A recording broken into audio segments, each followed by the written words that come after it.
And I looked around. I was quite excited that he's in the house, but only to realize that he's in the house spiritually, but physically it was me. Good morning. Good morning, all of you. I want to bring Happy New Year greetings from Nairobi. I'm standing in this morning on behalf of Mr. James Muhati, who is the Principal Secretary, Economic Planning, Government of Kenya, Ministry of Treasury, National Treasury and Planning. So I'll try and be Mr. James Muhati, at least for the remarks that he was supposed to make this morning. And then later on in the plenary, I'll try and be Ambassador Samori. Is that a deal? Is that a deal? Very good. Thank you once again, Sarah. Excellencies, distinguished delegates, ladies and gentlemen. I am delighted to join you on this day 2 of the Second Africa High-Level Forum on South-South and Triangular Cooperation. I wish to thank the Africa Peer Review Mechanism, Islamic Development Bank, the United Nations Office for South-South Cooperation, and most importantly, the government of Uganda for convening and actually hosting this forum. Thank you very much. South-South and Triangular Cooperation is an essential means to bridge the financing gaps, drive the recovery, and restore development economies to sustained growth. It is, however, important that we build national capacities as reflected on this forum's theme, building national capacities for South-South cooperation ecosystems in Africa and forging horizontal partnerships for sustainable and resilient society.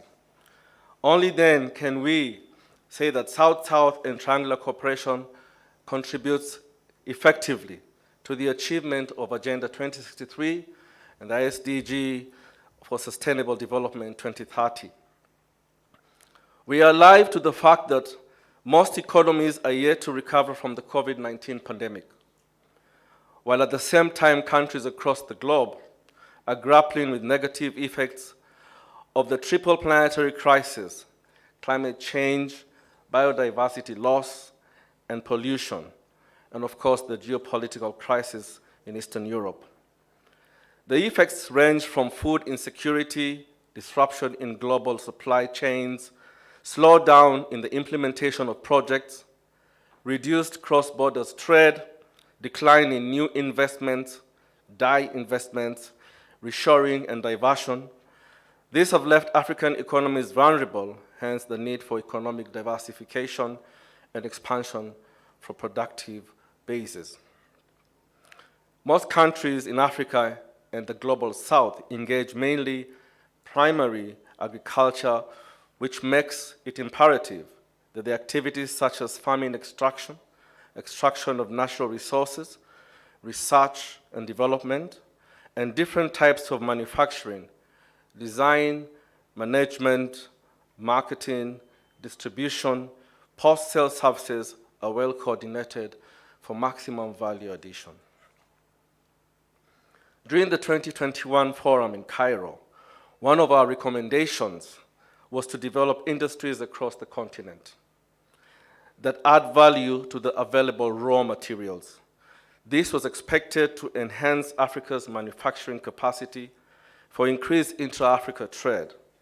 Emphasis was laid on investment in agriculture to guarantee food security, jobs, and livelihoods in the continent. We note that as a continent, we have weak links to global value chains and mostly operate at the lower end of the value chain, providing primary raw materials.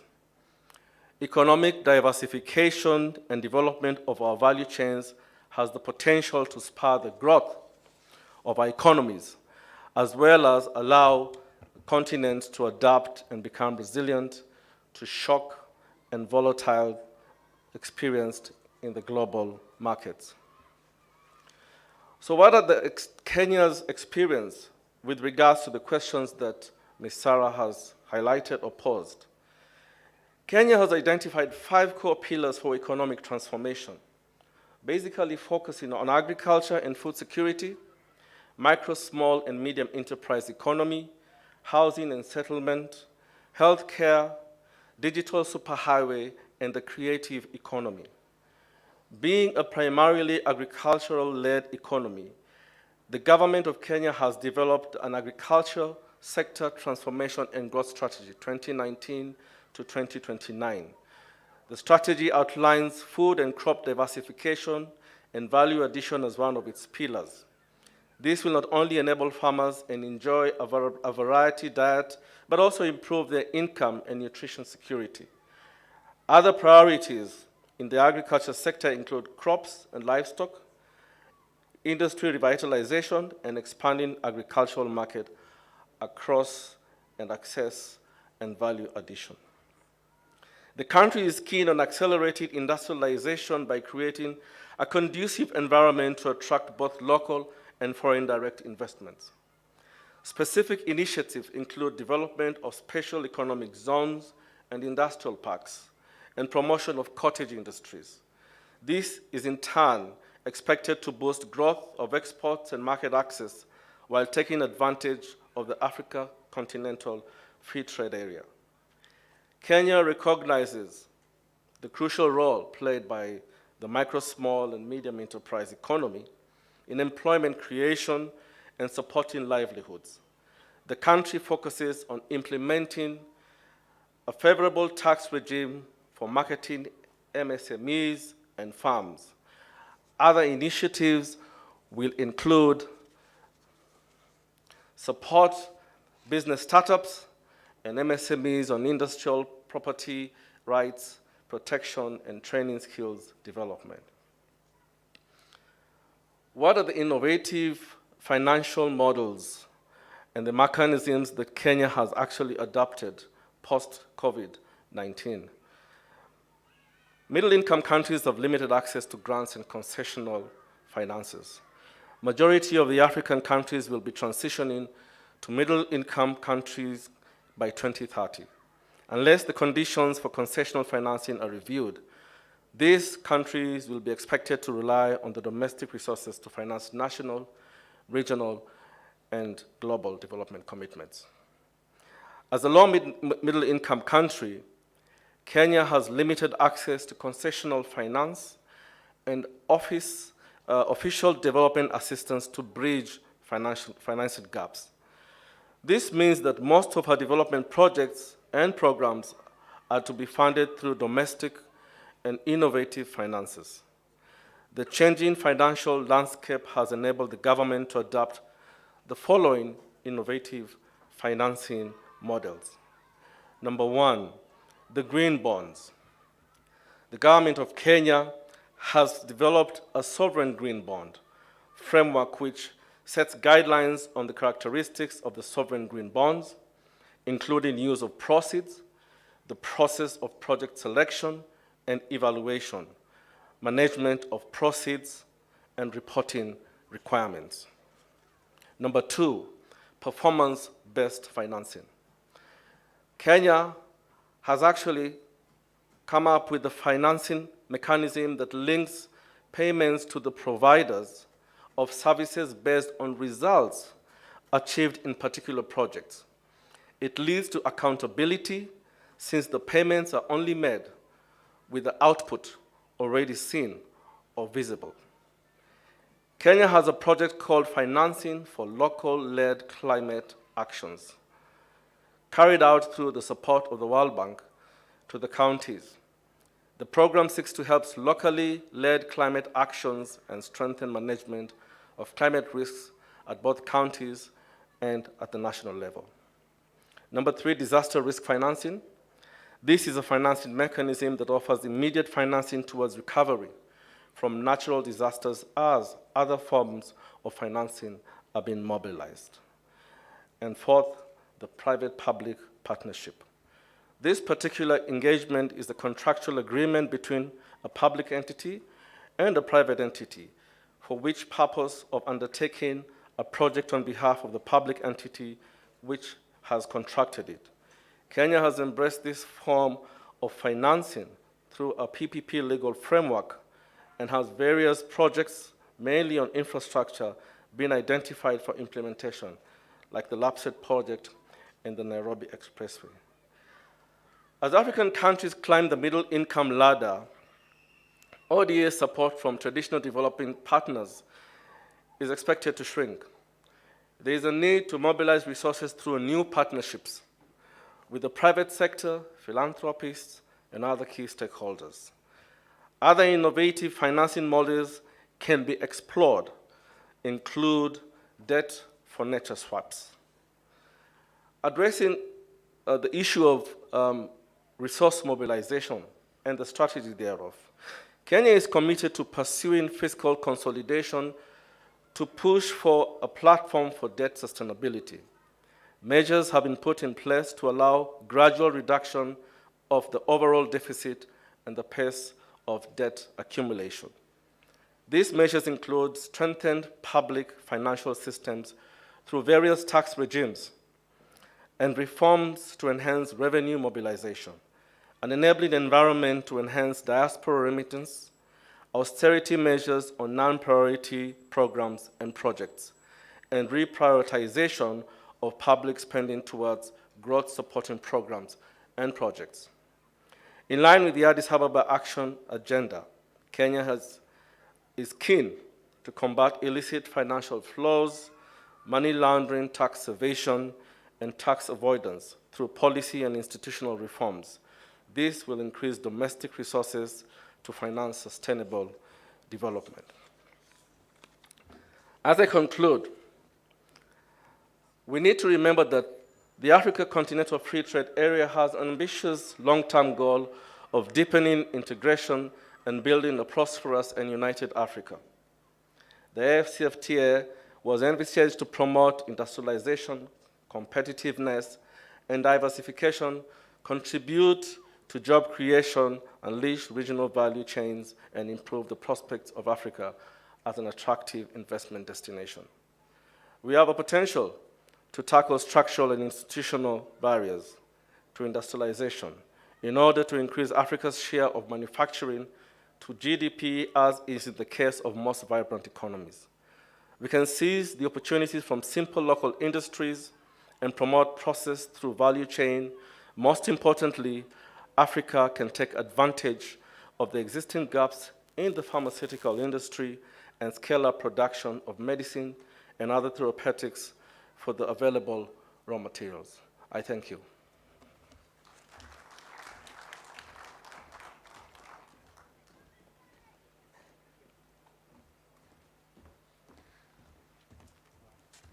Thank you very much, Ambassador Dr. Samori Okuya. And thank you for highlighting also Kenya's, I would say, plan for industrialization and trying to diversify resource mobilization for the implementation of Agenda 2030. We are also aware of the very ambitious development plan of Kenya, the 4 big K as we call it, and APRM is always ready to support you as you also support the international, the Continental Secretariat all the time. Allow me now to give the floor to Dr. Mona Assam, Assistant Minister of Planning and Economic Development for Sustainable Development in Egypt, and earlier she used to be a professor of economics at the Faculty of Economics and Political Science, Cairo University, my alma mater, so I'm very much honored to have her on the stage. Please join us.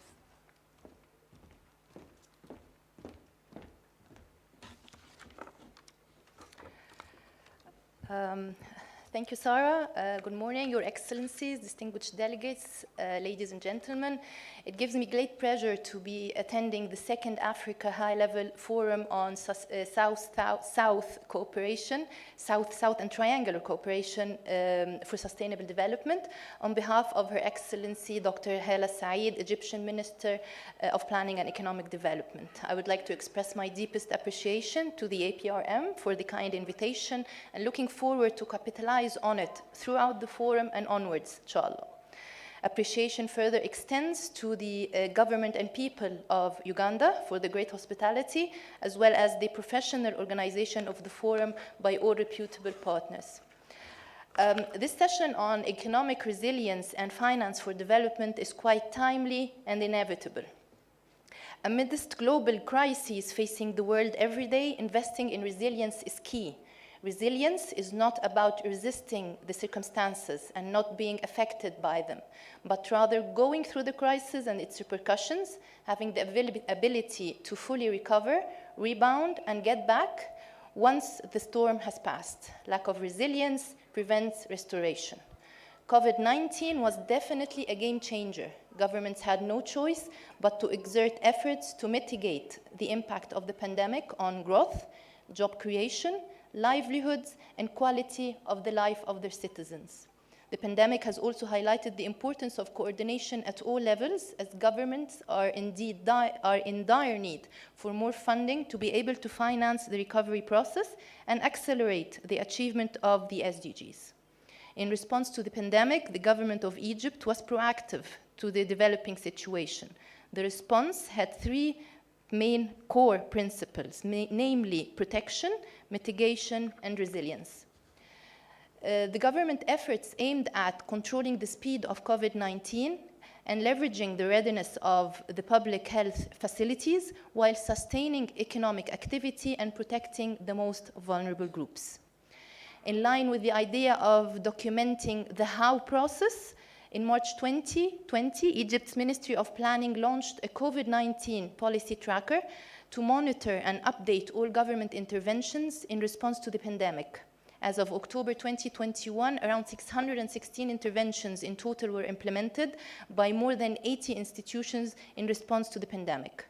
Measures taken to curb the economic and social toll of the pandemic included, to name a few, the allocation of 100 billion Egyptian pounds, equivalent to around 1.9% of GDP, to support households and firms, expansionary fiscal measures, including tax breaks and deferred tax collection, a series of monetary and policy measures by the Central Bank of Egypt, including cutting interest rates, loans repayments deferrals, credit support to the tourism sector, as well as other sectors affected by the pandemic, including industrial, agriculture, and construction sectors.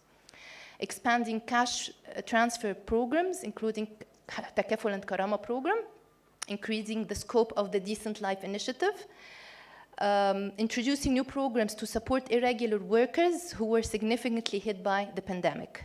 As a result, the Egyptian economy showed strong resilience since the onset of the COVID, growing by around 3.6% and 3.3% in fiscal years 1920 and 2021 respectively.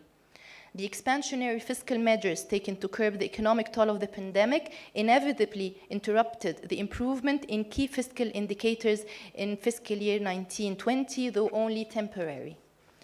Despite the challenges brought about by COVID-19 pandemic, it also underscored some key lessons, including commitment to economic and social reforms should be maintained at times of distress. Challenges usually bring opportunities that should be seized.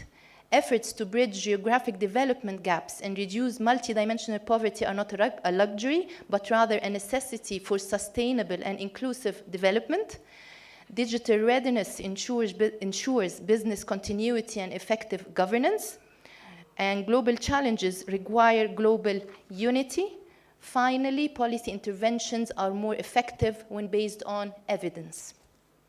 Now, in a world going through such a transitional phase, increasing importance is accorded to financing for development, and its role as an essential enabler and catalyst for development goals is highlighted every day.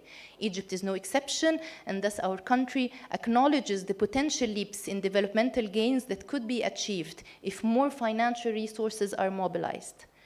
Responsible for setting and guiding the overarching and strategic development framework of Egypt, the Ministry of Planning and Economic Development is mandated to work on diversifying sources of funding for development plans and programs, as well as advancing partnership mechanisms with the private sector, civil society, and development partners to enhance financing for development.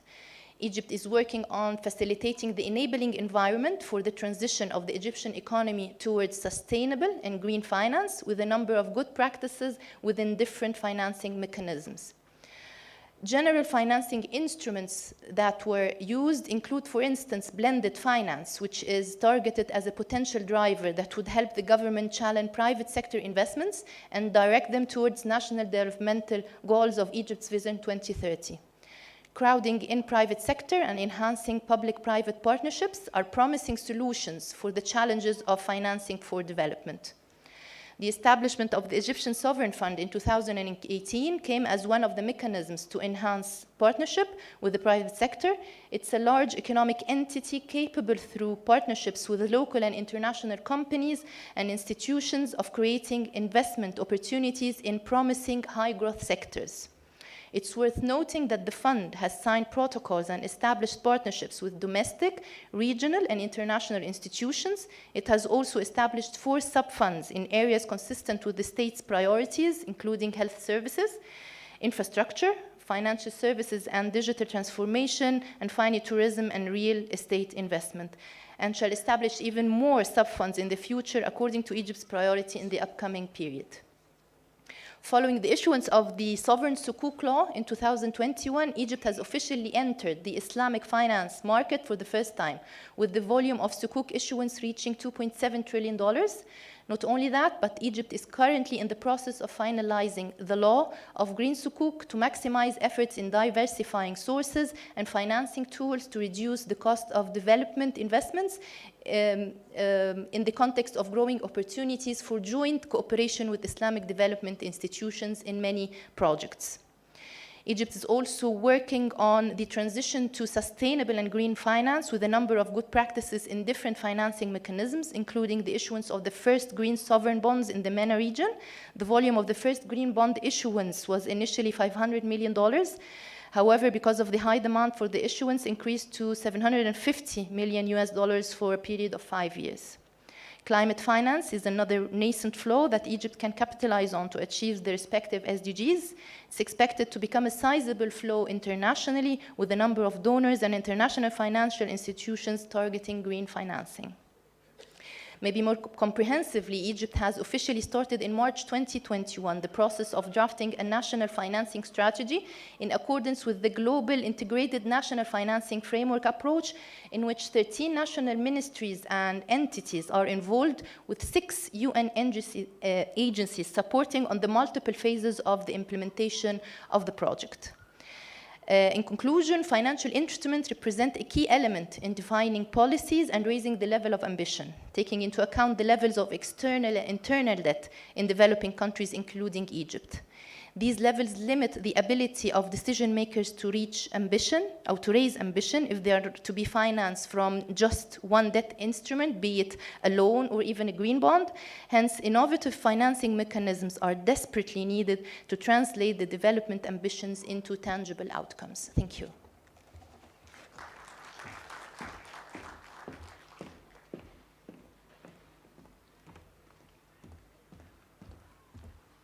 Thank you very much, Dr. Mona Assam. I think Kenya and Egypt are providing us with a comprehensive recipe of financial modalities to recover from COVID-19 pandemic, but also with a special focus also on climate change, climate finance, and also the current private-public partnerships which are being endorsed by both countries. I'm happy to hear from Dr. Mona about the National Financial Strategy and this inclusive approach, because I think also Nigeria has just launched the Financial Integrated Framework for the implementation of Sustainable Development Goals. I'm happy that we have here Dr. Bala Yunusa, advisor to Special Assistant of the President on SDGs. He's been also leading this work in Nigeria, and it's a good opportunity for you to exchange views on the integrated framework for financial integrated framework for the implementation of Sustainable Development Goals.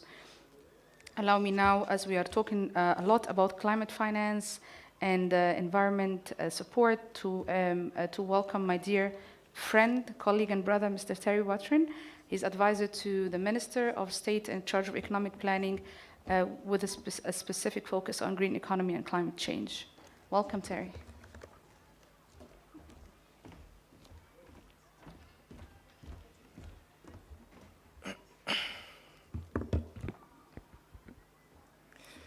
Excellencies, distinguished guests, good morning.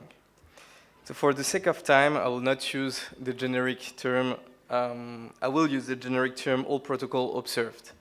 So we'll be talking today about economic resilience and finance for development. Behind these four mainstream words is the vision on how do you build resiliency in your economy.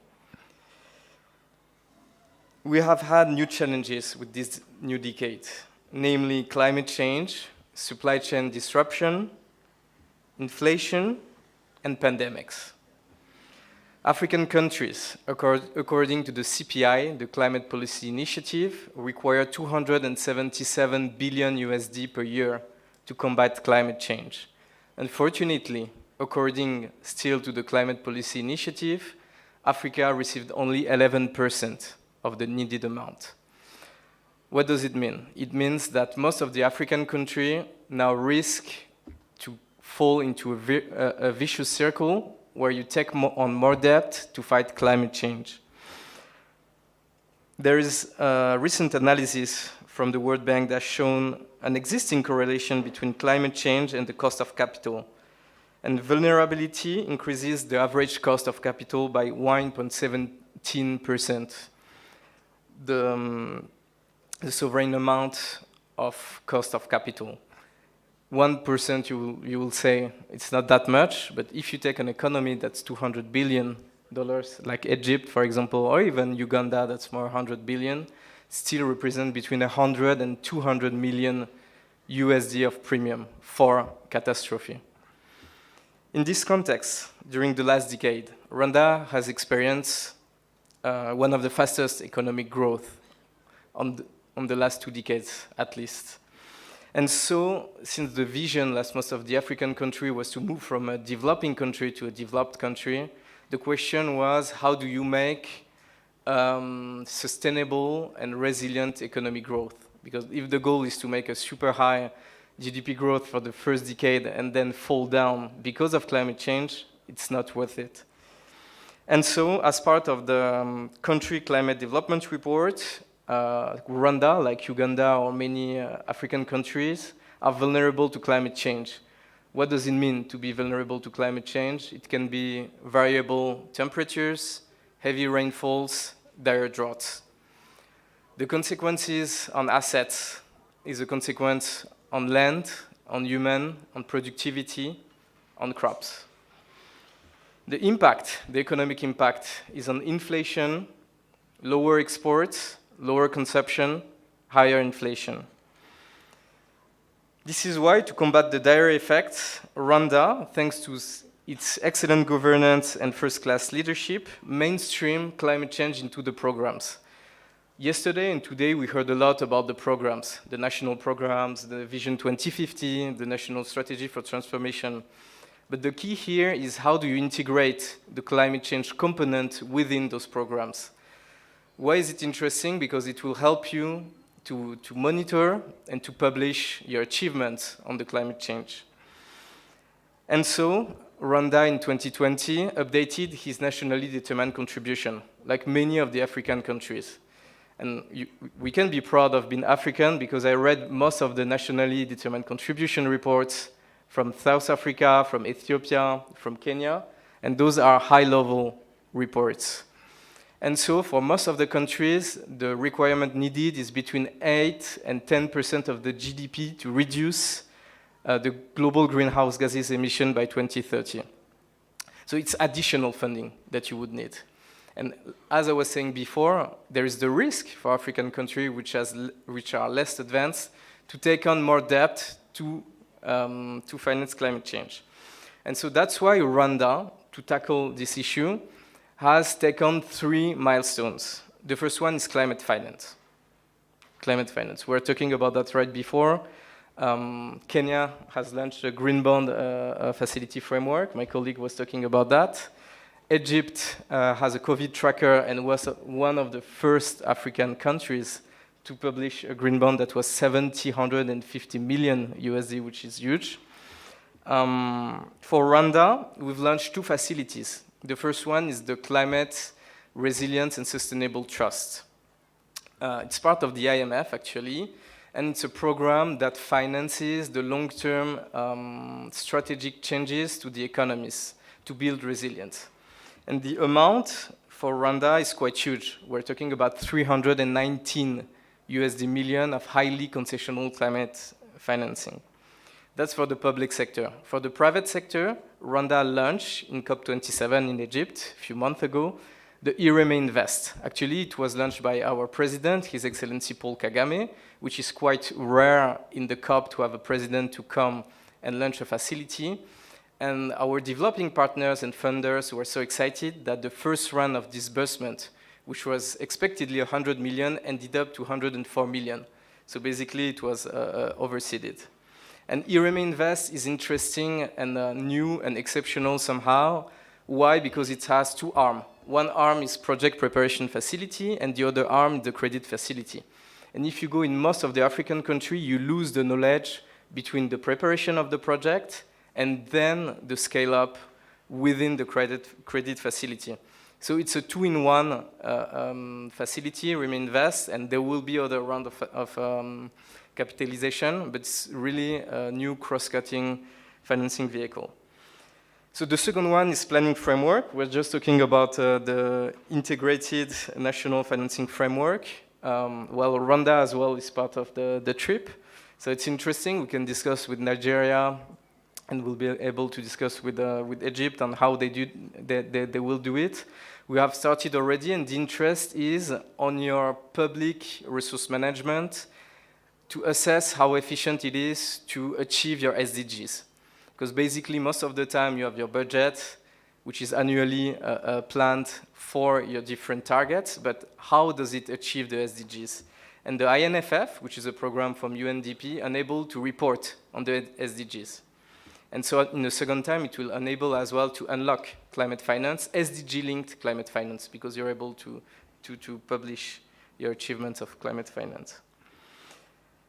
As a conclusion, since the Buenos Aires Plan of Action Plus 40 was primarily intended to provide technical cooperation for equitable participation and successful cooperation between countries, that's why we're here today.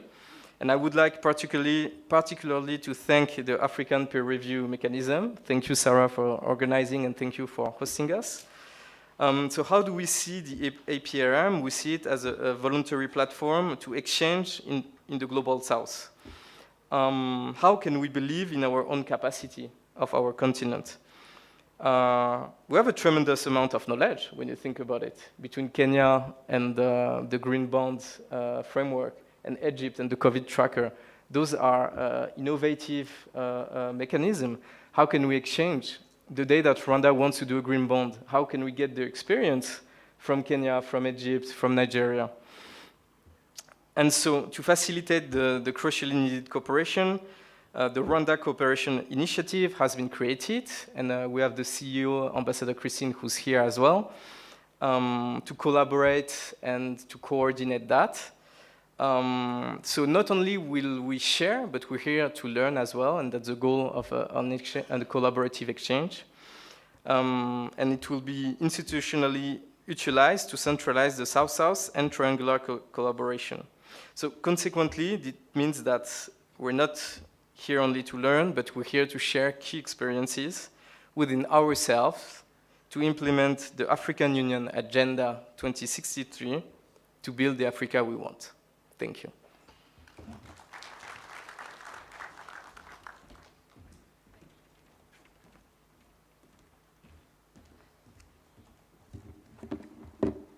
Thanks a lot, Terry. Thank you for highlighting Rwanda's ambitious also plan for climate change. Thank you for alluding to the challenges we have to finance climate plans and the strategies in Africa. And thank you for your interest and openness to exchange policies and views with other African countries. I'm happy that we have more voices on this session speaking about the integrated financial framework.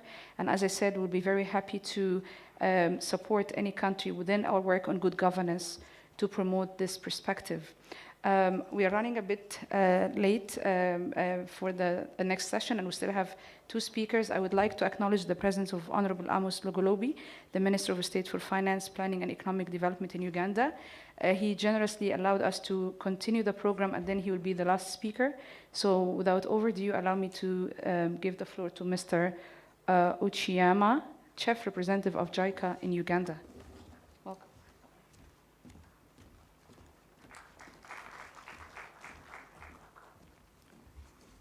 Good morning, all. And all distinguished guests and excellencies, all protocol observed.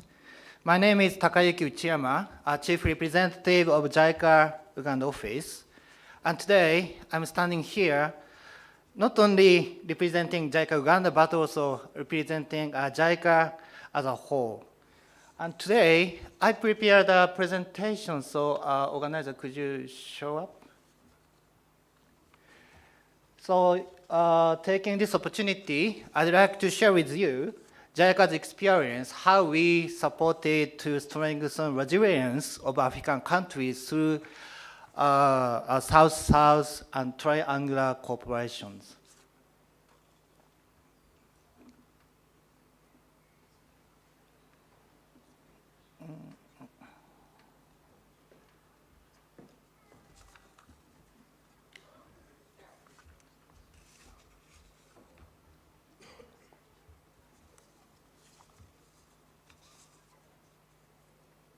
Okay.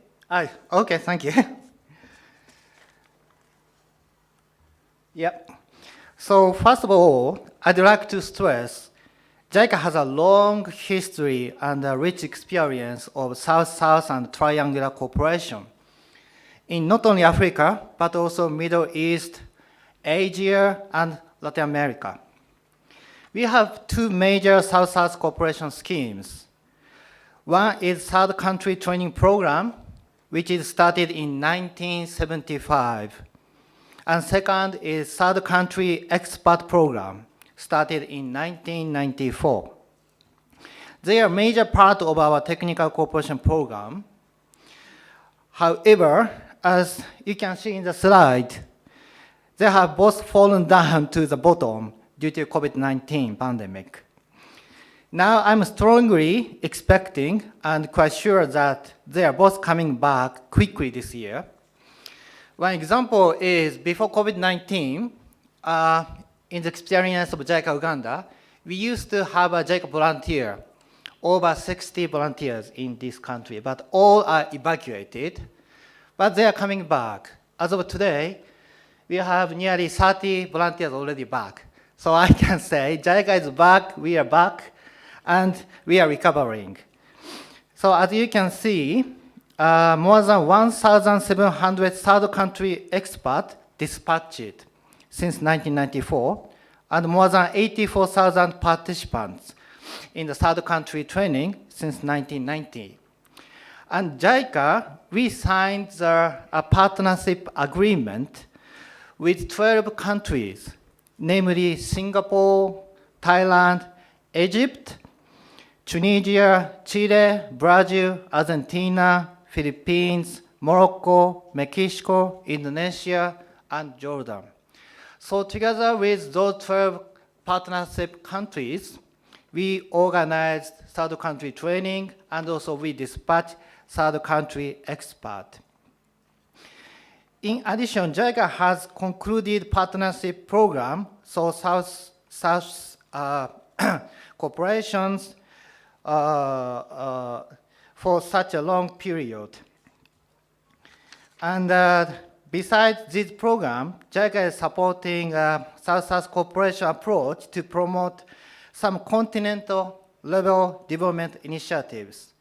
So today, I'd like to show quickly two examples in the area of food security.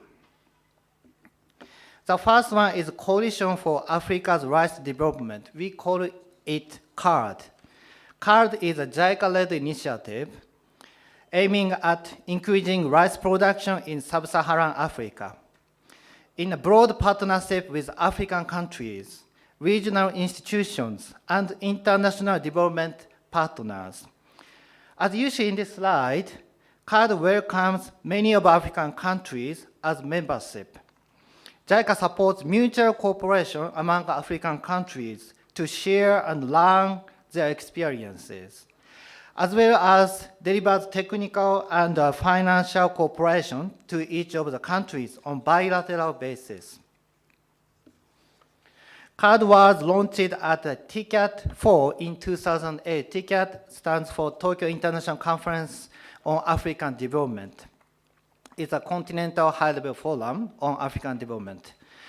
At that time, we set a very ambitious target to double rice production in sub-Saharan Africa in the next 10 years. To successfully achieve this target, mutual cooperation among African member countries contributes a lot to develop and spill over the results of development among them, and encourage and motivate each other to going forward. Standing on the success of CAD Phase 1, we successfully doubled the productions. We decided to continue our efforts to redouble rice production by 2030 as CAD Phase 2. Also, we have expanded membership by welcoming more African countries, regional economic communities, and international development partners. Now we can see it as an ecosystem for South-South and triangular cooperation to develop and promote rice development in the continental level. A second example is a smallholder horticulture empowerment program. We call it SHEP. SHEP is an approach, we call it a market-oriented agriculture. We promote a mind change of agriculture farmers from grow and sell to grow to sell. So we really focusing on market and decide when and what kind of crops. If you grow in the right timing, in the right order, you can get a maximum returns. It started in Kenya in 2006 and created visible outcomes to increase local small farmers' income. To expand this success in the regional level, SHEP was launched at TCAT 5 in 2013. Now, 10 years after its inception, SHEP has expanded in 27 African countries, and SHEP is continuing to expand beyond Africa. Now, it's expanded in Asia, Middle East, and Latin America. So this initiative started from African continent and expanded to other regions. Now, totally 57 countries are welcoming SHEP approach. In doing so, JICA has been successfully combining bilateral cooperation and South-South technical cooperation approach to maximize its effectiveness and accelerate its development within and beyond Africa. So to summarize, I'd like to raise 3 points from our experience that we recognize through the South-South technical cooperation. The first is the effectiveness of experience sharing and mutual learning among those who has a common ground of understanding on their environment and conditions. So we really think that third country training, third country experts really works better, more economical, and making bigger impact. The second is that South-South technical cooperation should be needs-driven. Also, supply-driven South-South technical cooperation could promote exchange of people, deepening relationship among countries and people. However, we learned that supply-driven could not create development impact so much compared with needs-driven approach. Lastly, South-South technical cooperation could promote horizontal partnership. Horizontal partnership could give incentives to each other, stimulate competition, and promote good rivalry among countries and people. That's why it really works better. And as a JICA development partner, we'd like to promote this approach. Thank you very much.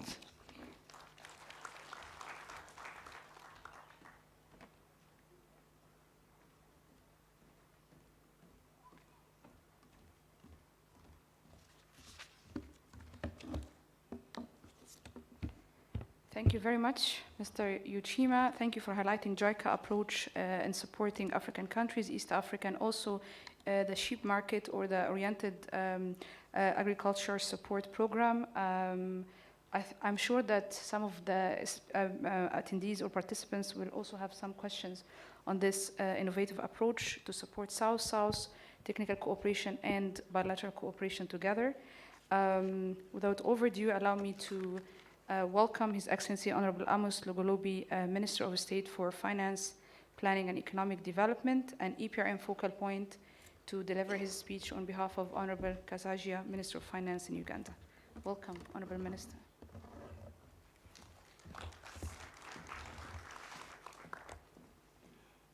Thank you so much, Madam Moderator. First of all, let me convey the apologies of Honorable Matia Kasaija, who is my Senior Minister of Finance, who is not in the country, but I'm available to stand in for him. I was meant to give kind of the keynote to this conversation. Unfortunately, I was not here because of prior commitments that I could not avoid. My humble apologies.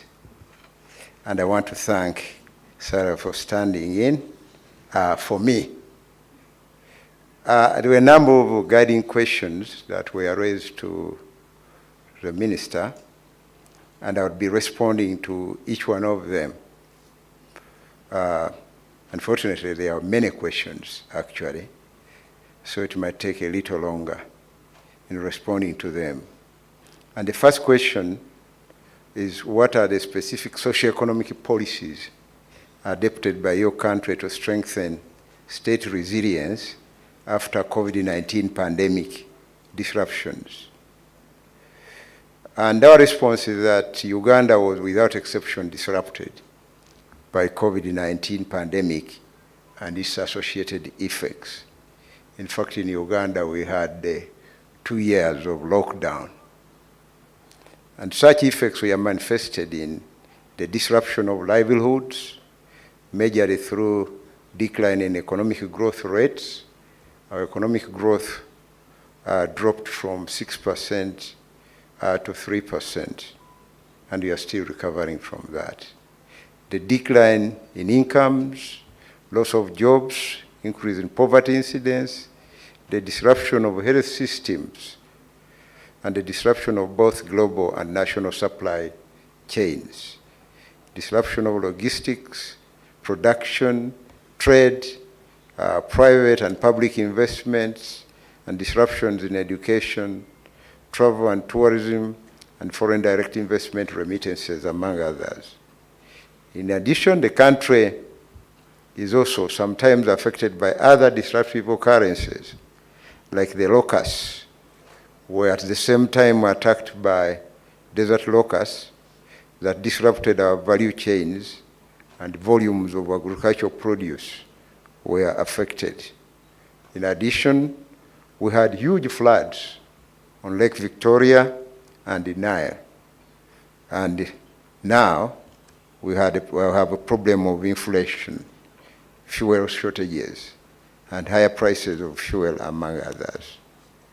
That said, Uganda adopted several socio-economic policies so as to strengthen state resilience during and after COVID pandemic disruptions. These policies were multidimensional in nature. We attacked various areas, including public health policies, fiscal policies in terms of our revenues and expenditure, monetary policies, trade policies, ICT-based policies, among others. These policies are also classified as short-term, mid-term, and long-term. And this briefly highlighted as under. For example, the amendment of the Public Health Act, this is a 1935 act. It was amended so as to take care of COVID-19 and other related pandemics. we couldn't have enforced the lockdowns without these amendments. And we shouldn't have enforced vaccination without doing those amendments. So we did promote vaccination, and by the end of 2022, Uganda has undertaken beyond 26.2 million doses. And revamping and building Uganda's health infrastructure and health system to take care of the COVID-19 and other related pandemics. And such infrastructure includes the hospitals themselves. There was major refurbishment and expansion. ICU beds, we added so many of those. We procured oxygen plants and a number of cylinders and ambulances, among others. There was also a reprioritization of the National Development Plan 3. This guides our medium-term growth. So we had to scale down on some assumptions, certain targets to fit within the available resources. And the respective program implementation action plans were undertaken and reviewed to focus mainly on aspects that increase the country's recovery, but also strengthen its resilience. So we have now refocused our National Development Plan 3. Also, the national budget was reprioritized to focus on aspects that reduce COVID-19 effects while recovering growth and strengthening resilience. So, for example, program targeting social protection, for example, the National Social Security Fund Act was amended to provide for midterm access. And so many people have now been able to access their savings. And the clearance of government arrears were critical. We paid out to various people to whom we owed money in order to resuscitate activity within the national economy. And also in the attempt to protect the vulnerable and rejuvenating the economy. The Central Bank, Bank of Uganda, also undertook a number of interventions to cushion the economy during and after the pandemic. And the key highlights of these interventions include the following. The bank intervened in the foreign exchange market to smoothen out excess volatility arising from the global financial markets. So they were intervening as and when necessary into the foreign exchange market. The bank also pursued an accommodative monetary policy stance throughout the most critical period of the pandemic. In fact, the central bank rate was reduced drastically. And this provided for a continuation of business activity and boosted prospects for economic recovery. In addition, the bank instituted a mechanism to minimize the likelihood of sound business going into insolvency due to lack of credit. And the bank also provided exceptional liquidity assistance for a period of up to 1 year to financial institutions supervised by the bank that may have required it. So the central bank went all out to provide liquidity assistance to the commercial banks. And the waiving of the limitations on restructuring of credit facilities, particularly to the private sector, in the various financial institutions that were at the risk of going into distress. So a number of businesses that were affected, so the bank provided an avenue for restructuring those debts. A national single registry for beneficiaries of safety net program was established to improve targeting of social protection. The private sector business relief was provided through the Uganda Development Bank. We provided relief through the Development Bank Bank of Uganda, and the Ministry of Finance, Planning and Economic Development. For example, we introduced the Small Business Recovery Fund worth 200 billion shillings provided by the government to provide affordable support to small businesses to recover from the effects of COVID-19. And then the digitization of several government service points. We have increasingly promoted e-government services. These were intensified to ensure service delivery with minimal or no physical interactions at all.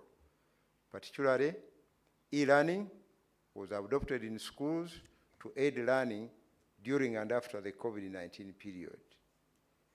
The second question, Madam Chair, was that what are the specific financial instruments adopted by your country in driving development programs, infrastructure, health, education, climate change, poverty alleviation, and social cohesion?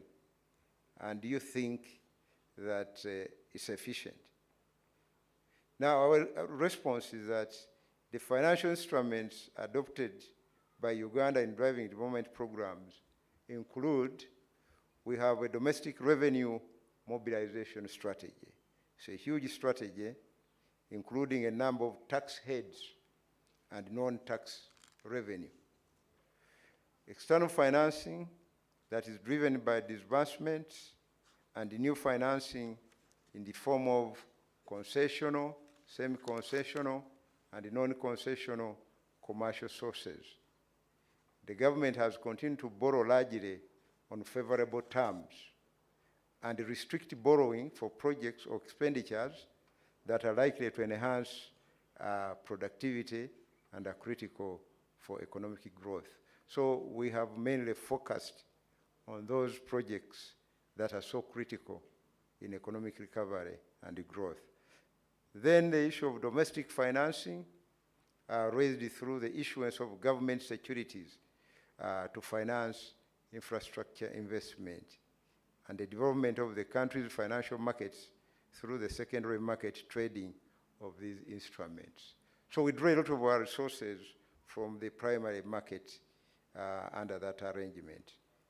In addition, the government is sequencing projects and expenditures that can be postponed without causing damage to the economy until the economy fully recovers from the effect of COVID-19.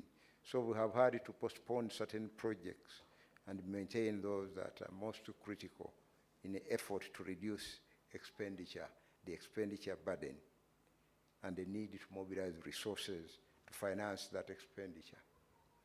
Then the issue of the continued engagement with development partners to provide grant financing for social projects. And on whether these instruments are efficient, indeed I think they are, because they have been driving development to date. Annual GDP averaged above 6% prior to COVID. I said it went down to 3%, but it is now being restored to 5.3%. And we hope by the end of this financial year, next financial year, we shall have restored the 6% growth.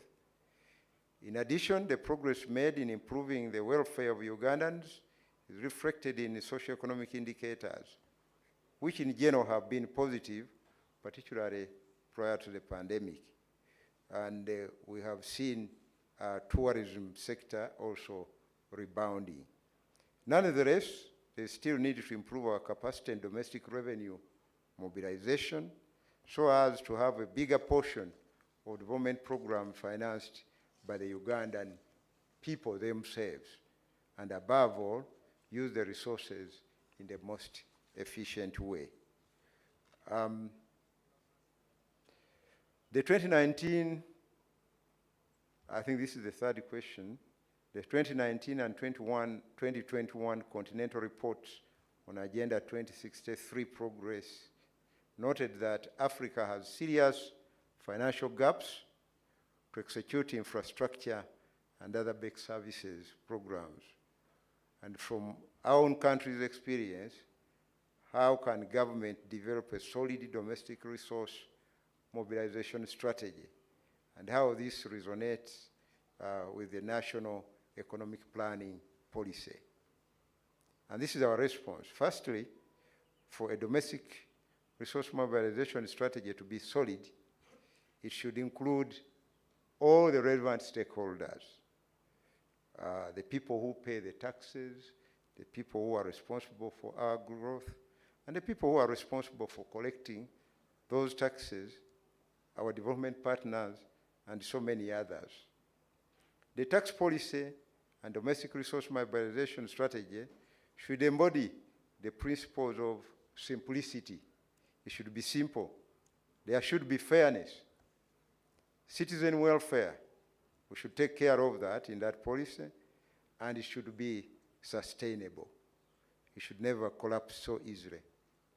Uganda is also currently implementing a domestic revenue mobilization strategy that aims at improving Uganda's revenue collection and ultimately lifting Uganda's tax to GDP ratio to between 16 to 18% of GDP within the next 5 financial years. At the moment, we stand at 13%. We are still below the sub-Saharan average.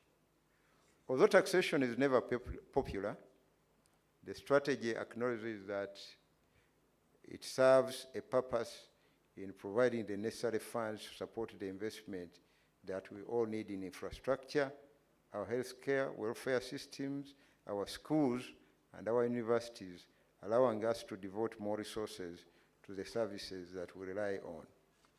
Most importantly, in addition to improved revenue collection, Uganda's domestic revenue mobilization targets a number of things, changing the way in which we raise revenue. And these are some of them. Improving tax policies to create a sound and buoyant tax system that continues to promote industrialization, social welfare, and private sector development. Actually, we have our policies provide for a range of incentives for investment in this country.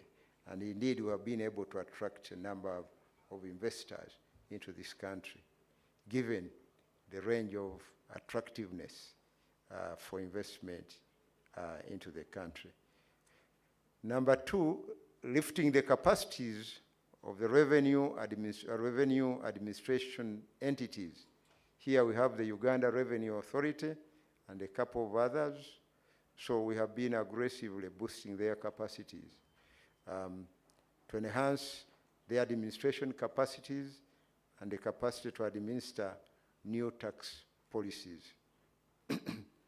Ensuring that revenue is raised in an economically efficient way and reducing the compliance burden for individuals and businesses. So we have introduced systems that make compliance very easy, like the filing of returns. We have actually gone online on most of our operations. The Uganda Revenue Authority is a best practice in revenue administration to adopt by other countries. So we have a lot, actually, for others to emulate in this area.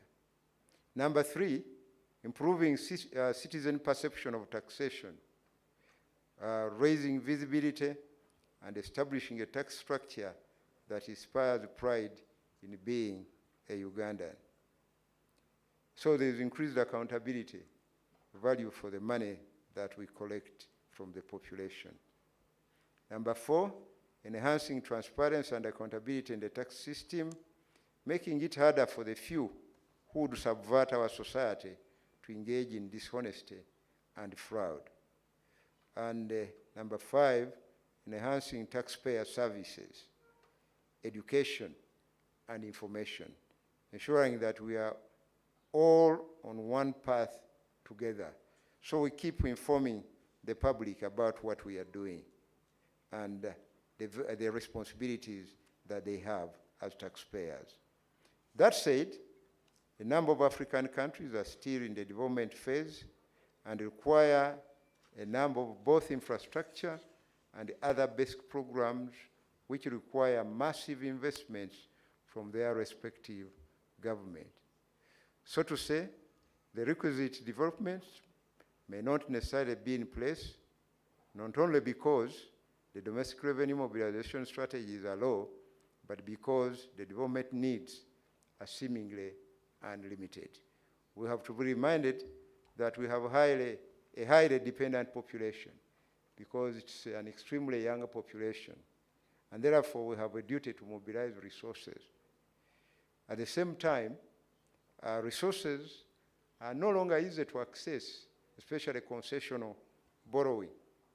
And so we have to look at domestic revenue mobilization as the biggest source of funding our various budgets. Lastly, AU organs and mechanisms also ought to increase their funding. We expect a lot from the AU organs.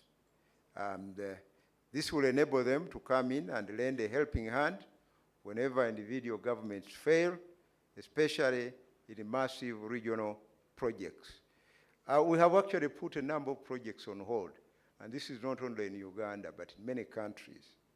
And we really need a helping hand from the AU organs. I don't know how, but I think this is where the AU has really to come in to help these various countries in their development programs. Now, on how the domestic revenue mobilization strategy resonates to national economic planning policy, first of all, it should be noted that financing follows policy, not the other way around. So we must have the policy first, and then financing comes. Our domestic revenue mobilization strategy is based on Uganda's economic planning. A core team of experts was constituted to guide the development of a domestic revenue mobilization strategy that resonates to the economic desires of the country. The intrinsic and peculiar characteristics of Uganda's economy were tailored to this strategy. Additionally, the specific planning policy is indicated in the comprehensive National Development Planning Framework, where national development needs are phased in 30 years. In other words, we have our aspirations in a 30-year national vision. And to deliver that vision, we are crafting various national development plans. We finished National Development Plan 1. We did the second National Development Plan. Each one of these is 5 years, and now doing the third one. So our domestic revenue mobilization strategy is based on those plans. Accordingly, the revenue mobilization through the budget needs to be aligned to meeting these phased development budgets. And how do we assess our country's engagement with international financial institutions and what we think funding conditions are aligned with the National Economic Plan?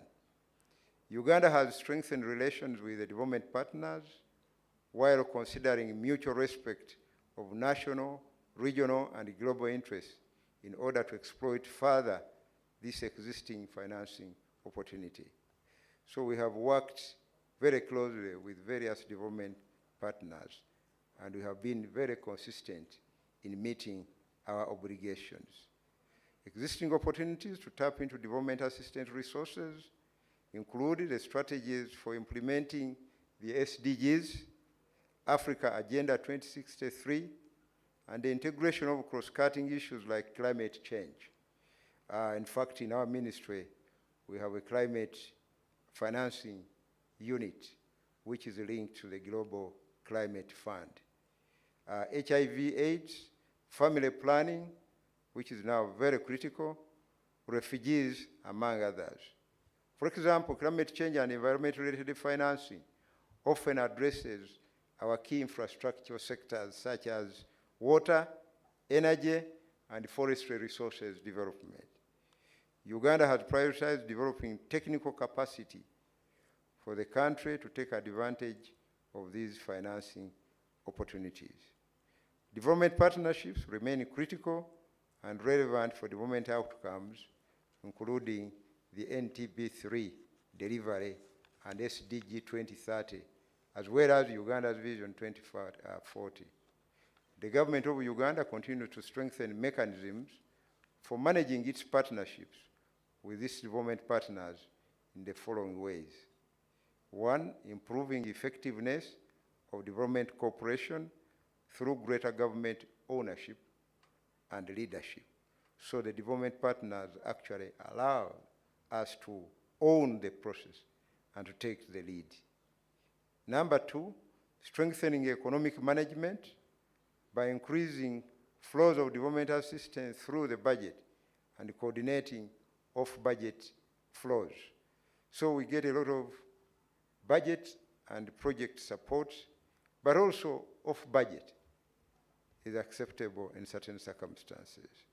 And the increasing transparency and accountability between the government and development partners. And accelerating progress towards policy coherence in Uganda's relationship with its development partners. Now, in the interest of time, I think I'm going to skip some, but this paper is going to be available. It's quite lengthy, and I can understand that we really do not have the time. But I'll skip the rest of the text and go to a question that what are the lessons learned from utilizing these financial models, and to what extent are they recommended for other South to South triangular country cooperation members? And the response, it is important to ensure that these financial models are aligned to the respective countries' national development planning framework in such a way that the financing will be availed to development plans already in place. Development financing should follow the development plans and not the other way around. Countries require a mix and consortium of financial models and instruments, so you cannot rely on one financing model.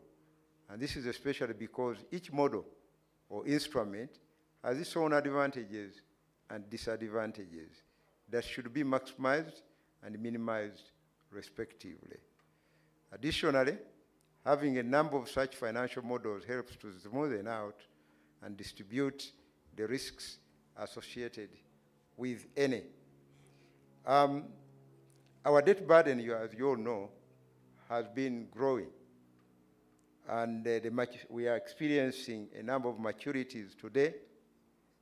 And the implication of that is that we are called upon to service our debt. So the problem is that a significant proportion of our revenues is committed to debt servicing today. And I think this is a problem that's common to many countries in Africa. And as the AU, I think we need to find a solution to this problem. And concession of borrowing is increasingly becoming difficult to access. Interest rates for commercial borrowing have gone haywire, and it is now difficult to commit governments. The implication of this is that we have to lessen spending, and we do that at a very big risk of not living to our commitments to serve the communities. It is critical to design effective and efficient domestic revenue mobilization strategies that are cognizant of the national intrinsic and peculiar features. That remains the biggest avenue. And yesterday we were addressed by the Islamic Development Bank and some other financiers. We really appeal to them to review their policies to provide more concessional support to the African countries to address their financing problems. We need to restructure the financing architecture of our countries. But in doing all these, domestic and local content in all these should be emphasized. I leave the rest of the text, and I want to thank you so much for your kind attention. Thank you.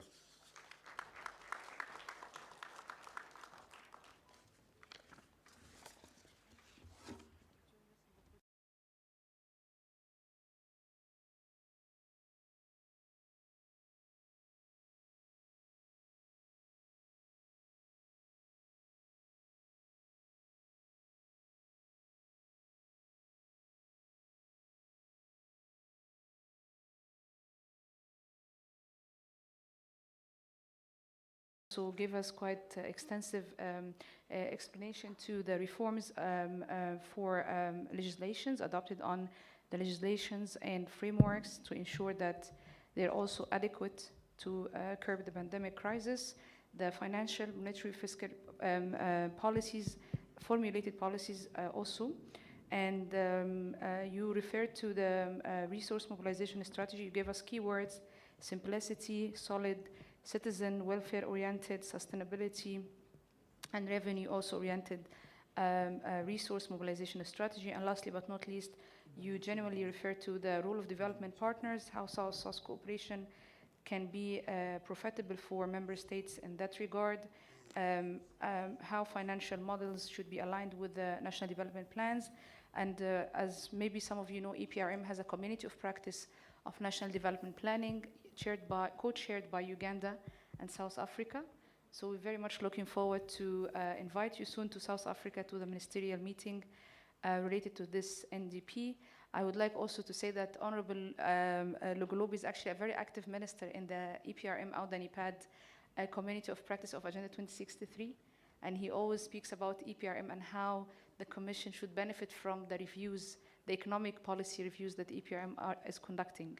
So thank you for supporting us as always. And lastly but not least, he also referred to the lessons learned, speaking about serving the community, ensuring that financial institutions provide further concessional support for African countries, and the restructuring of the national financing structures. Thank you very much, Honorable Minister. Colleagues, I know that we are quite delayed for the next session, but I would like to open the floor for maybe 5 questions, and then we have a round of questions, and then we give the floor back to our distinguished speakers for a few seconds to respond. Can you please raise your hand if you have any question, comment?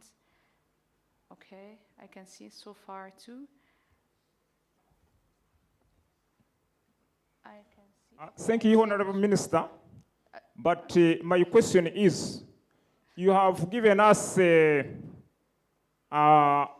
policies instituted, but we, the civil society, our concern is, would like you to give us the performance indicators of those policies.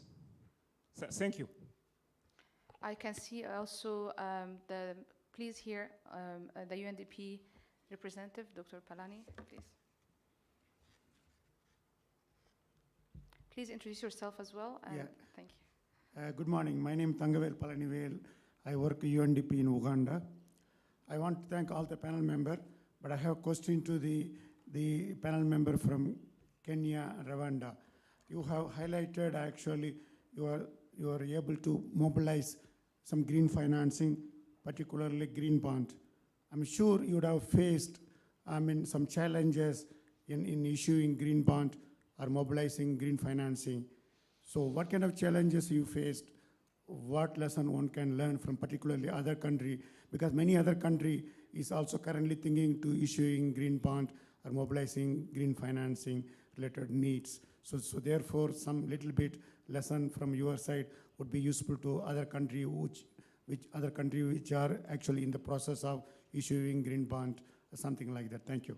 Thank you. The delegation from Nigeria, the colleague over there, from the Special Assistant Office for Sustainable Development in Nigeria, please. Yeah, thank you so much, Sarah. My name is Abubakar Mecho from Nigeria.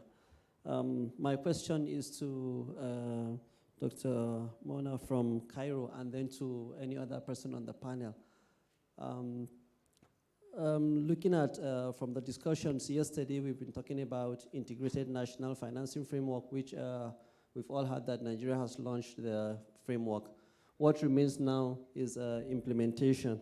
And yesterday, the resident coordinator talked about the how. So I'm just trying to ask the panel or any member of the floor that how can we leverage on this South-South and triangular cooperation to where it can play a key role in mobilizing both domestic resources and then both nationally, locally, and foreign domestic resources to see how we can catalyze the available resources from different, policies. Because we all know that we just recovered, we just came out from COVID-19, and then most of the resources have been repurposed to address the issues of COVID-19. So how can we now use this platform of the South-South and Triangular Cooperation to really support countries to actualize and implement the Integrated National Financing Framework? Thank you so much. Thank you very much. We have 3 questions so far. One to Kenya, Rwanda, second to Cairo, and the first question, of course, to His Honorable Logolobi. There is another question here, colleagues. Please raise your hand and also introduce yourself and your question briefly.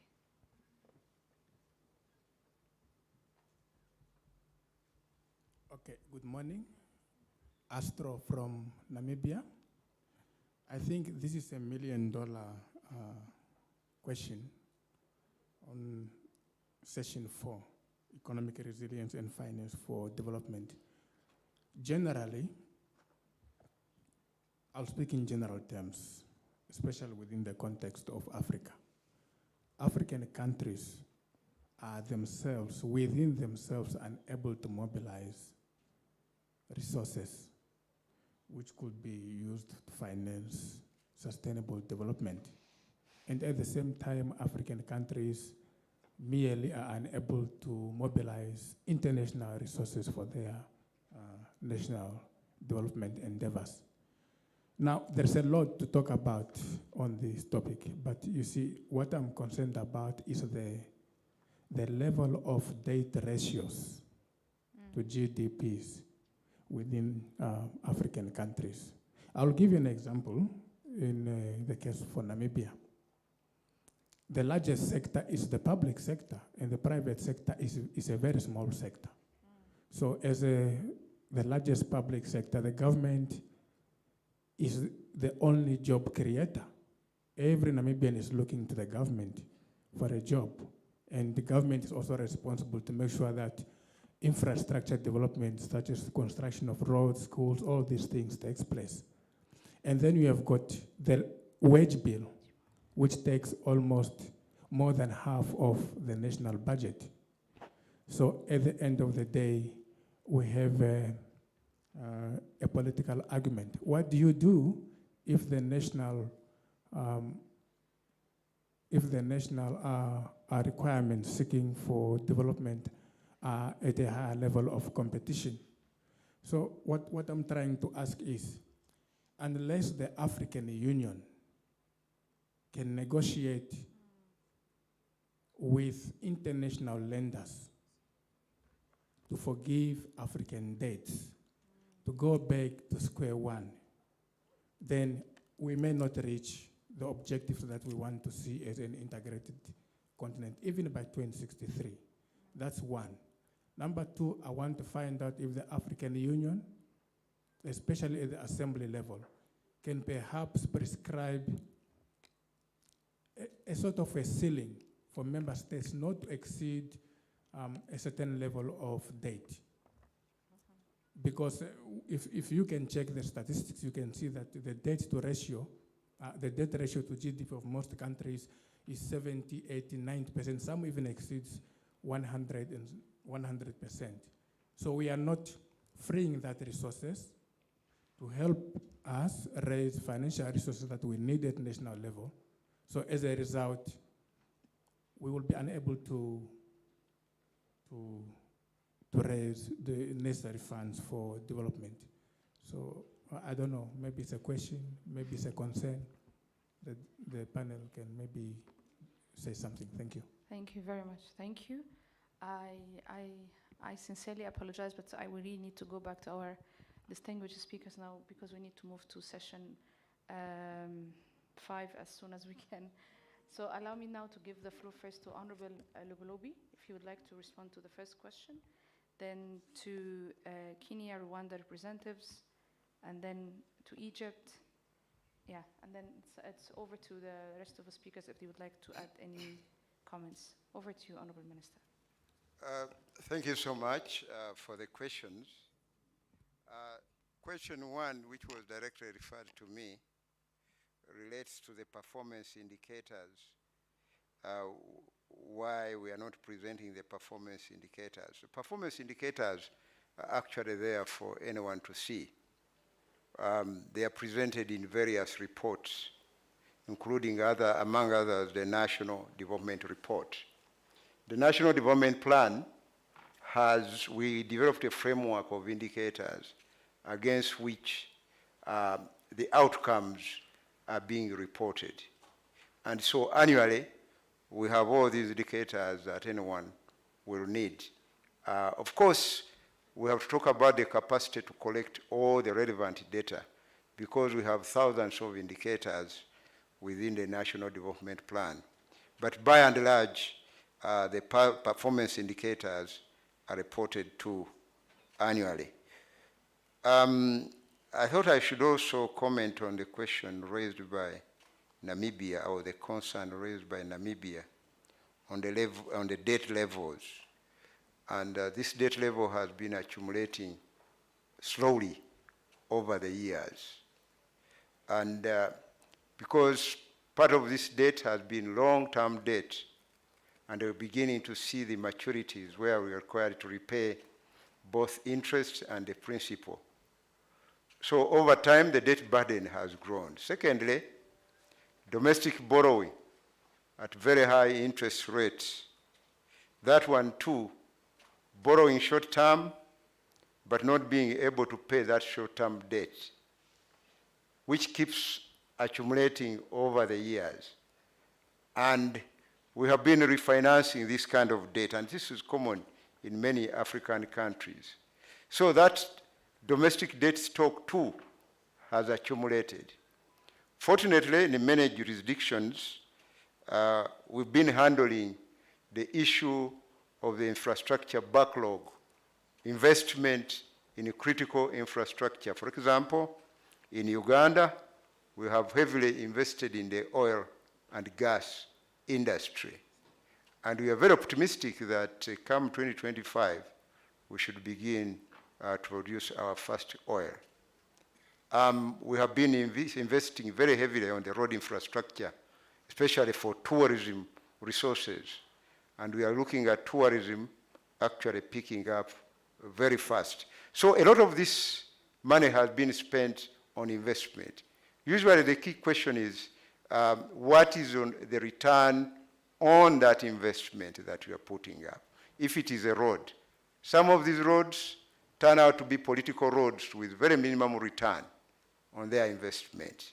So it is very critical that as you construct a road, you look at the investment opportunities that will emerge from the utilization of that infrastructure. So they too go hand in hand. If it is agriculture you're promoting, make sure that you invest heavily in infrastructure along that road access. But I entirely agree with you. If there are any opportunities for debt forgiveness, they need to be explored to minimize the debt burden on these countries. Because the market is very volatile, the global market for debt today is highly volatile, and it's difficult to go for borrowing on the international market.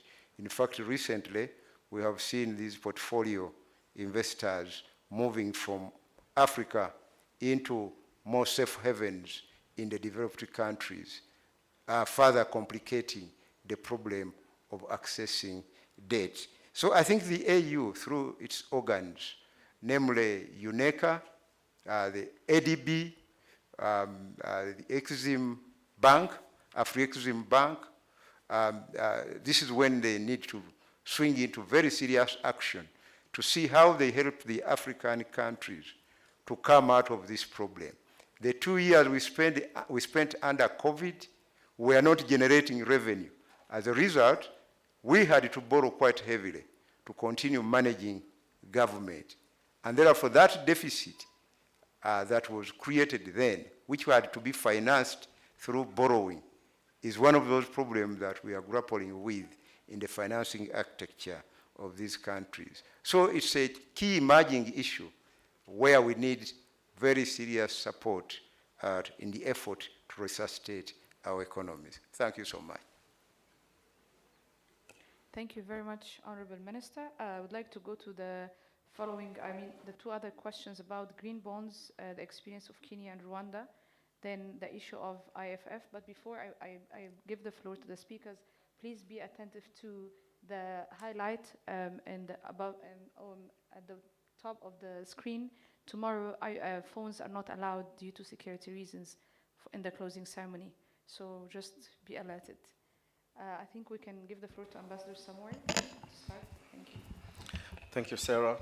To respond the question that has been raised with regards to challenges on issuing the green bond, I think it's also very important to really clarify the fact that the sovereign green bond really has characteristics which include the use of the proceeds, the process of the project selection and evaluation, and then, of course, the reporting. Most of the time, challenges would arise with regards to these particular characteristics that have actually been attached in the framework.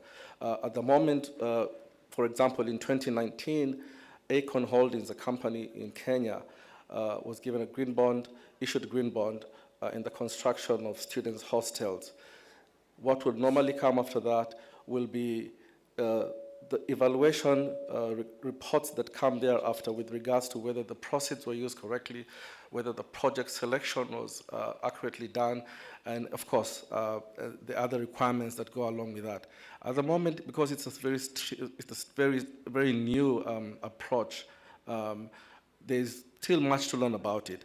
But most of the time, challenges normally occur with regards to the characteristics of the bond, which, of course, with time will be able to give much more adequate feedback with regards to its performance.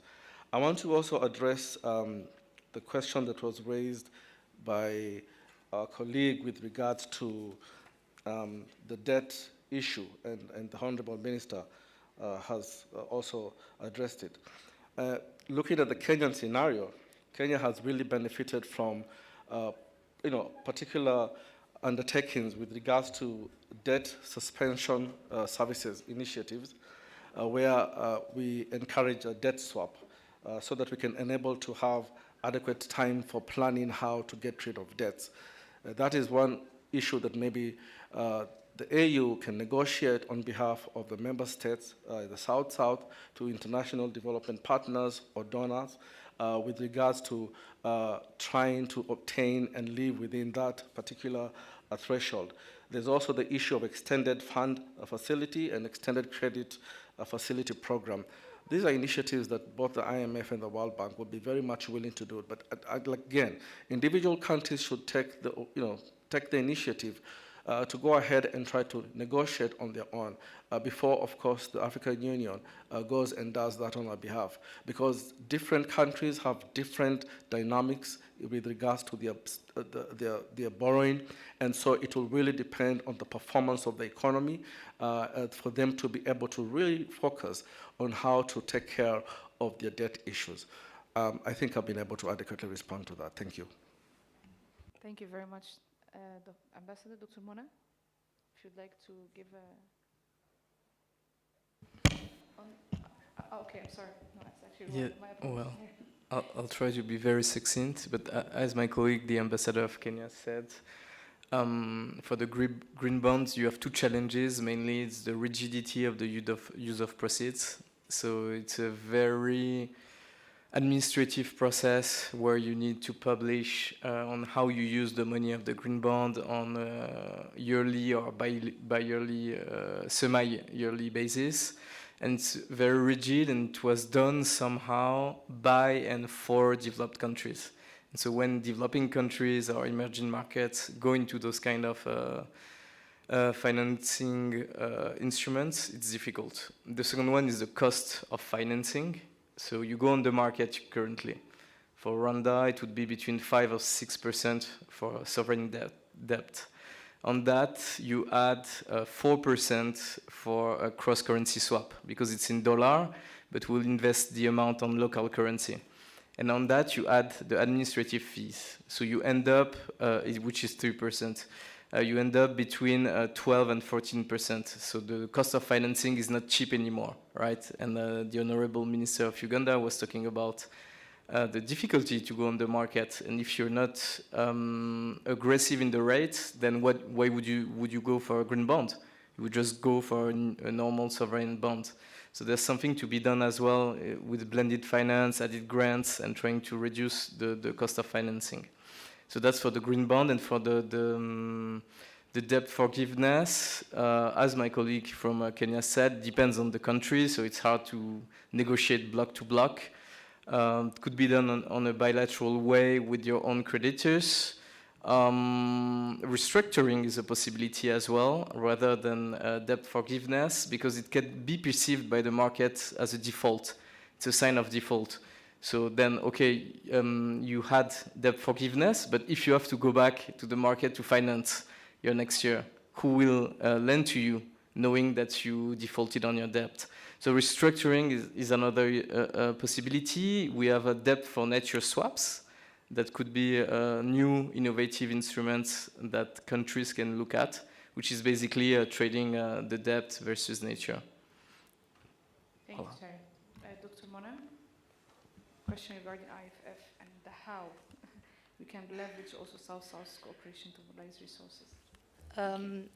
Firstly, thank you for the question. And just two quick keywords relating to the Egyptian experience in working on a financing strategy within the framework of an integrated national financing framework.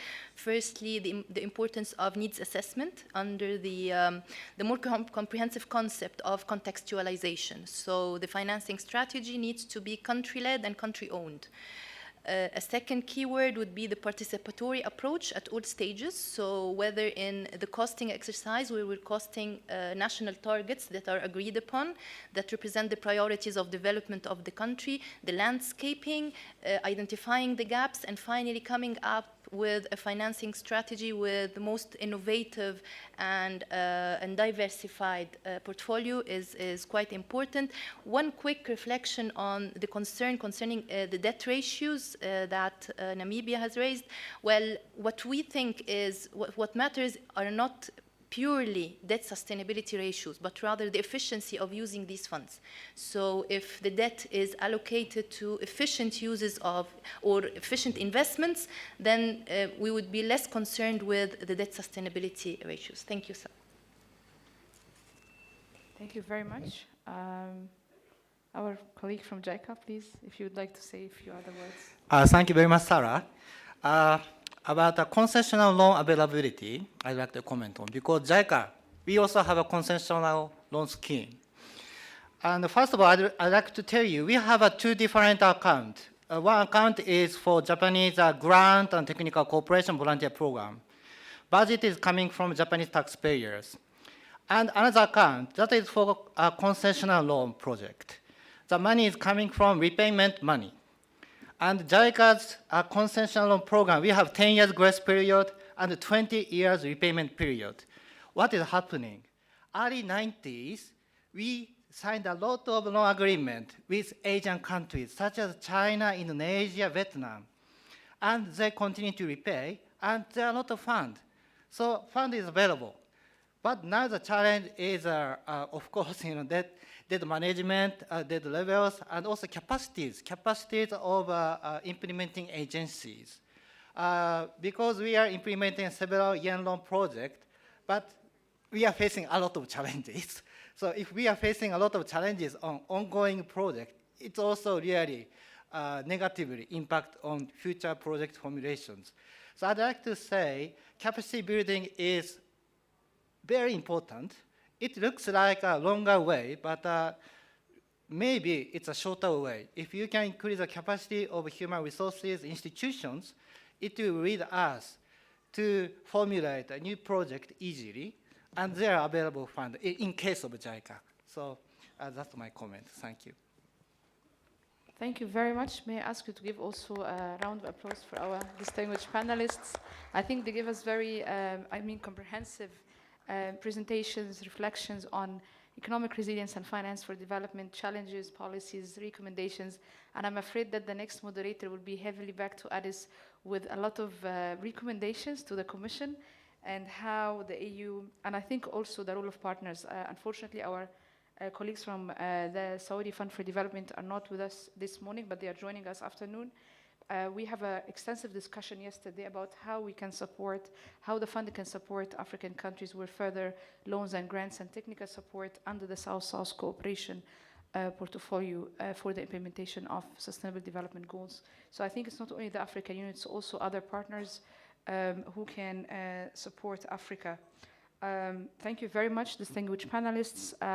By this, I announce this session closed, and I would like to hand over to His Excellency Ambassador Amr El-Juwaili to moderate session 5. Maybe my colleague Emmanuel would like to have any other announcements before that. I'm afraid, but because we are delayed, that we may need to really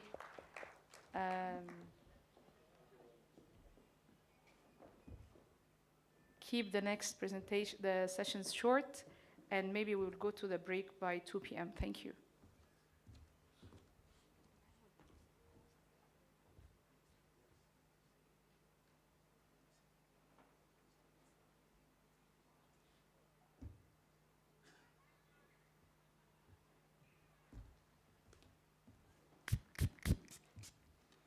You agree with me, Sarah deserves another round of applause for the work done.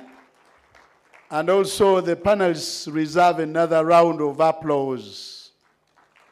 Thank you very much. Before we go to the next session, allow me pass over these administrative announcements which are very, very, very critical for tomorrow's program. Number one, you're already aware that for tomorrow's attendance, you must have tested COVID. But it's very unfortunate for somebody to travel all the way, then you reach here and you are not able to be part of the closing ceremony. Out of the 250 participants, only 100 people have tested. So the 150 will eminently miss the closing session. So I humbly now request, we are not moving now, but the moment it comes to tea break, have the tea, slope down, take the test, it's very fast, come back for the next session. Let me hope by the time we go for lunch, the 150 we shall have reduced to 0. I beg you comply. Then another issue is that we are not registering at the entrance. And this is causing us a lot of planning gaps. You come in, you pass the registration, and then for us, we are there thinking we have 60 participants. You come into the hall, 200. So now, when it comes to the meals, question marks. I kindly request, if you've not registered, please, a little, you do the registration, you come back to ease the planning process. So may I now invite His Excellency Ambassador Amel to come and take us through session 5. This is accelerating the implementation of the Agenda 2063, the role of the AU, the role of the UN, AU, and other partners from the Global South. Your Excellency.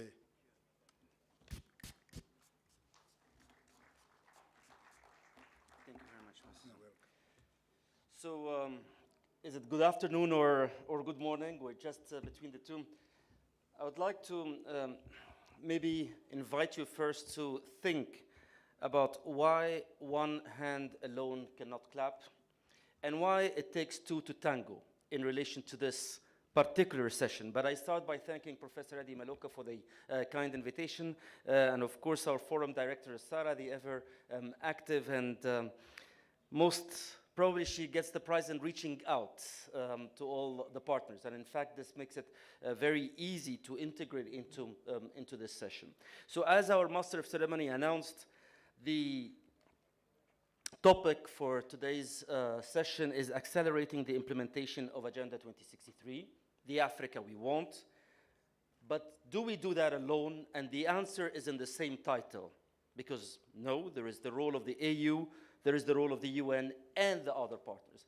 And that is exactly why one hand alone does not or cannot clap, and it takes two to tango, because of that partnership aspect and dimension. In fact, I think we're doing very well by missing the beautiful view on the Victoria Lake. And I wish you a happy anniversary. What are we celebrating? 2023. We have a very important anniversary within the African context that marks a special commemoration this year. And as I think Kennedy said, there's nothing more powerful than an idea whose time has come. Then probably the idea of a partnership for achieving Agenda 2063 is more relevant in 2023. And if you missed on the anniversary part, we are celebrating 60th anniversary for the very foundation, for the very basis of our continental existence, our continental identity, which is the establishment of the Organization of African Unity. But that is not the only timely aspect and component of convening this session, this conference in 2023. We just concluded our 20th anniversary of the African Union. We just concluded, or we are concluding, the review of the first 10-year implementation plan of Agenda 2063, and we are embarking on the second 10-year implementation plan of Agenda 2063. So in fact, the thinking, the reflection process on this topic, which is the role of the AU, UN, and other partners in achieving Agenda 2063, could not be more timely. In fact, one added celebration, one added timely marking, is that as we are speaking right now, the Permanent Representative Committee of the African Union is deliberating, among other things, on the PSPF. I hope I remember the initials correctly. That is the Partnership Strategy and Policy Framework of the African Union, the first ever in the history of our organization.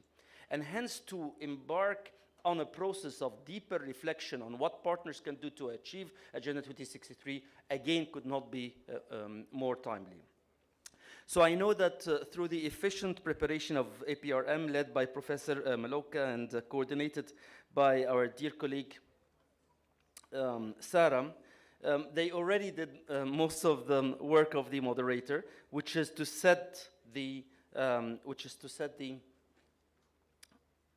guiding questions.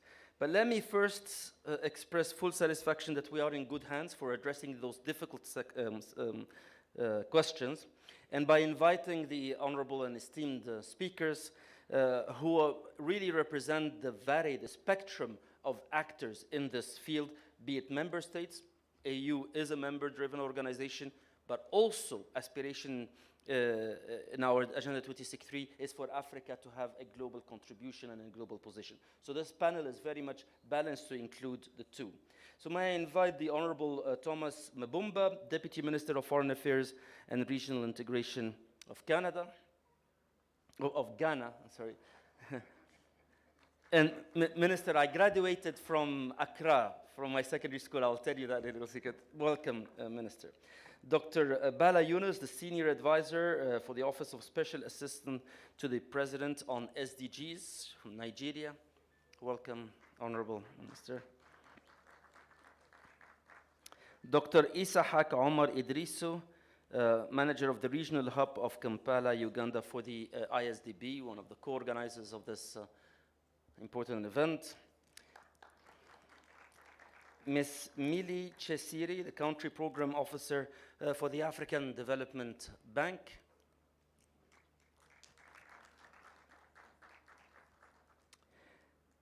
Dr. Tatiana Teplova, the Head of Policy Coherence Unit of the Organization of Economic Cooperation and Development. And since we have 75 minutes, which is actually right before me going to the airport to attend the retreat on the cooperation between the RECs, the Regional Economic Communities, and the African Union. We also have a distinguished speaker from our dear partner of China, Ms. Jiang, Economic and Commercial Counselor of the Embassy.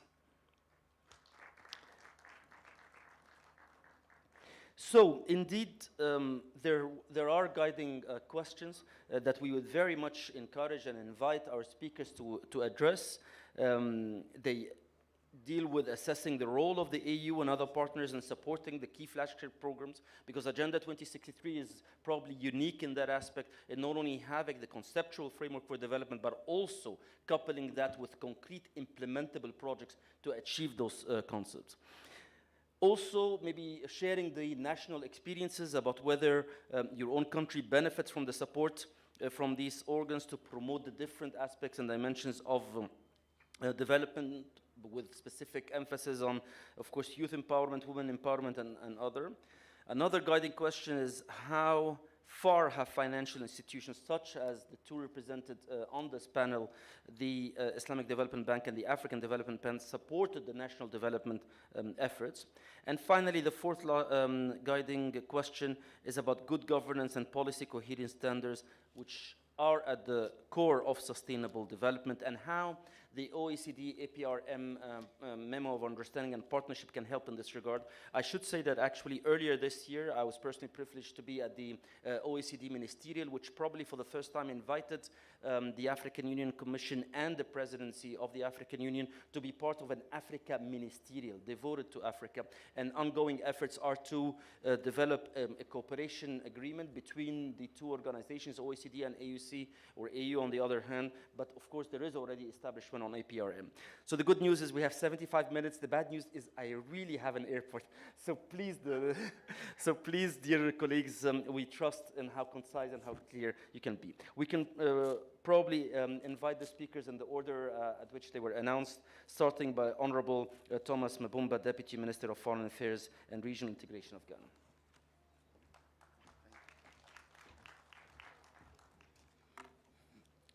Thank you, distinguished moderator, excellencies, colleague ministers of state, fellow panelists, ladies and gentlemen.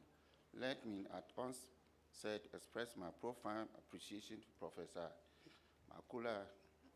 Maluka, as Chief Executive Officer of Continental Secretariat of the African Peer Review Mechanism, and his hard-working team for the invitation extended to me to participate in the panel discussion on the topic accelerating the implementation of Agenda 2063, role of the AU, UN, and other partners from the Global South.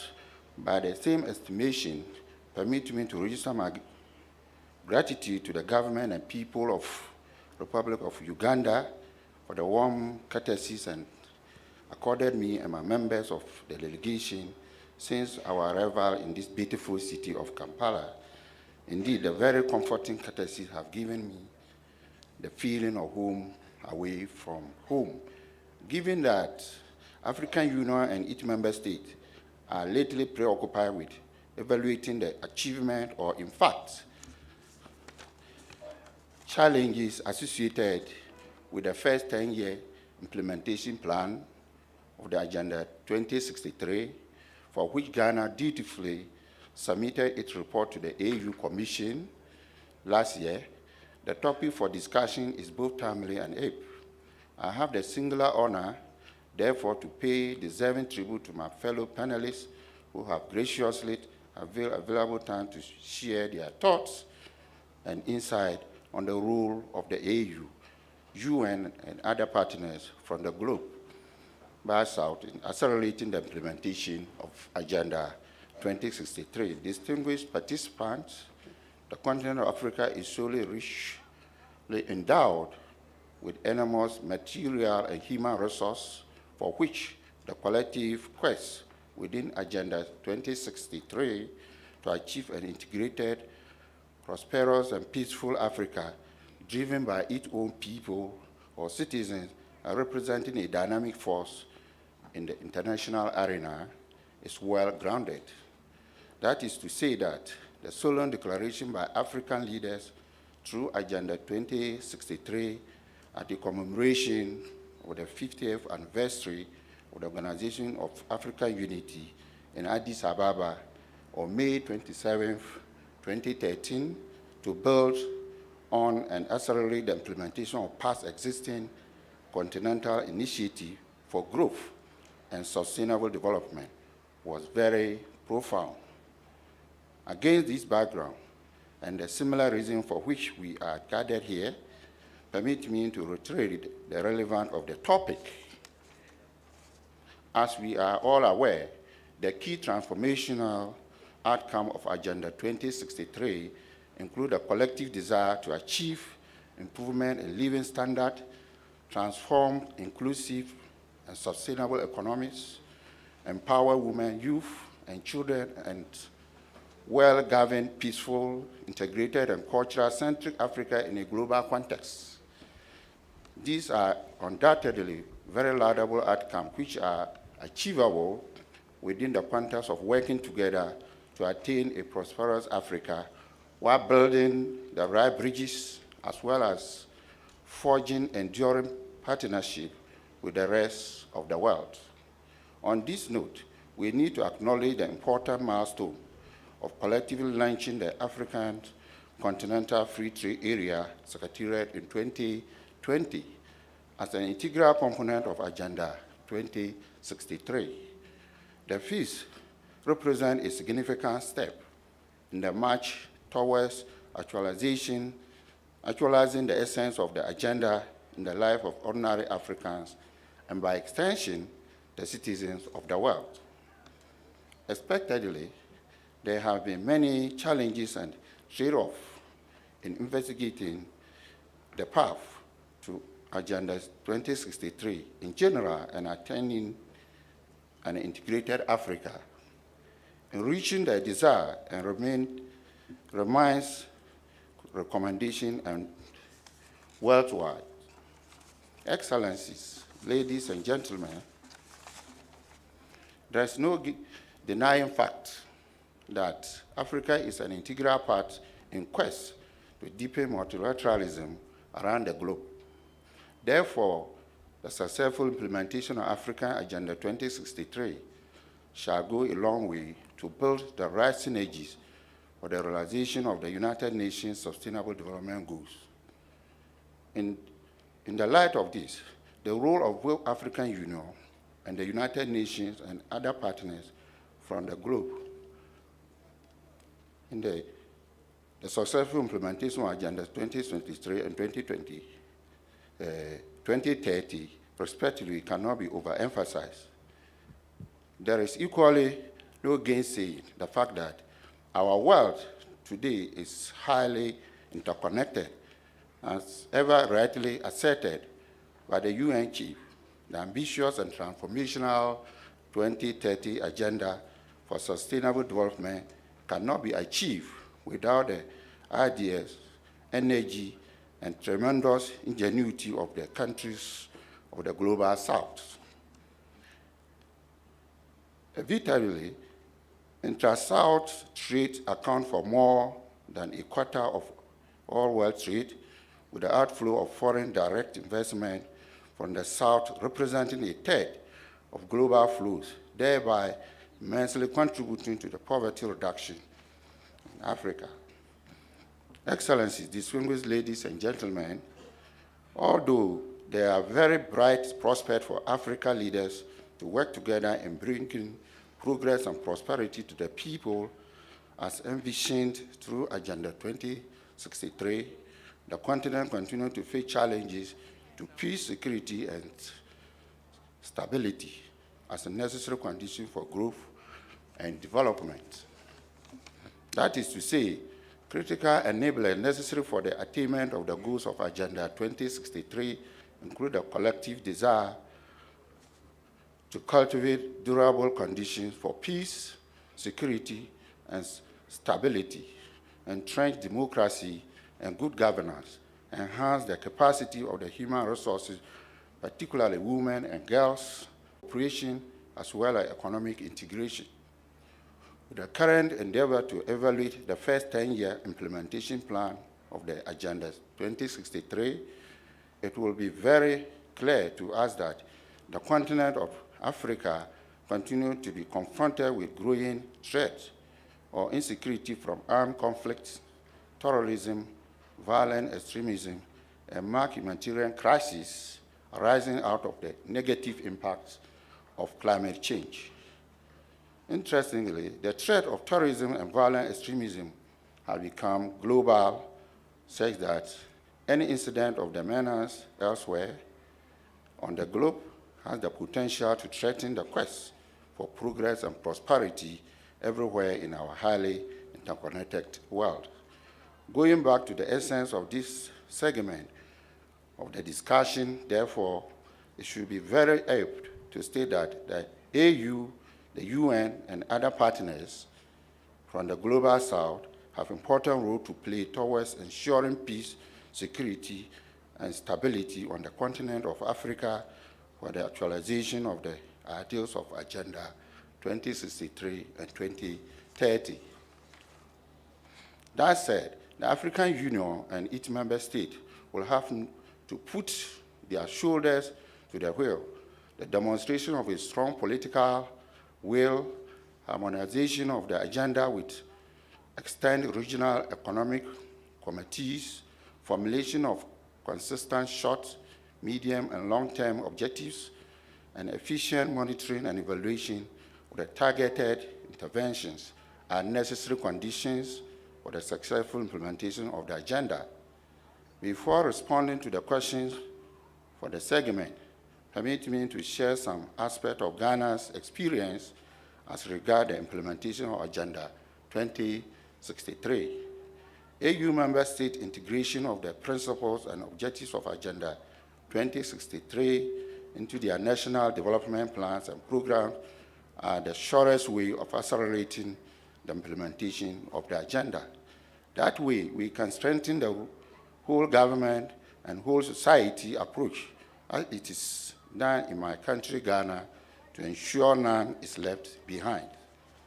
The National Development Planning Commission of Ghana, with the support of the Implementation Coordination Committee and partners, continue to ensure the whole society and whole government approach to the implementation of SDGs and AU Agenda 2063 yields the right result for peer learning and experience sharing in the global space. This obviously has financial implications, but with determination and commitment to the goal, we can together make it. Ghana also responded to the call of the African Union and the African Union Development Agency, New Partnership for African Development, to prepare a consultation report in 2002 with the objective of soliciting input from Ghanaians on the level of implementation of the first 10-year implementation plan of Agenda 2063, as well as identifying priority areas for consideration in the next 10-year implementation plan. The report, which was prepared under the guidance of the NDPC, was transmitted to the AU Commission. Indeed, Ghana collaboration with the AU on the Agenda 2063 implementation plan has been very positive. Let me, at this juncture, share my thoughts on the listed questions. How do we assess the role of the AU and other partners in supporting key flagship programs of Agenda 2063 and 2030?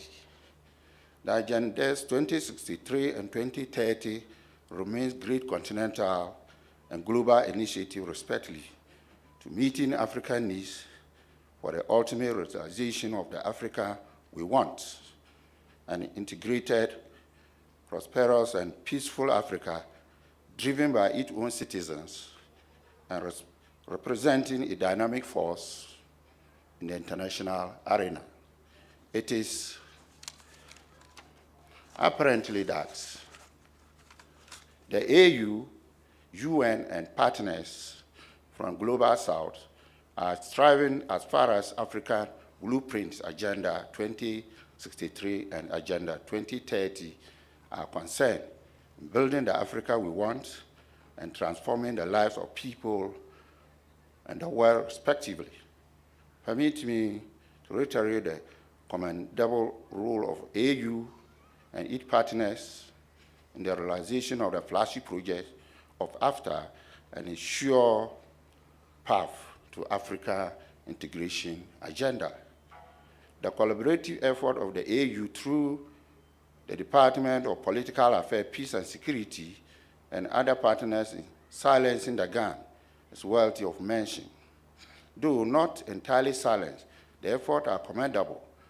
In the same vein, various initiatives by United Nations, including the United Nations Development Program, UNDP, United Nations Population Fund, UNFPA, the Food and Agriculture Organization, in peace building, construction, restoring life, building resilience, providing psychosocial assistance, poverty eradication, and much more cannot be overemphasized.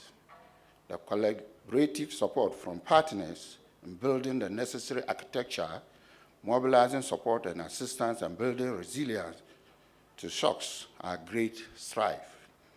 Nonetheless, more effort by all partners, including the AU, UN, and the Global South, will significantly accelerate the implementation of the two agendas. Does my country benefit from support from these organs to promote digital and knowledge economies, as well as women and youth empowerment in national development?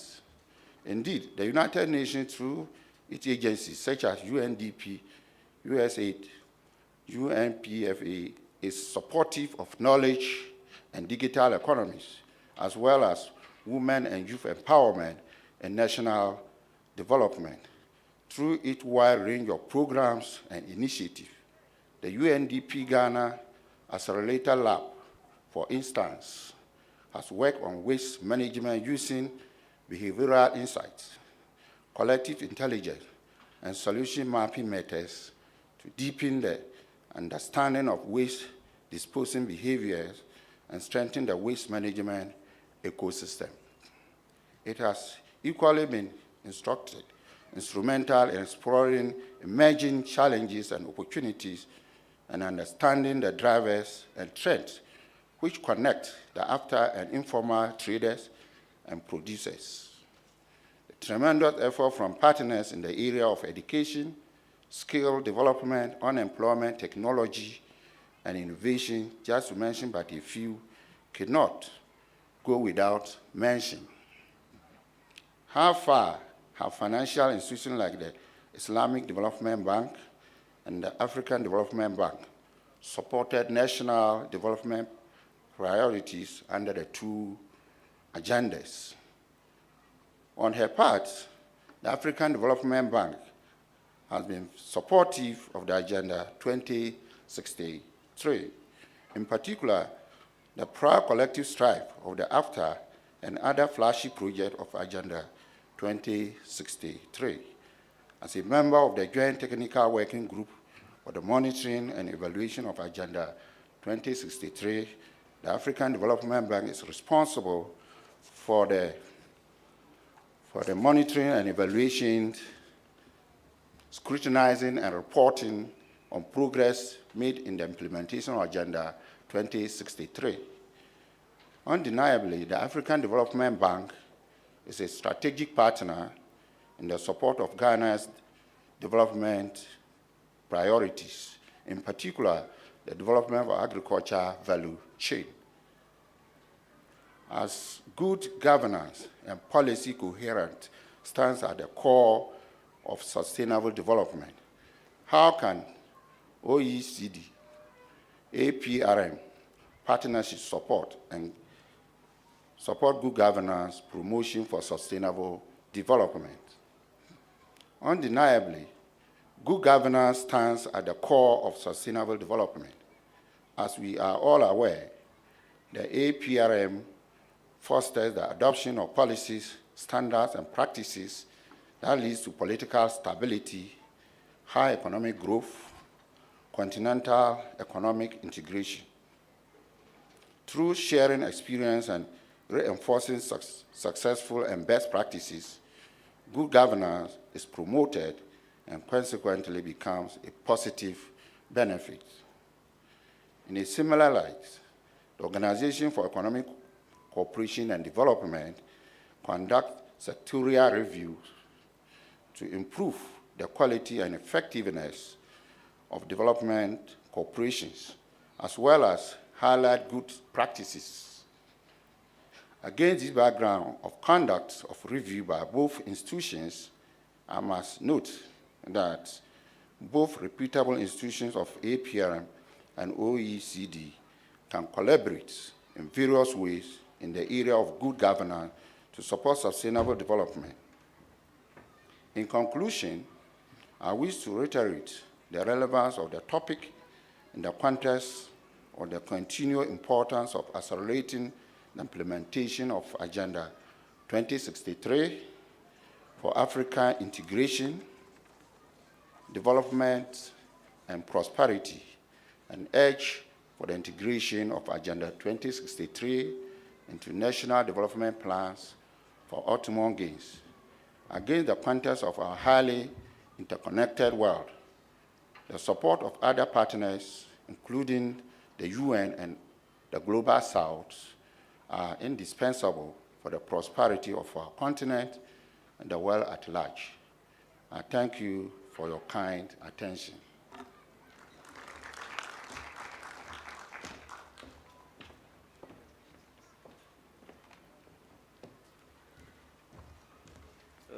Thank you, Honorable Deputy Minister Mabumba, for also emphasizing that organic linkage between Agenda 2063 of Africa and the 2030 Agenda of the UN. And in fact, maybe to add to how timely this session is, the mid-year evaluation of Agenda 23 of the UN will be held on two phases, July ECOSOC and September Summit in New York. So in fact, this organic linkage is very useful, and I should say that the AU was quite forthcoming by signing with the UN a framework of cooperation on Agenda 23, Agenda 2030 in 2018, again worth to be revisited, particularly this year. May I invite... Please permit me to respectfully stand on the well-established protocol for this forum as I bring warm greetings from the Office of the Senior Special Assistant to the President of Nigeria on Sustainable Development Goals to this strategic high-level African forum to discuss South-South and triangular cooperation within the framework of Agenda 2063. Distinguished participants, for the sake of time, just like to highlight some of the key institutional frameworks that we have institutionalized in Nigeria to guarantee effective implementation of both the 2030 Agenda for Sustainable Development and Agenda 2063. And in 2016, the President of Nigeria, in his wisdom, established the office to provide horizontal and vertical intergovernmental planning and coordination, resource mobilization and management, representation, advocacy and partnership building, monitoring, evaluation, and reporting for the SDGs. But our strategic approaches can be seen in the overall integration of both the 2030 Agenda for Sustainable Development and Agenda 2063, arguing that the two agendas are not mutually exclusive, but they are mutually reinforcing. And it is within that framework that since 2016, the Nigeria's Economic Recovery and Growth Plan, ERGP 2017 to 2020, the Economic Sustainability Plan of 2020 following COVID-19 pandemic, the National Poverty Reduction with Growth Strategy of 2021, and our new National Development Plan 2021 to 2025 have all been inspired by Agenda 2030 and Agenda 2063 and the cardinal objectives of President Buhari's administration, notably the economy, security, fight against corruption, and lifting 100 million Nigerians out of poverty within the decade of action. And in all these processes, we made sure that the contribution of both critical stakeholders, the United Nations Development System in general, multilateral and bilateral development partners have all come to play in implementation of both Agenda 2030 and Agenda 2063, the Africa we want. It is part of that commitment to not only the 2030 Agenda for Sustainable Development, but also the Addis Ababa Action Agenda for Finance and Development and the Agenda 2063 that Nigeria commenced in 2020, the crafting of the Integrated National Financing Framework for Sustainable Development. And this report was launched last year on the margins of the 77th session of the United Nations General Assembly. And our idea of the INFF is to bring all development partners together, critical stakeholders, private and public sector, to support, the financing of Nigeria's National Development Plan. Since we have, as we have argued, the new National Development Plan 2021 to 2025 and Nigeria Agenda 2050 have all integrated the 2030 Agenda and Agenda 2063. We have seen the convergence between 2030 Agenda and the Agenda 2063. The three dimensions of the SDGs, the economic, social, and environmental dimensions, have all fit in neatly into the 7 aspirations of the Agenda 2063. And in crafting our medium-term National Development Plan, all these have been mainstreamed into the cardinal pillars of the new National Development Plan. And the new National Development Plan aims to, if you like, inspire Nigeria to unlock its potential in all the sectors of the economy for an inclusive, broad-based, and sustainable national development. So the design of the Integrated National Financing Framework is another expression of Nigeria's commitment to the 2030 Agenda for Sustainable Development, the Addis Ababa Action Agenda for Finance and Development, and also the Africa's Union Agenda 2063, the Africa we want. There are classical examples of the sort of partnerships that we need, both within the South-South and across the South-South in terms of triangular cooperation to deliver on these agendas. And I will give a classical example for the sake of time. We have just completed the first country-led evaluation of priority SDGs with the technical and financial support of United Nations Children's Fund in Nigeria.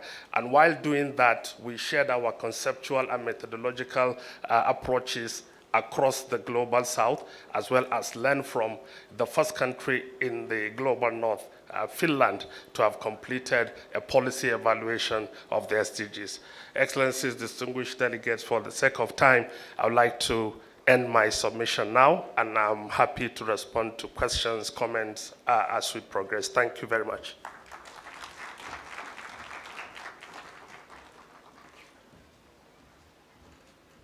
We thank Honorable Dr. Bala Yunus for the concise, to the point intervention. And the Honorable Speaker mentioned horizontal and international integration. On December 1st, Secretary General Guterres was in Addis Ababa to meet with Chairperson Moussa Faqih. They issued a joint communique. This is the communique of the 6th Annual AU-UN Conference. Let me read to you 2 lines from that communique. Paragraph 18. The Chairperson and the Secretary General underscored the importance of deeper horizontal and vertical integration, coordination, collaboration, and alignment of AU-UN work towards implementing Agenda 2063 and 2030. So we see how relevant the points that were raised by the speaker are in this regard.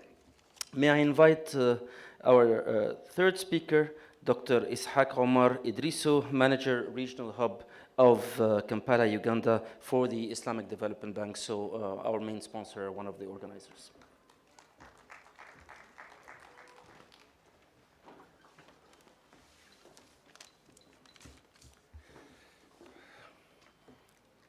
Distinguished Excellencies, distinguished ladies and gentlemen, all protocols observed, good afternoon. On behalf of the Islamic Development Bank, would like to share with you the bank's contribution to Agenda 2063 and that of the Sustainable Development Goals. with regards to Agenda 2063 and the bank's contribution to Africa, this is hinged on two broad strategies. The first is the strategy for Africa as a whole. We started off with what we call the Ouagadougou or Burkina Faso Declaration, which was a 5-year strategy for the development of the entire African continent. This came to an end and was succeeded by a strategy we call the Special Program for the Development of Africa, which was in a period of 5 years for the bank to come out with a total of about 11.5 billion for the socio-economic development and transformation of the African continent. This too has ended, and the bank exceeded the target that we set for that strategy. We are in the process of coming out with another program for the development of Africa. Having said that, the bank is also deeply engaged in partnering with regional bodies in the African continent. For instance, we have been supporting the Economic Commission for West African states. We have been supporting IGAD, the Intergovernmental Authority for governments in the East Africa region. And also the African Union itself, we have some memorandum of understanding wherein we strive to provide support to the organization and that of Africa as a whole. The bank is also deeply involved in implementing the PIDA, the Program for Infrastructure Development of Africa, wherein we pay special attention and focusing on interconnectivity, trying to make sure that the African countries are connected as far as infrastructure is concerned. Last but not least, we are also supporting the Africa Continental Free Trade Organization based in Accra. The bank is providing support to that organization. Now, when we come to the country level, because when you support the countries, we are invariable, directly or indirectly, supporting to Agenda 2063, because that is what the agenda is all about. It aspires to see the development of the African countries. So we support the African member countries, which are 22 in all, to achieve their developmental aspiration. And one way we do this is through what we call our MCPS, the Member Country Partnership Strategy. And this is normally a 5-year strategy wherein we engage with the country, try to find out what are the priorities and how the bank will be able to come in to support. Now, the Member Country Partnership Strategy normally has two planks. One is financing, the second is non-financing. Now, in the financing plank of the Member Country Partnership Strategy, we provide support to the public sector and also to the private sector, bearing in mind that the Islamic Development Bank is a bank group. We have the public sector, and we have entities dedicated to promoting the private sector. We have the Islamic Cooperation for the Development of the Private Sector.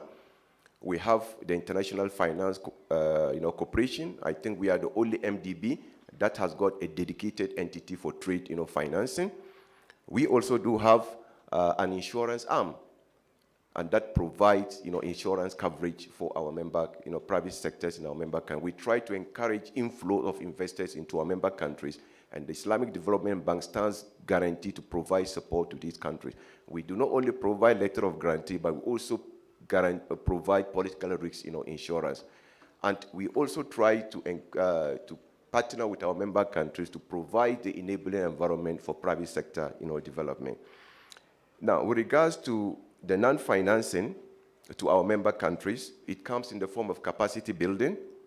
We also provide scholarships to our member countries, because developing the human resource potential of our member countries is quite critical, because without the human resource base, no country will be able to implement its programs and to develop. So IDB pays special importance to providing scholarships. And these scholarships initially was for science and technology, but over the years we have expanded it to cover all aspects of human endeavor.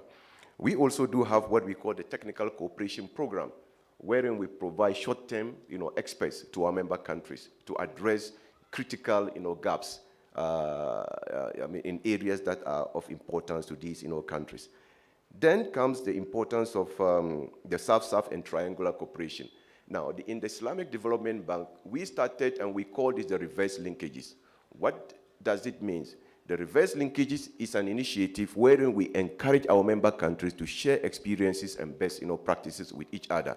Now, how does this contribute to the SDGs that we have been talking about? Now, we all agree that the global development landscape is characterized by challenges and opportunities. Not a single country can achieve its development ambitions with its own ideas and resources. And some developing countries have devised good solutions for problems which are transferable to others. Therefore, it is important to promote South-South triangular cooperation. Now, the belief in the bank is that best practices do not always reside in the West. Each country, irrespective of your level of development, will have something that you can offer to another member country. So in our reverse linkage concept, a country can be a provider and at the same time a recipient.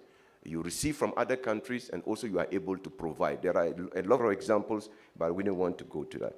Now, under the Sustainable Development goals, the development community has specific target for promoting South-South cooperation under agenda under SDG number 17, Global Partnership for Sustainable development.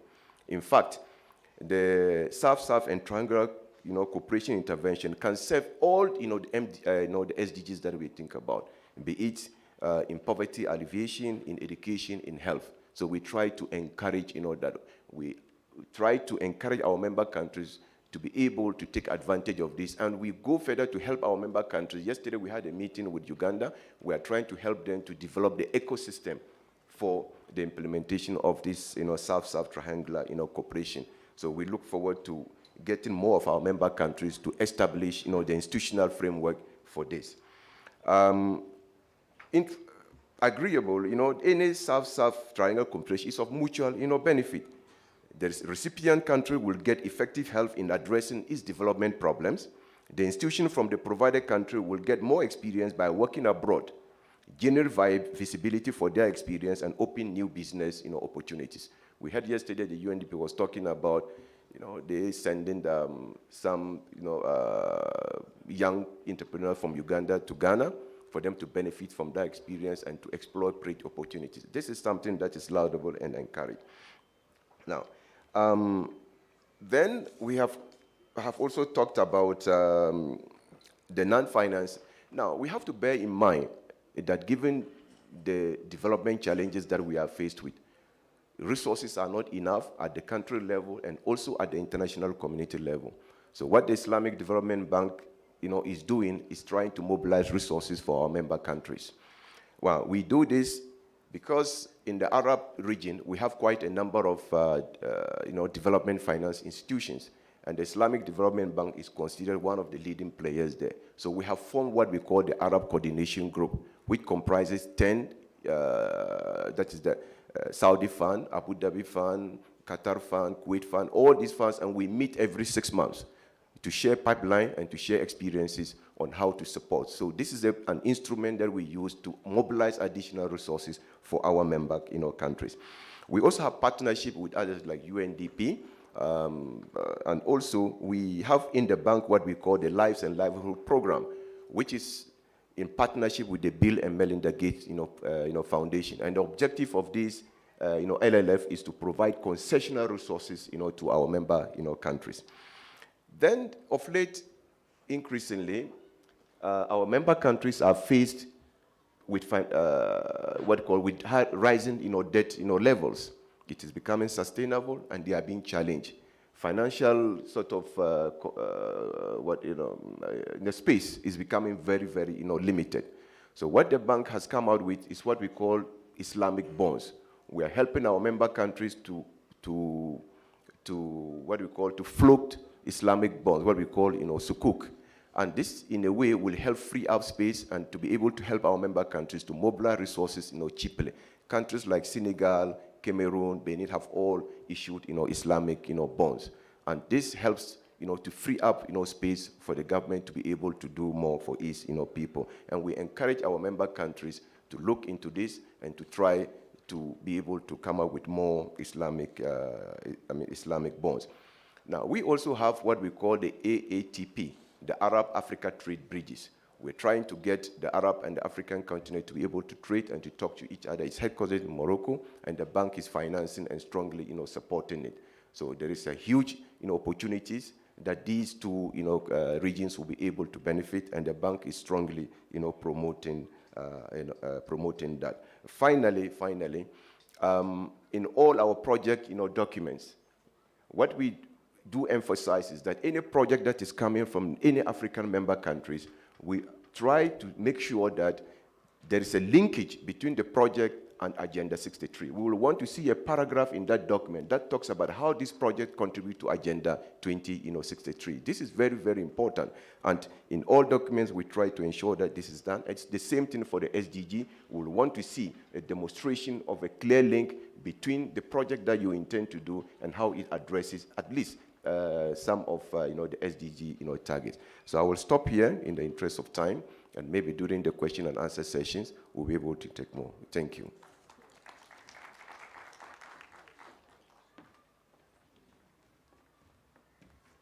So thank you very much, Dr. Ishaq, for this succinct presentation. I'll pick three things from it.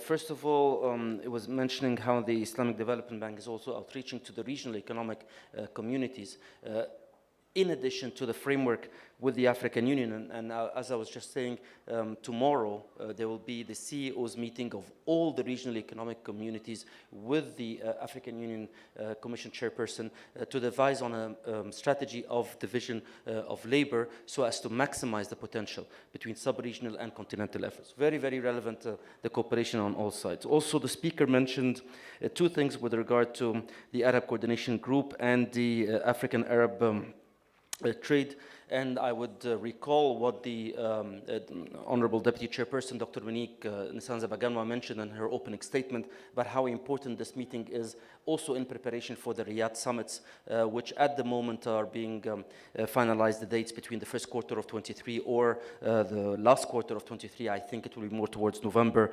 organized there. So this is very also relevant. Finally, our speaker also mentioned about how all the cooperation should feed into servicing Agenda 2063. And as I was saying, the African Union at the moment is developing what is called the PSPF, the Partnership Strategy Policy Framework, in which it will be clearly stated that any partnership between Africa, whether continental or sub-regional, should feed into the realization of Agenda 2063.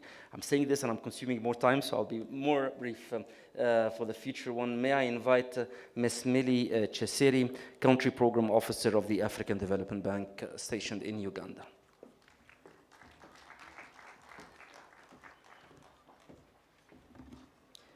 Thank you very much, Ambassador Al-Jawaili, Your Excellencies, distinguished guests, ladies and gentlemen.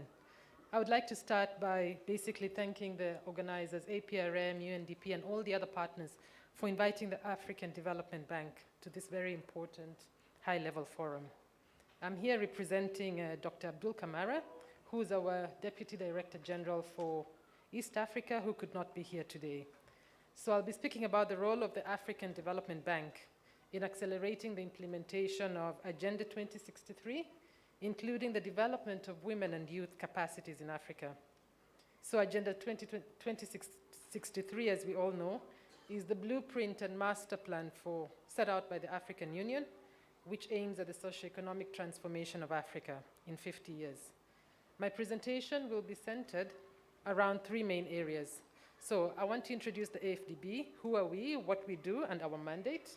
Secondly, I'll speak about our 5 priority development areas, which we call the high fives, and their linkage to Agenda 2063 and the SDGs, of course, and then the importance of partnerships in mobilizing and leveraging new sources of development finance. So in terms of AFDB, as you may know, we are a multilateral development bank, and our shareholders include the 54 African countries and 27 non-African countries. As Africa's premier development finance institution, the bank helps to reduce poverty, improve living conditions for Africans, and mobilize resources for the continent's economic and social development. So the primary objective of our bank is to contribute to the sustainable economic development and social progress of our regional member countries, individually and jointly. And we do this by financing a broad range of development projects and programs through various instruments, such as public sector loans, private sector loans, equity investments, lines of credit. We provide technical assistance to countries for institutional support projects, and we also assist countries with developing their plans and policies. And lastly, we supply emergency assistance. For example, when we had the COVID-19 outbreak, we provided a COVID emergency response facility. So we provide funding for both national and regional projects in Africa, which are aligned with the bank's high fives, Agenda 2063, the national development plans of countries, and of course the regional plans. So the way we work is that our interventions directly support national priorities or plans or regional plans. So, and we discuss these projects and programs with the governments that we support and also the regional economic communities. We never deviate from this approach. It is our mandate. So we really support the priorities of our country, which are aligned to the SDGs and are aligned to the Agenda 2063.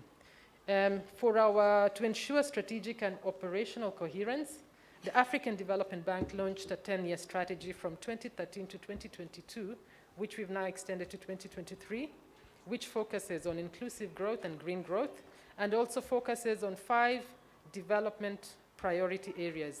These are our operational priorities, which I've mentioned, called high fives. We believe that the high fives are essential in transforming the lives of African people. So the high fives are Light Up and Power Africa, which is about energy access, Feed Africa, food security for Africa, Industrialize Africa, Integrate Africa, which is about regional integration, and improve the quality of life for the people of Africa. So these strategies are both aligned with the aspirations of the AU in the Agenda 2063, and because of our leading role as Africa's premier financial institution, and also leading on regional integration, the AU has mandated the African Development Bank to work with partner states, regional economic communities, development partners, and the private sector to mobilize resources needed for the implementation of Agenda 2063. So that was just my introduction of AFDB, and then I'll now speak about the link between the high fives and Agenda 2063, and I'll try not to spend too much time. So the first high five is Light Up and Power Africa. So we are supporting the achievement of SDG 7, which aims at the universal access to affordable, reliable, sustainable, and modern energy by 2030. This is one of our core areas, and we've seen that the continent has been making progress on this priority from 2015 to date. The population with access to electricity has increased from 42% to 56%. This is still very low, and also due to COVID, there was a really stagnant investment in this area, and it's below what is required to access, for us to achieve universal access by 2030. We see that Africa has great potential for renewable energy because we have considerable potential for renewable energy. There's a lot of light, there's wind. We are convinced that generating more from renewable energy or using mini-grids could significantly reduce consumers' reliance on inefficient, carbon-intensive forms of generations. So through the Light Up and Power Africa High Five, the bank has worked closely with private and public partners to promote investments in a wide range of energy projects.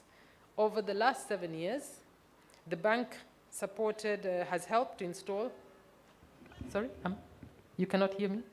Sorry, okay. The bank, okay, thank you. The bank has supported operations across Africa to install 2,500 megawatts of power generation, which has benefited 35 million households. The power generated has boosted both domestic and industrial capacities of Africa. Then we have an example of at least a regional project. So we are doing many of these kind of projects, and we call it the Desert to Power G5 Financing Facility. In 2022, we have contributed $380 million to a flagship renewable energy project in the Sahel, which will benefit Burkina Faso, Chad, Mali, Mauritania, and Niger to move from a low-emission power generation pathway using solar energy. So that project will generate an additional 500 megawatts of power. When it comes to the second high five, Feed Africa, we note that food production in Africa is lagging behind the population growth, and the gap in supply has been met by imports, which are very, very costly. And it's actually quite shocking when you see so many countries are importing food, but they have the climate, and they are importing so many basic things. And I've seen this especially in the west of Africa. There are many countries, they are importing things from France, And so those are some of the things that we want to address. So we believe that there is a lot of agricultural potential in Africa, and we want to enhance productivity, especially for staples. This is in line with Agenda 2063, which is basically focusing on a prosperous Africa based on inclusive growth.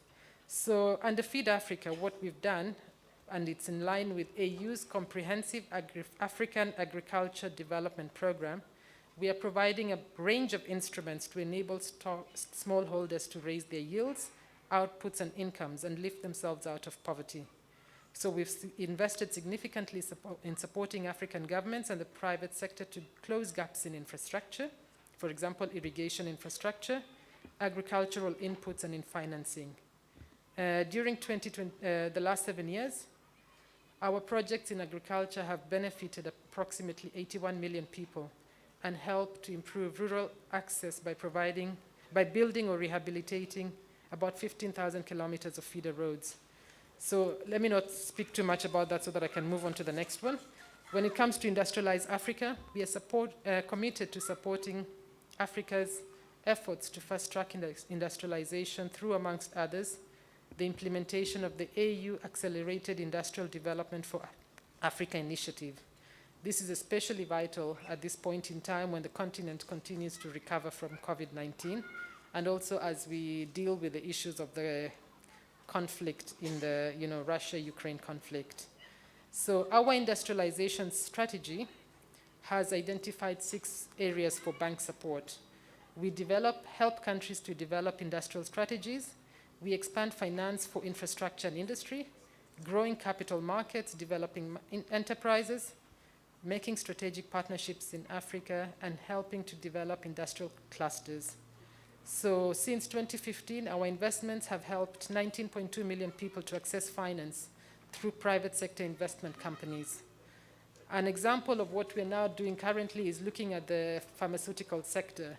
I think Africa received a shock during COVID-19 when we realized that we couldn't produce our own vaccines.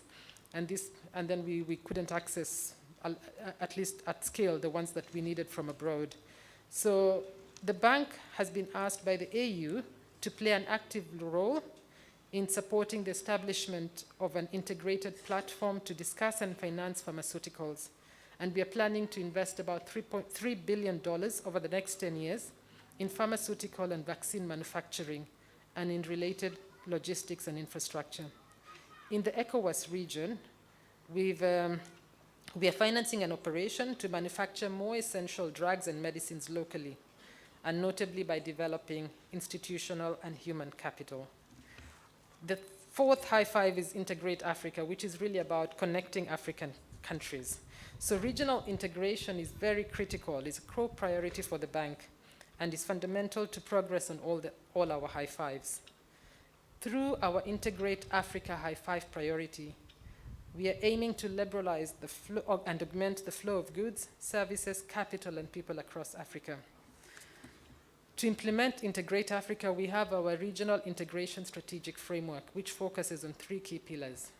These are trade and investments, regional infrastructure, and financial integration. The AU Vision for 2063 has set out an ambitious target that intra-Africa trade would grow from 10% in 2012 to about 50% by 2045 as a result of deeper integration. We've set an aspirational target of 20% by 2025. We believe that we have a critical role in this space. Currently, our Integrate Africa portfolio constitutes about 370 operations valued at $10 billion. So our investments are supporting key infrastructure, regional infrastructure projects such as transport, energy, finance, and ICT. And then in 2023, we plan to invest approximately $2 billion for the Africa Continental Free Trade Area related regional integration projects in low-income countries. And we hope to catalyze about 1 to 2 billion in co-financing.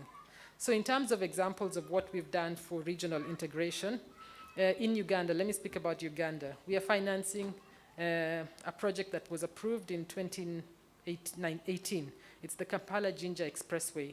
This project aims to unblock the congestion that is between the two main cities. I mean, the capital city of Kampala and the second biggest city of Jinja. There's a lot of congestion there, and that is part of the north-south corridor. So we believe that by easing the congestion on that road, and we will allow for the quicker flow of goods and services. And this project is connecting actually Uganda to Rwanda, Burundi, South Sudan.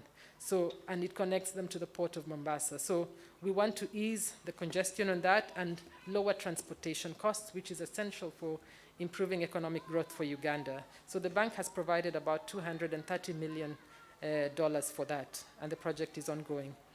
Also in Uganda, we've recently approved a project called the Kampala-Malaba Meter Gauge Railway Rehabilitation for about $300 million, which was just approved end of last year. And this is another very critical project that will help to remove, at least transfer some of the cargo from roads to railway, which roads are very expensive, and there's a lot of, more than 90% of cargo is being transported by a road from Malaba all the way to Kampala. So rehabilitation of that railway will significantly transfer the cargo to the railway and reduce transportation costs, reduce transportation time. So there's a lot of this. When it comes to road, we are doing about 70% of our portfolio is in Uganda is actually for transportation, and a lot of it is also to do with regional transport, connecting to Kenya and others as well. Other than just infrastructure, we are also employing a range of other modalities to facilitate trade across the continent. So for example, I had my colleague from Islamic Development Bank talk about trade finance. We are also working in this space, and we have supported about 2,600 transactions to date, involving about 120 financial institutions. We also see the importance of private sector participation in infrastructure, and we are working a lot in terms of mobilizing financing and also working with PPP arrangements. Then in terms of supporting regional institutions that lead the drive to integrate, African Development Bank has provided a grant of 11.5 million to strengthen the AU Commission. And then the grant will improve the AU's environmental and social safeguard and its gender focus. In addition, we provided a grant of 5 million to strengthen the capacity of the AFCTA Secretariat and accelerate the operationalization of the agreement. Let me move on to the second last point, which is about improving the quality of life for Africans. This is our fifth high five. We want to improve the quality of life of Africans, and our focus is on helping regional member countries to tackle poverty through inclusive and green growth, decent work and skills development, and access to quality public services, including water and sanitation, education, and healthcare. So we've also, as I mentioned, we launched a COVID response facility to help deal with COVID, and we provided a lot of budget support to countries. Other examples is we've supported about 67 million people in Africa to gain access to new or improved water and sanitation during the last 7 years. We are also mobilizing a lot of financing for climate change. And then when it comes to gender equality, the bank is very committed to gender equality. It's not just an objective, but an integral part of our mandate. So we are working closely with regional member countries to reduce gender inequalities. In terms of advancements made by the bank at operational level, we introduced the gender strategy for 2021 to 2025, which focuses on investing in Africa's women. This strategy requires us to mainstream gender in all our operations and empowering women through access to finance and markets, accelerating employability and job creation for women and skills enhancement, and increasing access to women's access to social services through infrastructure. So all our projects, even infrastructure projects, will have a gender component, and they seek to empower women in all our projects. Some of the special initiatives that we have for women, I'll just mention one. We have the AFAWA, Affirmative Finance Action for for Women in Africa, which is supposed to bridge the financing gap between men and women entrepreneurs through strengthening finance for women-empowered businesses, building capacity of women entrepreneurs and financial institutions, and supporting African governments in terms of their legal policy and regulatory reforms that improves women's economic rights. By end of 2021, this APRM project, which was launched in 2017, had approved about 450 million for own lending to over 1,800 women entrepreneurs in Africa. We're very proud of that project, and we want to actually increase the financing for that. My second last point is on youth development.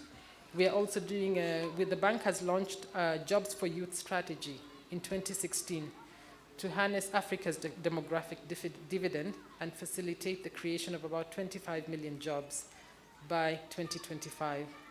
Since the adoption of that strategy, we have invested over 25 billion in 469 projects, $25 million, into 469 projects that will deliver skills, entrepreneurship, and business development and job creation for the youth. Lastly, I just want to talk about financing the strategy and the importance of partnerships in mobilizing and leveraging new resources of development finance. As the African Development Bank, our financing, and I think I've had all the other speakers say the same, is that our financial resources will always be a small fraction of Africa's requirements. And then there's a lot of fiscal constraints in donor countries, meaning that ODA will reduce.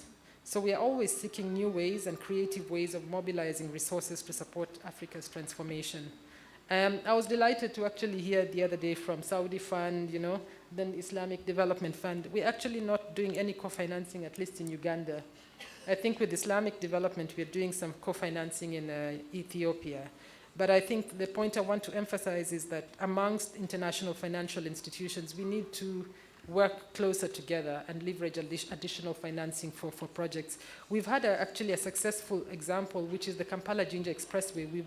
We mobilized financing, the African Development Bank, European Union, and the French Development Agency, about $400 million for at least one section of the project, and there's an additional funding plan for later. So those kind of partnerships help us to at least mobilize significant funding for big projects. So I think we'll be seeking opportunities to partner more.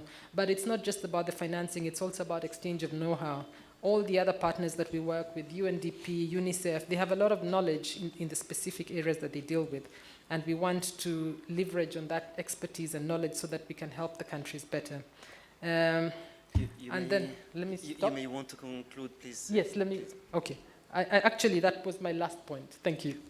Thank you very much. Ms. Mili Chesire, Country Program Officer for the African Development Bank, which is a major, not only partner, but I think stakeholder for the African Union system in general. I apologize, I may have, for the last two speakers, I may have to leave because the session was supposed to go finish or conclude an hour and a half earlier. But may I just invite also Dr. Tatiana Teplova, Head of Policy Coherence Unit for the OECD, and as we were saying, particularly this year, we had the excellent cooperation to launch the Africa Ministerial with the OECD. So, Dr. Teplova, please. Thank you, Ambassador.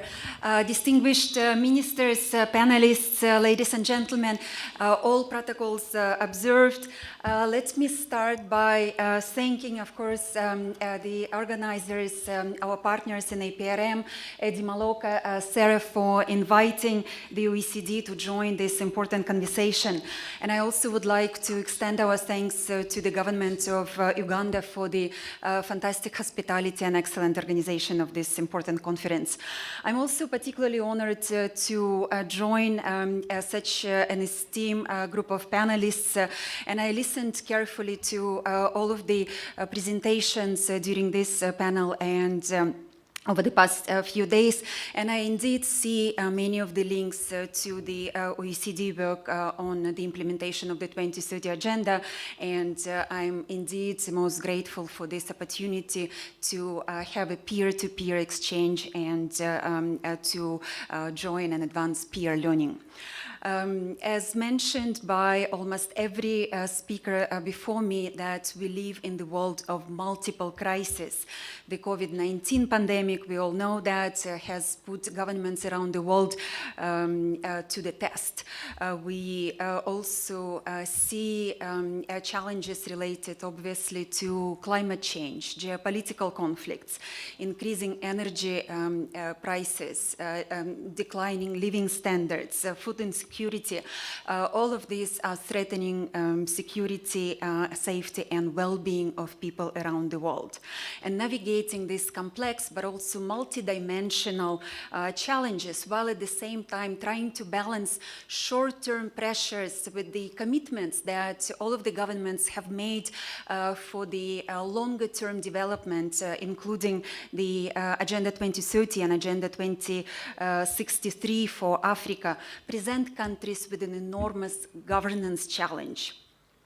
We see that to be successful, governments need to coordinate, consult, and work across different policy areas in an unprecedented way. So basically, this means that governments need to design and implement policies that are coherent across sectors, but also across countries and over time. And here, institutional mechanisms and governance really come to the forefront. Maybe let me just say a few words about that. So as part of the 2030 agenda, the SDG targets 17.14 specifically calls on the countries to facilitate and implement policy coherence for sustainable development. And we also know from our work with the countries that this is not an easy task. And I'm sure many government representatives in this room would agree with me that there are multiple challenges to the joined up government action. And here again, as mentioned, that one of the challenges is balancing short-term economic and social pressures, which often crowd out kind of longer-term strategic policy initiatives and objectives.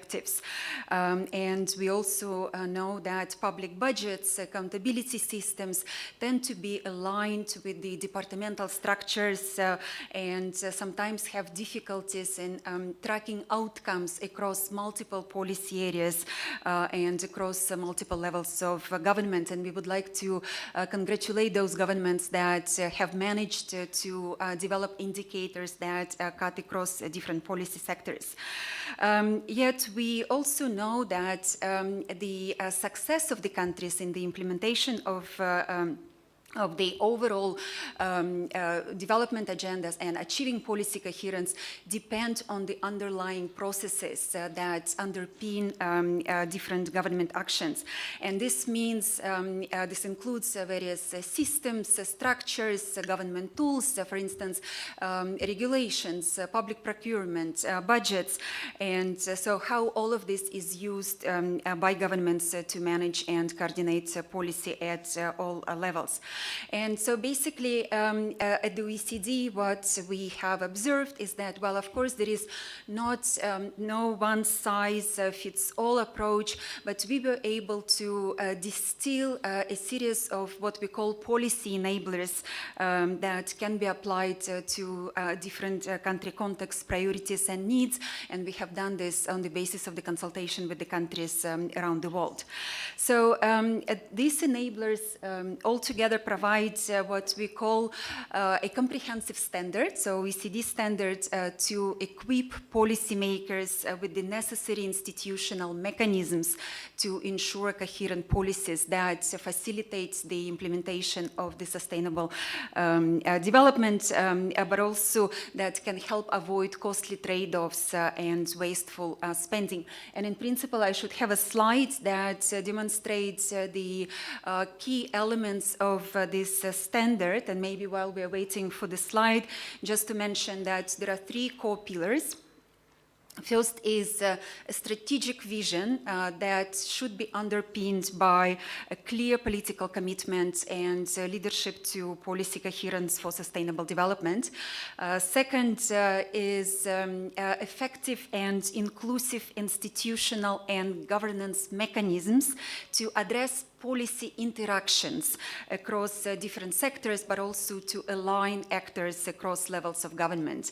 And the final pillar is a set of responsive and adaptive tools to anticipate, assess, and address different domestic, transboundary, and long-term impacts of policies and finance.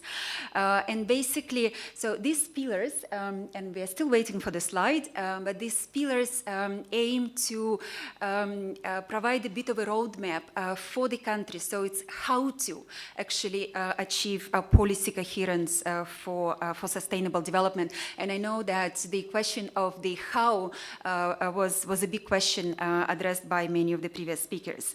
And of course, this guidance can only be achieved if governments are equipped with the right human resources, also with the relevant skills and competencies to implement PCSD. And here, again, based on our work, we see that all institutions will need to be developing skills for their public servants that enable them to work across traditional siloed approaches and to think and act in new cross-cutting ways to really go beyond their traditional operating environment. So against this background, we are really pleased to be launching today a new partnership with the APRM, African Peer Review Mechanism, and the German Agency for International Cooperation to build institutional and individual capacities for PCSD, Policy Coherence for Sustainable Development in Africa. So this joint initiative aims to essentially achieve two main things. First is to provide national policy advice, capacity building, and tools on PCSD, Policy Coherence for Sustainable Development, based on the experience of our partners in APRM and the OECD. And the second aspect of this initiative will focus on facilitating regional dialogue and peer learning to support countries in aligning domestic and regional efforts in accelerating the implementation of the both agendas 2030 and 2063. So at the core of this partnership is also the principle that both APRM and OECD share the same methodological approaches to be promoting policy coherence, and this includes in-depth country reviews, knowledge sharing, and peer learning. Conscious of the time, so just maybe to mention that the next steps for these partnerships will involve organizing country-specific workshops that will allow countries participating governments to assess their ability to strengthen PCSD, policy coherence, including the alignment of efforts across the agendas. And this self-assessment will provide the basis for more targeted collaboration and analysis. And I've already had the pleasure of speaking with several countries, looking forward to speaking with many more. We encourage your expression of interest if you would like to join this initiative, and certainly very much looking forward to advancing this partnership. So I'd like to thank you again for inviting the OECD to be part of this important conversation, and we stand ready to work together to advance a more resilient and sustainable future. Thank you. Thank you very much, Dr. Deplova, Head of Policy Coherence Unit. May I invite our ABLE Forum Coordinator to moderate the session, and strong apologies to my colleague, Counselor of Embassy of China. I really have to go. I'm not even sure I'll catch the plane. But this was a very enriching discussion, and I can promise you, and I think Professor Meloka and our dear colleague Sarah, that the very rich ideas that were discussed not only today, but in this framework in general, will be very much conveyed to the leadership of the EU Commission for exploring new opportunities, avenues, channels of partnership, particularly enhancing South-South. So, my dear colleague Sarah, would you like to take the moderation of the session? And very much looking forward to learn the outcome of it as well. Yes, and she will invite and our colleague from China.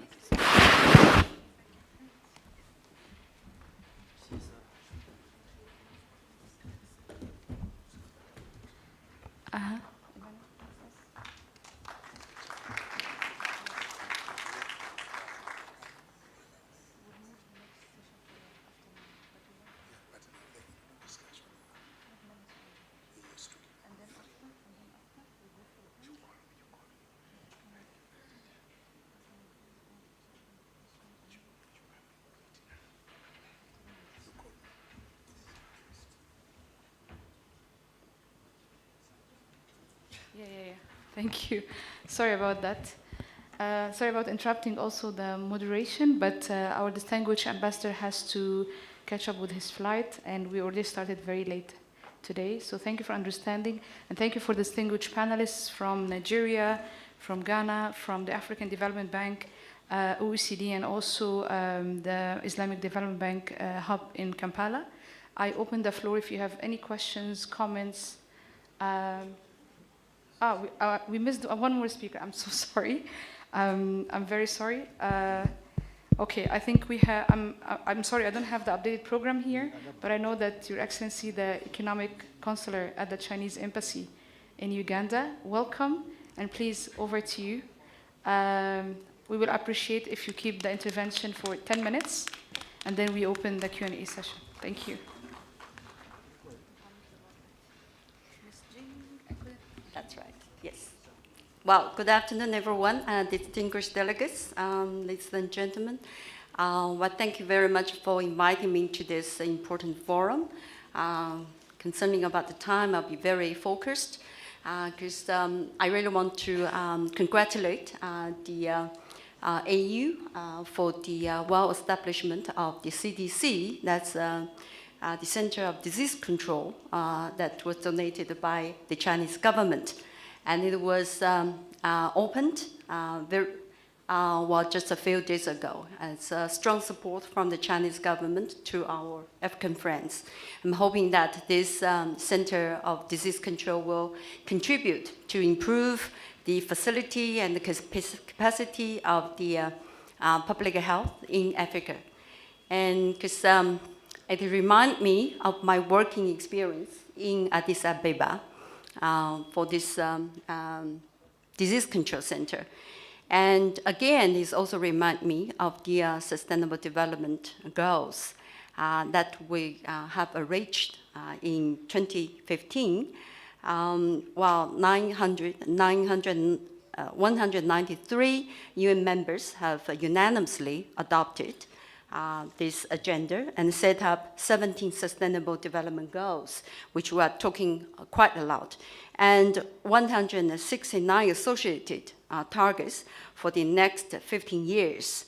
So I'm coming here is just to give people kind of a feeling that we are very far behind, and then we have to work very hard to achieve these 17 SDGs and also 169 associated targets by 2030. Timing is very, very limited, and we cannot leave any country behind. So I'm very impressive by all the partners, the UN agencies, and those bank partners for their contribution and the efforts.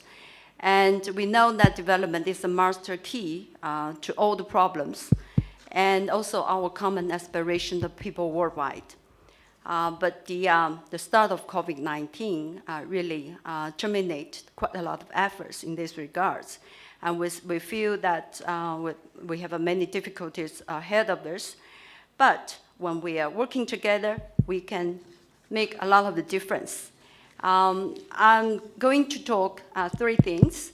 One is how we are going to achieve these sustainable development goals by joint efforts. And secondly, I'm going to just brief you about the Global Development Initiative posted forward by the Chinese government and how we are going to make full use of this platform.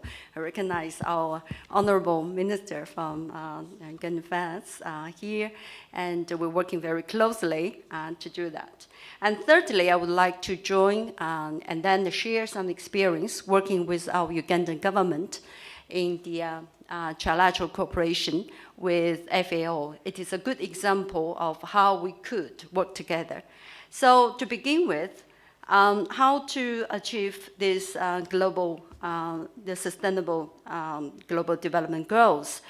Well, today the global development process have really hit major roadblocks. The momentum of international development cooperation is being weakened, and development gap between the North and the South keeps widening. While as a result, the global efforts to implement this 2030 Agenda for Sustainable Development Goals have suffered major setbacks. We could witness quite a lot of figures. Say like 1.2 billion people in nearly 70 countries are confronted with COVID-19. Food, energy, and debt crisis come to our daily agenda. And what has achieved in the decades of global poverty reduction efforts could be wiped out if we're not working so hard. So this is a time of challenge, but also a time of hope. During the UN General Assembly in 2021, the President Xi Jinping, the Chinese president, actually put forward Global Development Initiative. And what is the Global Initiative? Is that we bear in the view that we have to speed up the implementation of this 2030 agenda. And how to speed up? We have to put forward some specific actions. China has taken the lead and set an example and has continuously put forward feasible solutions. While this global development initiative has not only gathered a broad international consensus, but also effectively promoted joint efforts, providing a guide for advancing global development and international cooperation. I'm giving you an example of the FAO cooperation in this regard. While China was one of the first countries to support FAO, which is a Food Agriculture Organization, through South-South Cooperation Program, and has consistently supported this program, sharing the experience and knowledges with other developing countries like Uganda around the world. As a key strategic partner to FAO on South-South Cooperation, China has contributed over $130 million to FAO cooperation program and dispatched over 1,000 experts to countries in the South since 1996. With these experts' efforts, 25 projects have been implemented successfully. 100,000 smallholder farmers of developing countries benefit directly, and millions more benefit indirectly. And what makes China put more confidence in this South-South Cooperation Program is the whole world that's actually noticing that this cooperation are expiring, and then it is really effective to help the poverty alleviation of developing countries. And last year, while the government of Uganda has also very supportive to this South-South cooperation, and has decided to invest $9.6 million to this program, while this is through the establishment of the unilateral trust fund in FAO, while Chinese government has contributed $2.4 million to support the third phase of China FAO Uganda South-South Cooperation Project. And this third phase will be incepted, and the inception of this third phase will be held on 20th January. That is the day following tomorrow. I want to emphasize that these South-South cooperation projects between China and Uganda is very different, because with both countries are partner countries, while Uganda the host country, rather than what we call donor country and recipient country. That means the two governments adhere to the balance of power and responsibilities, mutual respect, equal consultation, and full cooperation between the two governments, while provided mechanism that would be guarantee for this big success of this project. So with this concept of cooperation and through the initial two phases, very successful phases and great contribution for our Ugandan government, that 47 Chinese experts and technicians were deployed in Uganda over 2 years period, where they helped improve technologies used to produce rice, fox milk, millet, maize, grapes, apples, cherry, tomatoes, as well as animal production, and including those animals like pigs, goats, sheep, and fisheries. We're doing fish farming as well. Projects also focus on the agro-processing and value addition. And study tours have been arranged for our Ugandan friends in agriculture sector, and then with intention to improve the capacity. And the program has directly targeted the women agriculturalists, women farmers, helping increase income and improve the employment, nutrition, and the livelihood of the southern farmers in Uganda.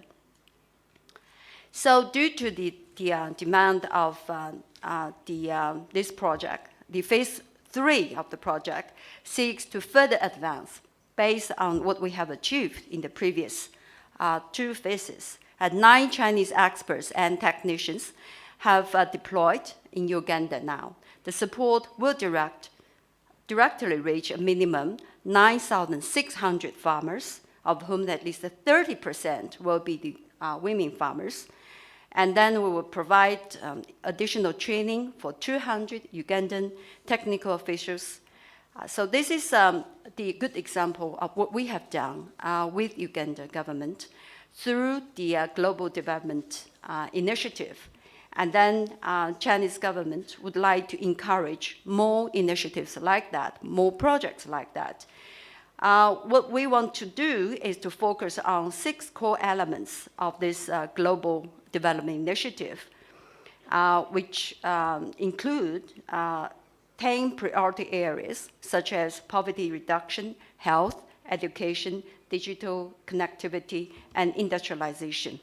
We would carry out high-level dialogues on global development and promote knowledge and experience sharing. And up to now, as far as I know, that 100 projects have been developed with different UN agencies like UNICEF, UNDP, and I was also informed, UNIDO, for example, and I was also informed that like the International Bamboo Association has been involved and participated to help the African countries to improve their capacity in the bamboo industrialization that will also at the same time to save the environment by cutting all those trees. So I think this is very practical. While Chinese government also attach great importance to the implementation of the Sustainable Development Goals. And then we did by ourselves, and then know that we have announced the absolutely poverty alleviation target have been achieved 10 years ahead of the time. And then while we are now trying to build up the synergy of the Belt and Road Initiative, which has been announced in 2013 with the new Global Development Initiative, which has been put forward in 2021. And we would like to see that we could put more efforts in poverty alleviation, security, COVID-19 vaccines, and financing for the development, climate change, green development, and so on. So this is something that we have some experience, and we would like to share that experience with you. At the same time, China will continue to be the provider of those public goods, and will continue to implement major initiatives and measures that President Xi Jinping announced at the UN for the greater role of the China UN Peace and Development Fund, for example, and the South-South cooperation with FAO Trust Fund, and the Center for International Knowledge of Development, and International Research Center for those big data for sustainable development goals, and the Global Innovation and Knowledge Center for Sustainable Transport. So those are the efforts we are going to put forward in the years ahead, and we would like to see that we could join our hands together and then to build up a capacity together. Well, I'm here in Uganda for 2 years. I was working in Addis Ababa for 2 years for the Center of Disease Control. And then I'm here with my Uganda friends. I really enjoy my stay here. One of the Luganda language I learned is Mununu, Mukabi, Yamununu, Dadala. A friend indeed is a friend indeed. And China really want to work with all the friends here in this platform to achieve our international goals.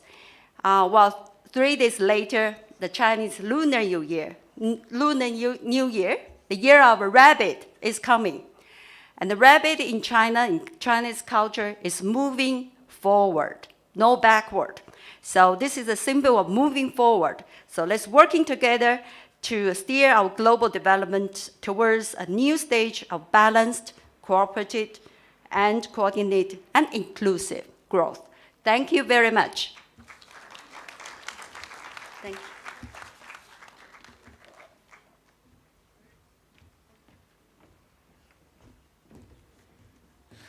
Thank you very much, Ms. Jiang, Economic Counselor at the Chinese Embassy in Uganda.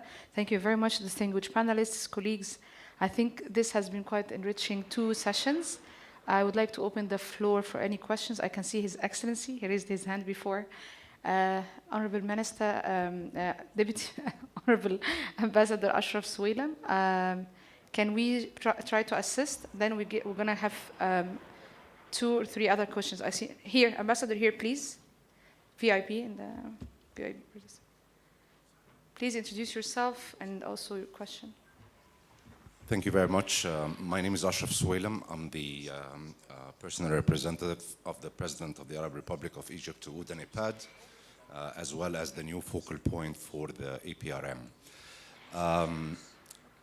I think this session in particular has been incredibly enriching because, in my opinion, it touches on one of the most most important and difficult challenges in developmental work, but also in peace and security work, which is relevant to the future of our countries and our continent. And that is the idea of institutions coming together and working together. And so, based on the message of hope by our Chinese speaker of the idea of moving forward, I want, number one, to respond to what Dr. Tatiana mentioned about the invitation. And on behalf of the government of Egypt, I would say that we are responding positively to your invitation. I would like to pick up this conversation later with you, together with my colleague, the Assistant Minister for Economic Planning. But the other issue, which was actually included in the questions of the session, and I would be very interested to learn a little bit more about, is what our colleague from the FDB mentioned about the coordination with other financial institutions, including the Islamic Development Bank. To what extent can that be done in a more systematic, structural way, not only by terms of meetings that take place regularly, where you exchange notes on what you're doing, and try, in the absence of other word to describe it, to step on each other's toes, but rather to actually work together in a coordinated and a harmonized manner. And maybe with the benefit of having 2 representatives from Nigeria and Ghana, to what extent in your own countries do you see that kind of coordination? I know the UNDP, for example, in Uganda, having been the ambassador of Egypt to Kampala until three months ago, has been very active in that regard, coordinating the work of international donors. But to what extent do you see that kind of cooperation? And as a recipient country of the assistance, the funding, the financing from these institutions, what specifically would you recommend moving forward on how to achieve that kind of coordination between these institutions, whether the ones represented in the room or the ones that are not represented in the room? Thank you very much. Congo, please, here. Please raise your hand again. Yes, so we don't lose the focus. My name is Joel Mulenga. I'm from DRC. I would like to speak in French. Donc, je tiens premièrement à remercier les panélistes qui ont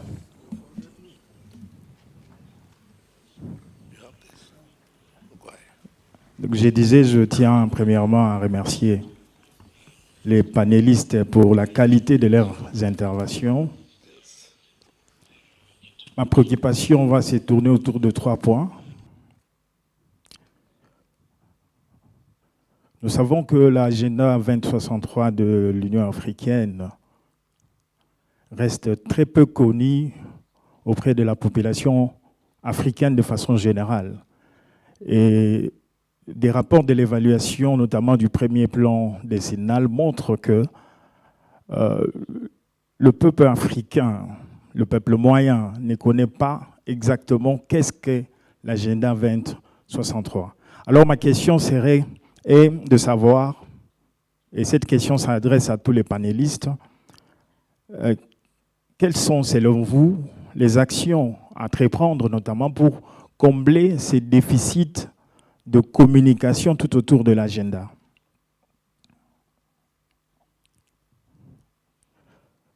Ma deuxième préoccupation, c'est celle qui porte sur les projets phares de l'agenda.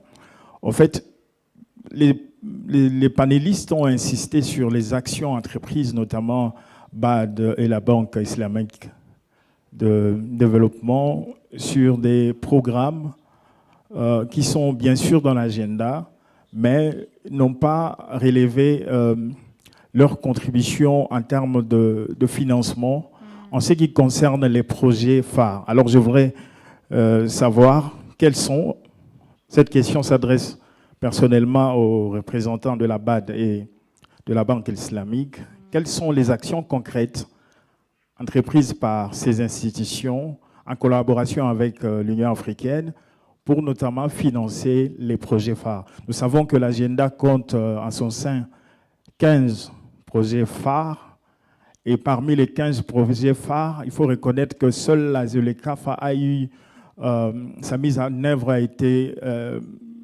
disons, satisfaisante. Qu'en est-il des autres projets? Et la troisième question s'adresse aussi à tous les panélistes, c'est de savoir, selon vous, quels ont été les défis ou les obstacles rencontrés par l'Union africaine et notamment ses partenaires financiers pour le financement des projets phares de façon générale. Je vous remercie. Merci beaucoup. We'll see if there are any other questions. Thank you for, please try to keep your questions or comments brief. I can see a gentleman here who raised his hand. Please introduce yourself.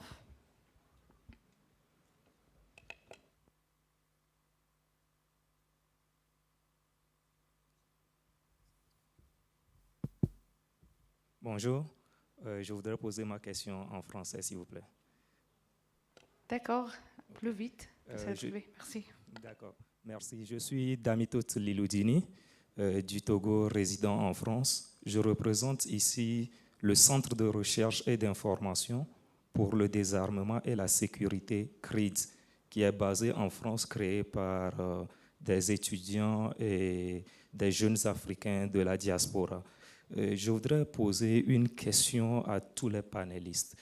Aujourd'hui, nous voyons sur ce panel que les intervenants n'ont fait que exposer leurs activités en faveur des différents gouvernements. Aujourd'hui, quelle est la contribution des organisations de la société civile sur les questions de désarmement? Parce qu'en Europe, nous, notre organisation a été créée en 2020 et nous avons eu l'occasion déjà de former près de 3000 jeunes. Et en décembre, nous avons lancé un programme d'éducation sur les questions de désarmement et de non-prolifération, que ce soit sur les armes ou les armes nucléaires. Aujourd'hui, quelle est la contribution de vous, vos organisations, en tant que partenaires étatiques, à soutenir ces organisations de jeunes qui veulent vraiment exposer leurs activités sur le terrain? Parce que nous sommes face à cette difficulté de financement, parce qu'en Afrique, nous avons généralement cette vision avec les organisations internationales de coopérer uniquement qu'avec les États, et après tous les États collaborent avec les organisations de la société civile. Cela crée un déficit dans l'implémentation de l'agenda 2063 de l'Union africaine et principalement dans notre cas, dans la promotion des activités de l'Union africaine sur les questions de faire taire les armes d'ici 2020. Quelle est, selon vous, votre solution pour pouvoir collaborer directement avec ces genres d'organisations qui sont de la diaspora et qui veulent aujourd'hui implémenter leurs activités ici en Afrique par des partenariats? Je vous remercie. Merci beaucoup. He's one of the exhibitors, that's why he's very passionate about the issue of disarmament. I will try to use my humble French to assist the panelists, just in case if you didn't get any question which were already dismantled in French. So I think I can go back to my panelists and give the floor to the AFDP, I think Nigeria and Ghana, to respond to Ambassador Ashraf's question, and then we can, the floor is open if you want to reflect on the other questions from Congo, and my colleague from, I think he's an African student based in France, and he works for Disarmament Research Institute in France. Thank you very much. Okay, thank you very much, Ambassador, sorry, for the question, and also all the others that have asked questions. So there was a question about AFDB and the idea of coordination amongst DFIs, and how can this be done more systematically in a coordinated and harmonized manner, other than just, these meetings that we sometimes meet from time to time. So as AFDB, what we try to do is to reach agreements, framework agreements with partners. So for example, I think we have one with Islamic Development Bank signed by our headquarters, but sometimes when it comes to the operationalization of that, we also have internal challenges that we need to overcome. So sometimes this is, everybody in headquarters is aware, but at the country office, it's not being done, because that knowledge is not there. So we try to do internal awareness raising in terms of all the instruments that the bank has signed with other partners. So we do have arrangements, so with Islamic Development Bank, French Development Agency, European Investment Bank, European Union, and others. But we need to do more in terms of now operationalizing what's the word? Operationalizing that on the ground. So as I mentioned, with Islamic Development Bank, we have a project in Ethiopia together, but here, we haven't even met, you see? So we need to do more in terms, because we have the framework agreement to actually work together. So that's one way that we can actually make working together easier, is actually having agreements between, or MOUs between institutions. And we are doing that. Then there was somebody that asked about flagship programs of the Africa Continental Free Trade Area, and why are we just talking about, we are not talking about much. So as I say, when it comes to Africa Development Bank, we are supporting a lot of the Agenda 2063 projects, and I did not specify them, but really all our infrastructure projects, especially the ones on integrating Africa, linking Africa with other African countries, is all about the Program for Integration, Program for Infrastructure Development in Africa, which is PIDA, and then all our other projects on Feed Africa, on agriculture, on energy, Light Up and Power Africa, are all supporting many of the Agenda 2063 programs. So I think I will stop there. And then, sorry, there was a question about challenges in financing AU flagship programs. So one key challenge that I've noticed, and I wanted to mention that because this colleague from UN resident coordinator was talking about the how. A big challenge that we don't actually talk about is the issue of implementation of projects. And our colleague from JICA mentioned that in an earlier project. This is one of the key constraints to us achieving the SDGs and the Agenda 2063. Implementation of projects is generally below standard in so many countries. So we finance projects, for example, a road that is supposed to take 4 or 5 years, but we end up taking 10 years. And it's to do with a lot of delays at the executing agency level. We try to build capacity of projects, of institutions, so that they can be able to do things quicker and in a better way. But we continuously face challenge. So this is it's an African, I think, challenge. It's a big problem that we face and we need to overcome as African organizations. Thank you. Thank you. On the same point. Okay. Thank you. Yes, just to respond to His Excellency Brother Ashraf's question about coordination. I think that we coordinate more than what people actually sees. I have talked about the Arab coordination group. We meet every 6 months to share pipelines and to plan for how to finance projects together. At the same time, for instance, when COVID hit in 2019, what the Islamic Bank did was that in some of the countries we do not have field presence, and given the leverage that the World Health Organization and also UNICEF has, the IDB decided to see the implementation of some of our projects to WHO and also to UNICEF to implement on our behalf. So we do that. Also, we have a project, for example, in Djibouti, which is called the SEF, support to economic resilience for vulnerable enterprises. Now, there is a component there. The Islamic Development Bank feels that the UNDP will be much better, implementing. So in that component, we ceded it to UNDP to implement in Djibouti. The same thing in Uganda. Currently, we have just received a pipeline from the World Bank about the projects in MENA, including Uganda and Mozambique. And we are discussing what we can do together. We have identified projects in Mozambique, in Djibouti, and also in Somalia. And so we do share a lot. And just 2 months ago, we received a delegation from the African Development Bank. They were here on a programming mission to identify projects for the next year, for this year.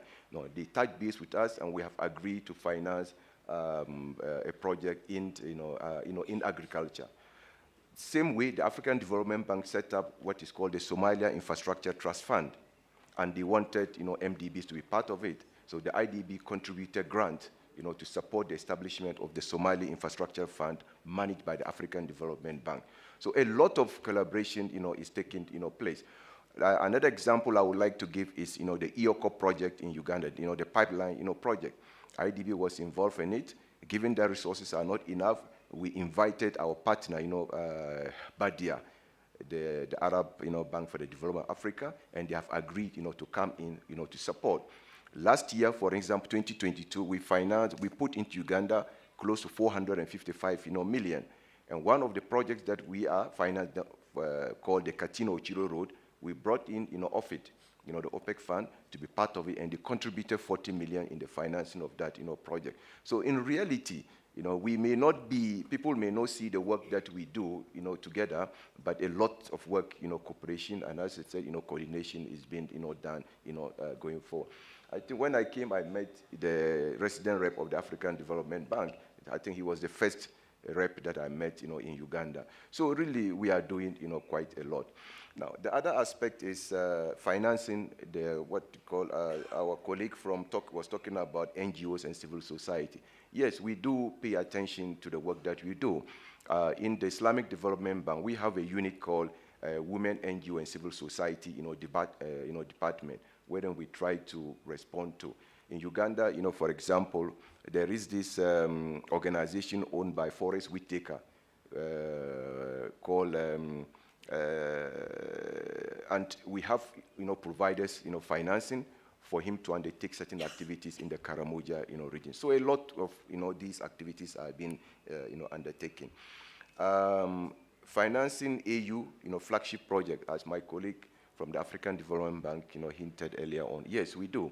And most of the projects that we do are geared towards, supporting Agenda, 2023. And I mentioned, specifically the PIDA. And just last week, we have received a number of projects from the PIDA of the African, Union, asking, these are the new projects that are coming in 2023. Which of these projects is the Islamic Development Bank interested in, to finance? So we are doing a lot of these things. Thank you. Okay, thank you so much, Ambassador, on Nigeria's specific, experience in coordination among especially multilateral and bilateral development finance institutions.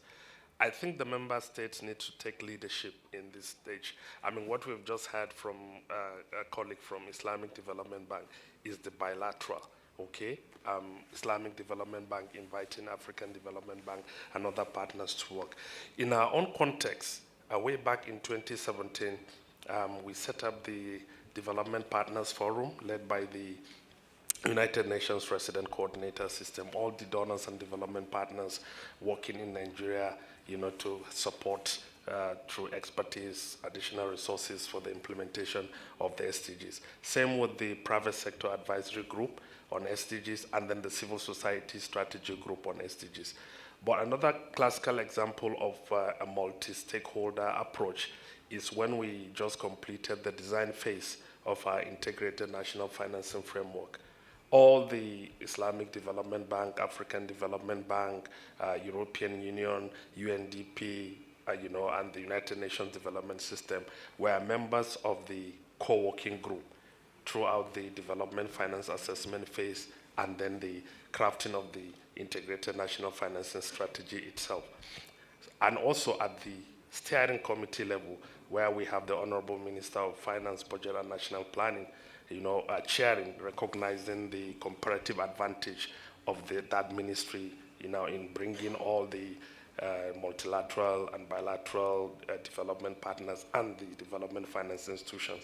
We also have representation from all of these key institutions. So together now, we are committed to implementing the integrated national financing framework for sustainable development, which will support the financing of our national development plan, the 2030 agenda, and the 2063. So I think that is the sort of leadership that we need to see from the member countries, not from the donors or development partners part. So we drive the process and we have the convening power to bring all of them together, in a coherent and cohesive manner. Thank you.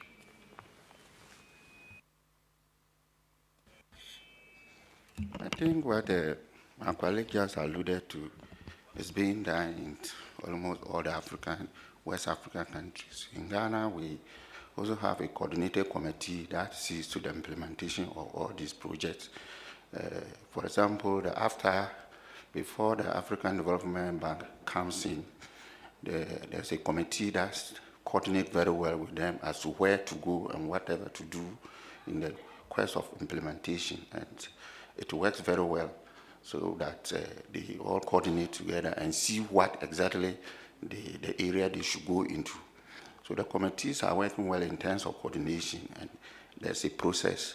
The National Planning Development Committee leads the committee, including the Minister of Finance, Minister of Foreign Affairs, and all those committee members make sure that the agencies work closely together with them to see to the successful implementation of the programs.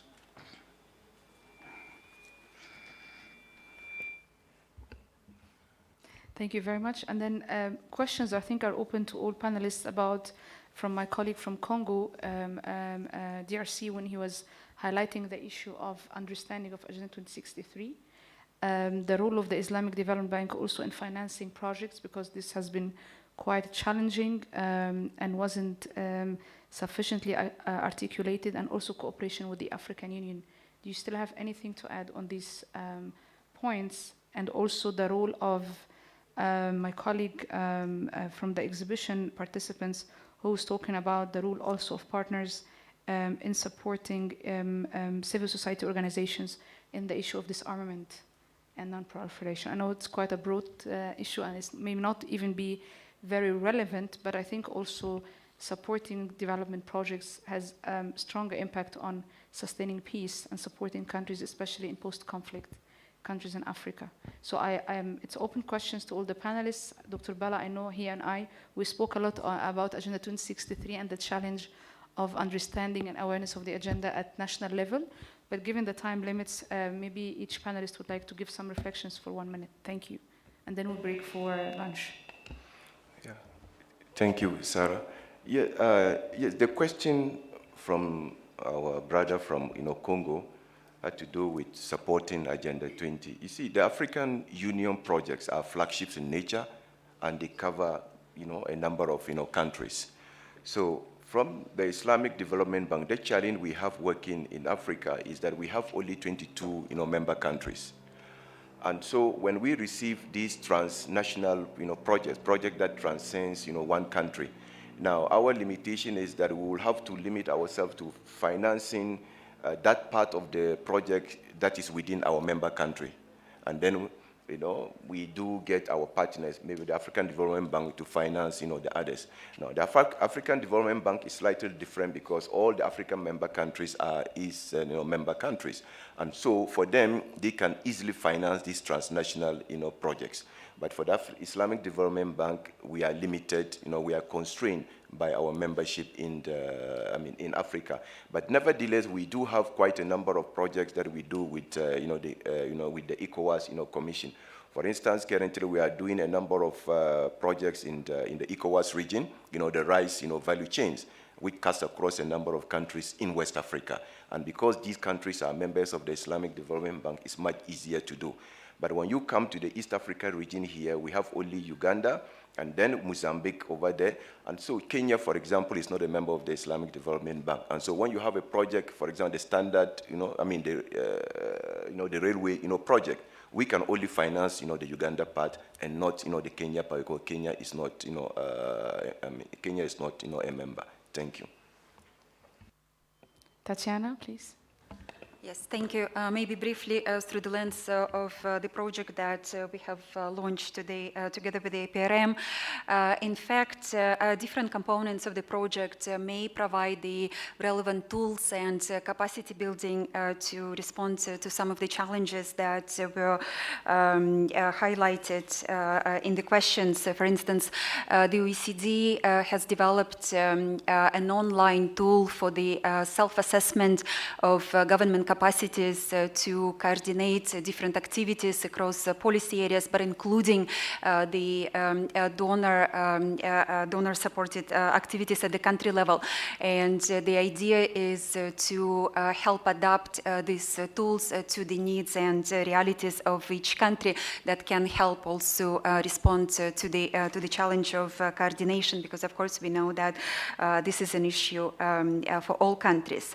Another aspect of the project will focus on one of the pillars that I have highlighted in my presentation, that deals with the processes for engaging the different kinds of stakeholders, for stakeholder consultation. And certainly the OECD has developed together with our partners a series of tools that also focus on strengthening capacities of governments to actually advance effective public communication. And this can be, again, an important contribution to deal with some of the communication challenges that were highlighted. And then finally, the OECD is advancing quite a bit of work with our partners on the protection of civic space and on strengthening government capacities to engage with civil society, including, of course, those that are working on the important issues of disarmament. So just to put at the disposal of all countries all of this work, and certainly happy to be engaging in the conversation going forward. And I'd like to thank the government of Egypt and the ambassador for responding to our invitation. Thank you. Thank you very much. Yes, please. Ms. Jiang. Yeah, thank you. Thank you very much. I think the question is really broad. And just very briefly about the China-African countries cooperation, we have the forum of China-Africa Cooperation Forum, which will be held every 2 years. And then we're welcoming those project cooperation, on cooperation in different fields, from different institutions, the government, in particular. We're working with all different government institutions and also civil societies.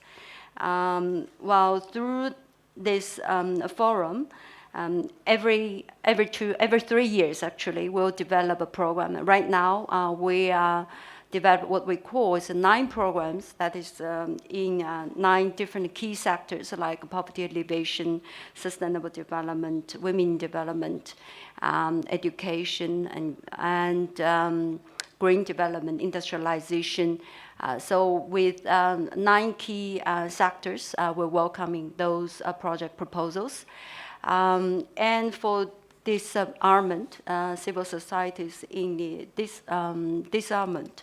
Because I'm the economic and commercial counselor in Chinese embassy here, I'm not so well known about those military cooperation, but I can certainly inform you that China firmly contribute to the world peace and the security, and then China has been actively involved in resolving regional hotspots, like in Africa including. So right now, China is the 2nd largest country, funding contributor to UN peacekeeping operations. And we have, while contributing more peacekeepers than any other permanent members of the Security Council. So for the disarmament cooperation, China also very active in international arms control and disarmament. And we have joined 20 international arms control treaties and mechanism. So what we want to do is to encourage the member states and the countries involved to approach the UN peace arming operation programs, because China contributes quite a lot to this peace cooperation fund, as well as a South-South cooperation fund. So we know that peace and development are not separated issues, they are altogether issues.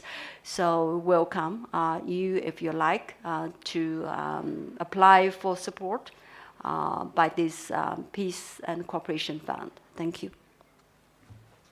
Thank you very much, Ms. Jiang. I think this brings us to the end of this session. I would like to thank all of you, panelists, for wonderful input. I know some of our participants, all of us, are hungry, but I think there are 2 announcements from the organizing committee, from the colleagues in Uganda. I think you need to go. Mr. Emmanuel is here, so I will defer to him. But before that, I would like to just give you the freedom to go back to your seats, if you like. Thank you.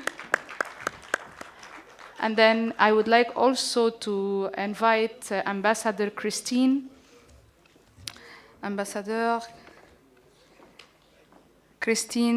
Nokolikinyaka, CEO of Rwanda Cooperation Initiative, and CEO Professor Eddie Maloka, to sign officially the Memorandum of Understanding for collaboration. And also Madame Lizzie Wei, the head of communication team of APRM. This collaboration, we have started it actually 2 years ago. Rwanda Cooperation Initiative has been very supportive to APRM engagement in South-South cooperation, to also promote SIPA principles for the implementation of SDGs. And finally, after COVID has been disrupting this process for 2 years to meet physically. So we are very happy to be here all together today to witness signing the MOU officially between the 2 partners.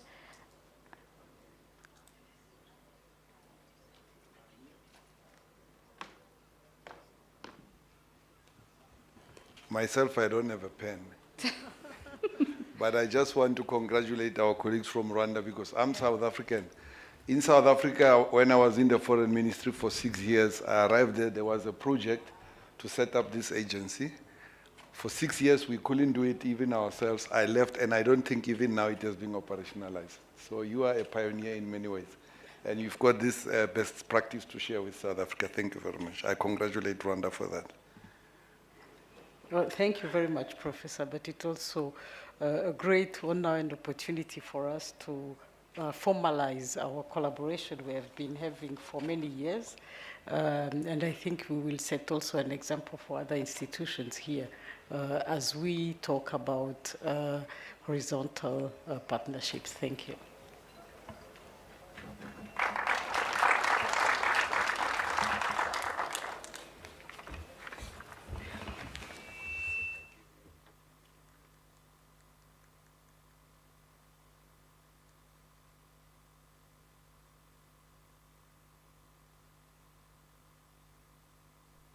Thank you very much, Professor De Maloka. Ambassador Christine. Sorry to run this signing ceremony very quickly, but because we need to break for lunch, and please stay in touch with the organizing committee in case you need to still do your COVID test. Mr. Emmanuel, if you would like to say any guiding information before we break for lunch. Of course, we need to come back here by almost an hour from now, 2:45, so we can continue. We have still 3 sessions. Maybe we'll try to merge 1 or 2 sessions depending on the availability of speakers, because 2 of them or 3 were supposed to connect online. Thank you.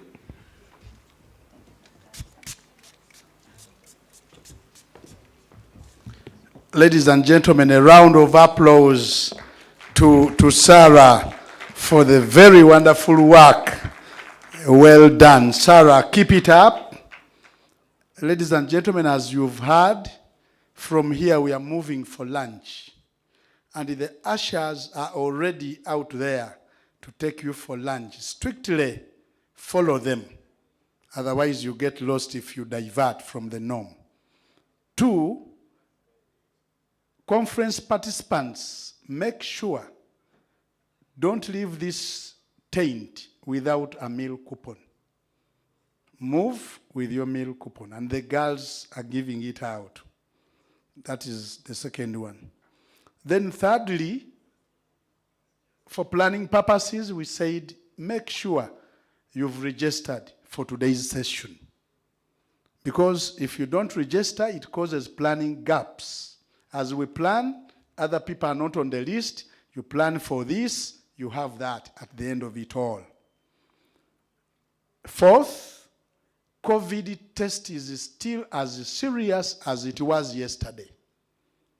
So far, I've been told, after my announcement, only 50 people went. So I'm at 150, a balance of 100. Very kindly, don't miss tomorrow. Go for the COVID test. And the site for this is Kalangala Room at the hotel. If you are not getting it, let the hotel people show you where it is. And I'm requesting very, very kindly, by the time you come back at 3, I must have 0 balance for COVID test. We agree. Or else you eminently miss tomorrow's function. And when I look at your faces, you are smiling, you are in approval of the subject matter. Thank you very much in advance for behaving. And Professor Maloka actually is clapping for those that have behaved very well to that. Then another issue is about exhibition. The exhibitors are complaining that they are sharing information amongst themselves. We are not going there. People with the tea are also complaining. You are not taking the coffee, and yet Uganda's coffee is the best in the whole world. Next, I think, I don't know, but it's the best. So please, pass there, visit the stalls, and interact. Then, this is a special announcement for all the participants that are being sponsored by the Islamic Development Bank. You are requested to meet the bank officials somewhere in the grass-thatched shed for diplomatic engagement, but on you strictly carry your passport and the boarding passes so that you can be in the diplomatic engagement. So ladies and gentlemen, with that, I want to let you go for lunch. Ushers, please take a ground. Ushers, take a ground. If you are here and you are missing a coupon, I will just request, stay a bit, and then we do that, then you can move. The usher in charge of the front part of the conference, please step forward and lead our people to where they will have lunch from. Any person without a coupon, very kindly I request, don't move, because you will not have a password the other side. Remain here, they give you a coupon, then you move. Those with the coupons, kindly let the ushers lead you to the side. Thank you very much. Remember to keep time. Remember to go for the COVID test so that your tomorrow is brighter than now. I salute you. Asante sana.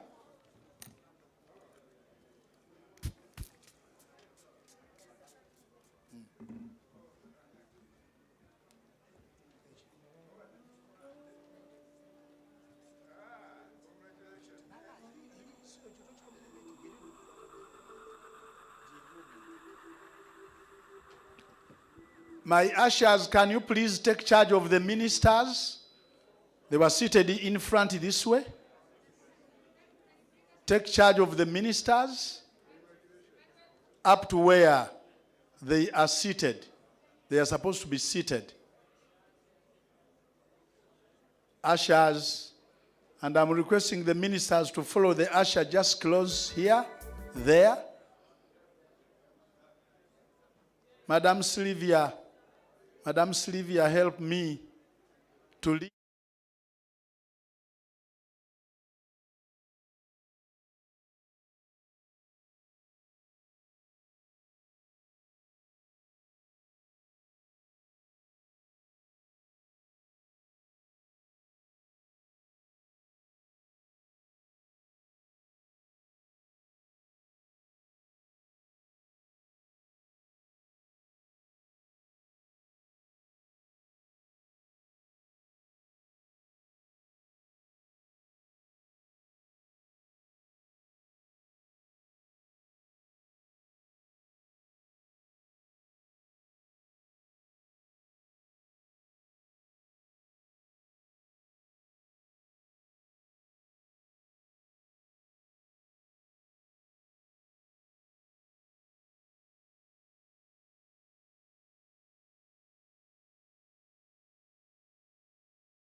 Uganda, a land of pristine natural beauty and a tourist haven for visitors from all across the world, is a perfect getaway for travelers from the Middle East.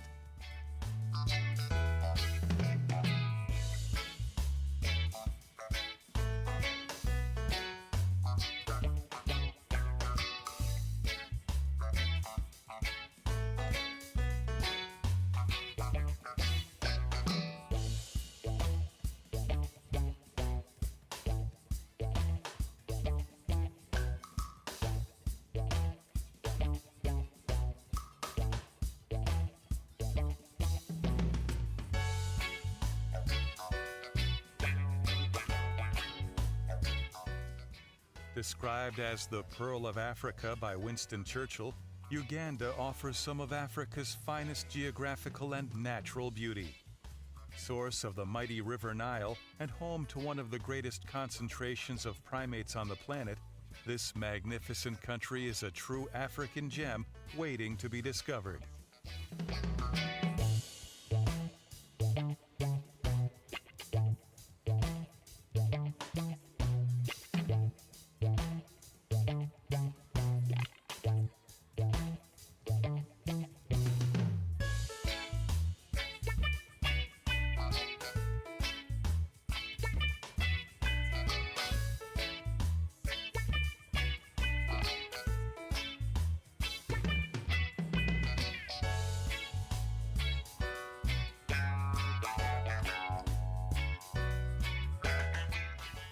Tourists can also witness the abundant wildlife that roams freely in the country's many national parks and jungle. Ladies and gentlemen, dear participants, I welcome back you from the wonderful lunch, and I'm taking it that you've enjoyed. I can see smiles all over. Uganda is an extremely beautiful country. Our food can be eaten by people from any part of the world. And I'm taking it that you are really enjoying the meals. And please continue to enjoy them. How I wish the conference was extended for some 2-3 days so that we can continue gaining from this endowment of good climate and all the resources. On the screen, Uganda Tourism Board is calling you to visit the beautiful sceneries, the flora and fauna, the beautiful animals we have. What a miss if you left this country without visiting these sites. When I look at you, I see smiles. I think it's in approval of the goodness in our climate, and I think our resources. So we are coming back for session 6. Allow me take you through very quickly as we wait for the other participants to make it here. Session 6 is trade and industrialization for value addition, economies in Africa and global south. Trade and industrialization for value addition, economies in Africa and the global south. The moderator is Mrs. Amina Magori, the executive director, Salam Dialogue, Tunisia. And I guess I've been informed by my team that she's in the house. Maybe let me take, is she around? Oh, yes. Just a minute here. Yes, fantastic. Madam Amina, thank you so much for being present. I think they are giving a clap. You're already in the house at the exact time when you exactly needed. Thank you so much. And we wish you a wonderful time when it comes to business. My team has already informed me that the panelists whom we have here, Dr. Peter Mutuku, Secretary General of the East African Community, I'm informed reliably that he's in the house. I simply want to see whether he's around. Not yet. The next panelist is Mr. Keys Charles Chimwa. I don't know whether he's in there. Oh, fantastic. A hand clap. Wow, you are there. The next is Dr. Joy Kategekwa. She will join us. Oh, fantastic. Yes. Then the other one is Miss Olive Chigongo, President of the Chamber of Commerce and Industry, Uganda. Oh, fantastic. A hand clap. You are there. Wow. Then we shall have Professor Alegi Bashola Adewala, APM Secretary, Task Force Member, UNISA. Are you around? Fantastic. So, without any further ado,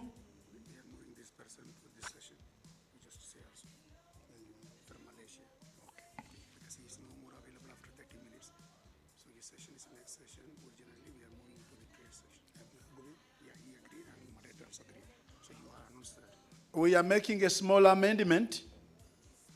If you're on page 16, check the panelists who are there. The last panelist, Mr. Joseph De Cruz, CEO Roundtable on Sustainable Palm Oil, Malaysia. Is he around? No, he's online. He's connected through online. We are adding him to this discussion for some reasons already discussed by the committee. So he will be joining us. So without wasting any more minutes, two things to note. One, I'm taking it that everybody in this house or in this tent has tested for COVID. True? Check your neighbor and say, true? True? Should you get a no, please, hey, quickly, the other side. Everybody seated has tested for COVID. Fantastic.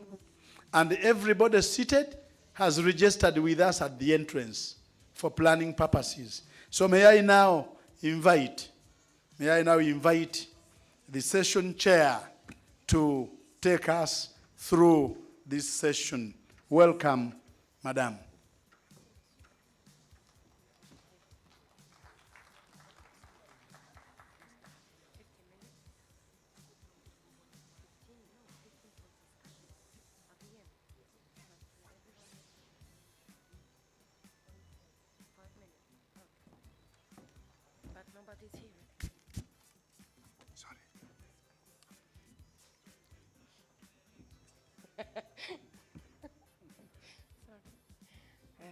Good afternoon, Excellencies, ladies and gentlemen,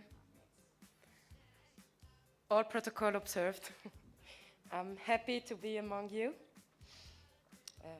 I would thank Uganda government for the invitation to such an important forum. I would thank as well the organizers, Sarah, Sylvia, Professor Pamela Mbabazi for the invitation and the kind organization of this forum as well. Thank you to the Peer of Africa for the warm and kind welcome. Please let me introduce the upcoming panel, Trade and Industrialization for Value Addition Economies in Africa and Global South. And please let me welcome our distinguished panelists to join.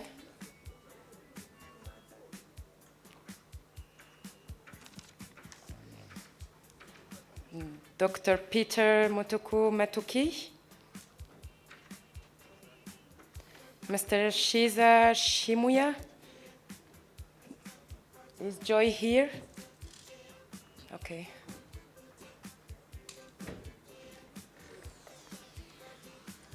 Mrs. Olive Kigongo, please.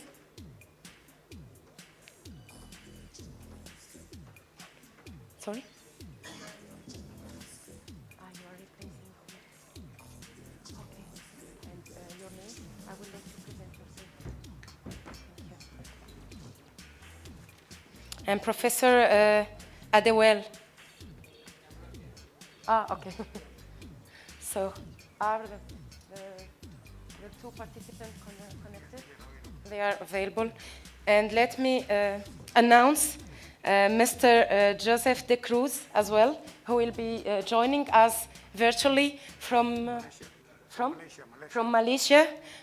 He will join our panel. So everybody's here. Okay.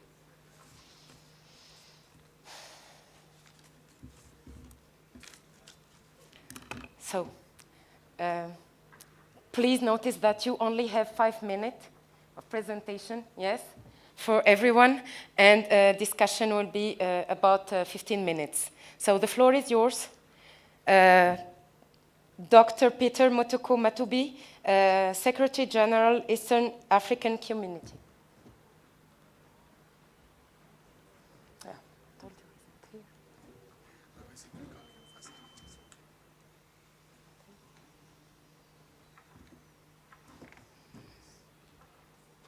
Okay, he's not here. So, Mr. Shiza Shimura, s'il vous plaît. As you wish, the floor is yours.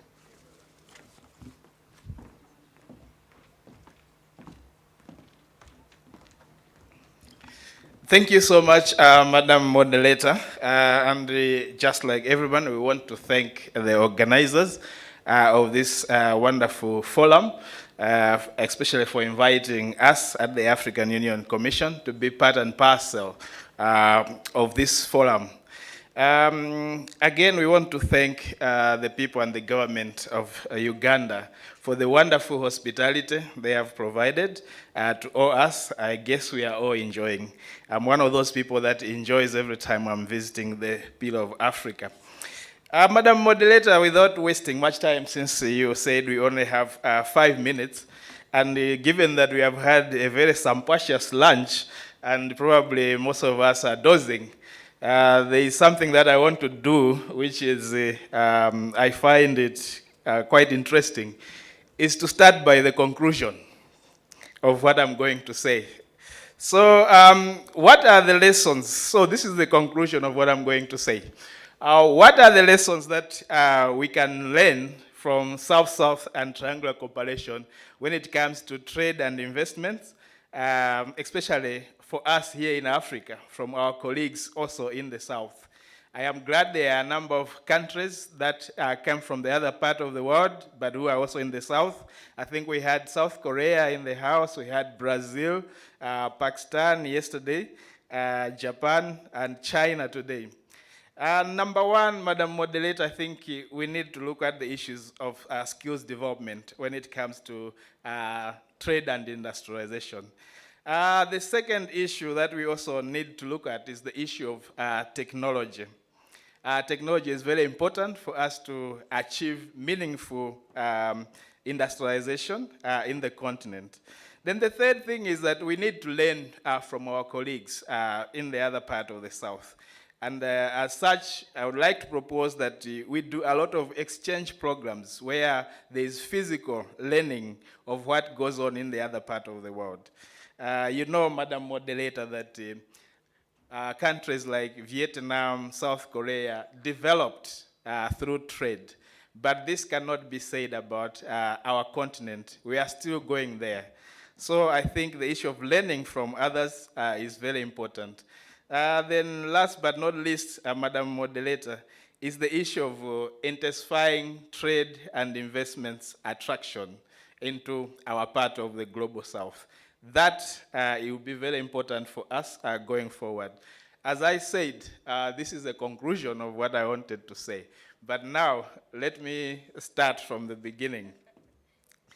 Where are we, Madam Moderator, when it comes to the issue of trade and industrialization? First of all, when we talk about global trade, Africa's share of global trade is only 2.8%. When we talk about industrialization, which talks to manufacturing, Africa's share in global value-added manufacturing is only 3%. Some actually put it at 2%, depending on which literature that you are reading. What are the challenges that are affecting us? I think we all know the challenges. There are so many. Let's first of all talk about Africa's endowments. What do we have as the continent? If you read literature, they will tell you that 60% of arable land in the world is actually in Africa. Then you wonder, why are we hungry? 25% of the global livestock is actually in Africa. 42% of all the gold deposits in the world are actually in Africa. 80% of what are called platinum group of metals are actually in Africa. Then of late, there has been a rise in talking about electric cars, electric batteries, computers, and the like. Did you know that Africa produces 70% of all the cobalt and the lithium in the world? So what this is telling us is that we have all this resource endowment. That's why others have argued that Africa is not a poor continent. It is a rich continent, given this endowment. But what are our challenges when it comes to, first of all, using the minerals that we have for industrialization? The first thing is that we have not done well when it comes to beneficiation of our minerals. Beneficiation simply means adding a little value instead of exporting the raw minerals. We don't do that. Why is this the case? The issue is that we have not invested much in these issues. We have not invested in the required skills that we need to do. It is in this regard that at the African Union Commission, where I'm coming from, we have established what we call the African Minerals Development Center. They are trying to answer this question to make sure that Africa is able to beneficiate its minerals and even go further, add value to simple things like jewelry from the gemstones that we have. Then the other challenge is financing. Yesterday, I think we talked a lot about the how. And I remember it was a representative of UNDP saying we need to put our money where our mouth is. We need to invest in this minerals development. Otherwise, if we don't do that, we are not going to get the actual benefits that we could get from this big, huge resource endowments. So given these challenges, what I would say, Madam Moderator, is that we need to be deliberate. The word is deliberate. We need to be intentional. I'll go back with that to the issue of industrialization. I said that we have 70% of arable land, but what have we done in that regard? And with that, I'll just give one simple example. I know there are so many women and also good men in this house. Of late, we have been using what you call baby foods that we give to our babies, that one which we buy in supermarkets and in stores. Do you know that Africa imports that stuff to the tune of 600 million each and every year? 600 million. Then let me surprise with you another fact. Projections are that the importation of that baby food is going to increase again to 1.1 billion in the next 3 years, 2026. But now, this is a more interesting fact. Do you know how to make those baby foods what you need? You need cereals, you need vegetables, you need fruits, you need pulses, soya, groundnuts, or beans. And who grows these things? It's us here in the continent. And yet we are importing these things. So I just want to show you that there's a lot of potential for industrialization given the simple or small things that the continent already has. But one thing is what we have gotten right is the African Continental Free Trade Area. We have a market for all the products, all the things that we can produce in this continent. The African Continental Free Trade Area is basically a market of about 1.4 billion people, 2.5 trillion GDP, a huge market. They can consume all the baby foods that we can produce in the continent. But right now, we need to be deliberate. It is in this regard that the African Union Commission just finished a study last November, where we said, what do we do with the AFCFTA?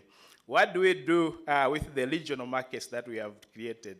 We need to add value to our endowments, whether it's minerals, whether it's the fruits and vegetables that I'm talking about.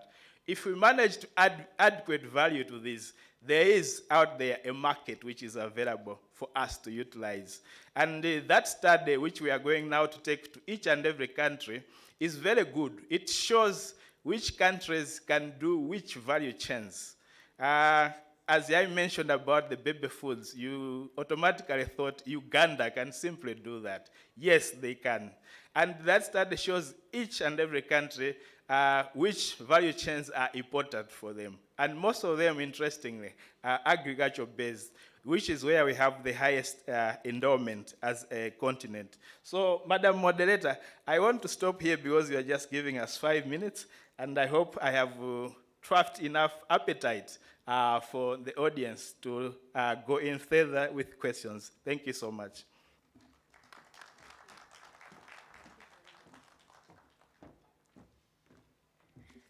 Thank you very much for the presentation.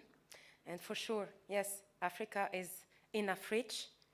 Africa has enough agricultural materials, but Africa have to improve its industries.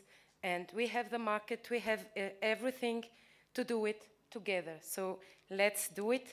Let me please introduce Mr. Joseph De Cruz, CEO of Roundtable on Sustainable Palm Oil from Malaysia. He's joining virtually. Welcome. The floor is yours. Thank you very much, Madam, and thank you, colleagues. It's a privilege and an honor to be able to join you from Kuala Lumpur in Malaysia, to be able to speak a little bit about the issues they are addressing today from a very specific perspective, and that is from the perspective of palm and palm oil. As many of you know, palm oil is the most widely used and traded vegetable oil in the world. It is a product that I know many of you are familiar with, but given its origins in West and Central Africa and its deep connection to a lot of the culinary and cultural traditions of the continent, I lead the Roundtable on Sustainable Palm Oil, which is the world's largest standard setting and certification body for sustainable production of palm oil. And in fact, the largest organization of its kind for any vegetable oil commodity. The size of the palm oil market worldwide is immense. Global trade is at the moment in excess of 75 million tons a year, which, depending on current prices, is valued at around 80 billion US dollars. We directly certify only about 20% of that. But the sustainability standards that we've established influence how production and use of these products occurs everywhere in the world, including on the continent of Africa, where we have producers in at least 15 countries and consumers throughout the entire region. Now, let me talk a little bit about the trade of palm oil in Africa and why it is, in many respects, unique and presents opportunities for Africa that do not exist elsewhere. Firstly, as I mentioned, this is a product that has very deep roots and very deep resonance with history and culture and cuisine in the continent. It is a product that people in Africa are deeply familiar with, even more so than in other parts of the world like Southeast Asia, where I am, even though the level of production in Southeast Asia is far higher. Production in Africa is also unique in the sense that, unlike in Malaysia, Indonesia, or elsewhere, where it is dominated by large monocrop as agribusiness production, the vast majority of production in Africa is at a small scale by smallholders. And the majority of the processing and trading of this product is also done at a small scale level by artisanal millers, by medium-sized growers, by local trade networks.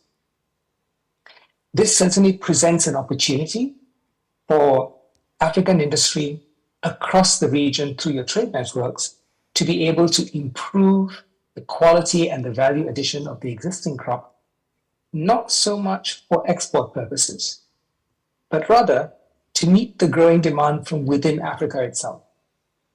Because the nature of the demand for palm oil and its products in Africa is changing. It's changing firstly because with the economic development of Africa and the growth of the middle class, the demand for higher quality, better processed product is growing. And secondly, the nature of the demand in Africa is unique because of the way in which the oil is used. But it's simply the processing techniques that are used by large agribusinesses in places like Malaysia or Indonesia or Thailand aren't really attuned to producing the quality and nature of product that the African market demands. So Africa has very much an opportunity to develop a more robust, higher value regional market for palm oil and palm products, tuned to the needs and demands of the African consumer, produced by local processors, local traders, local growers in West and Central Africa. This does not necessarily mean transforming the industry into large-scale monocrop.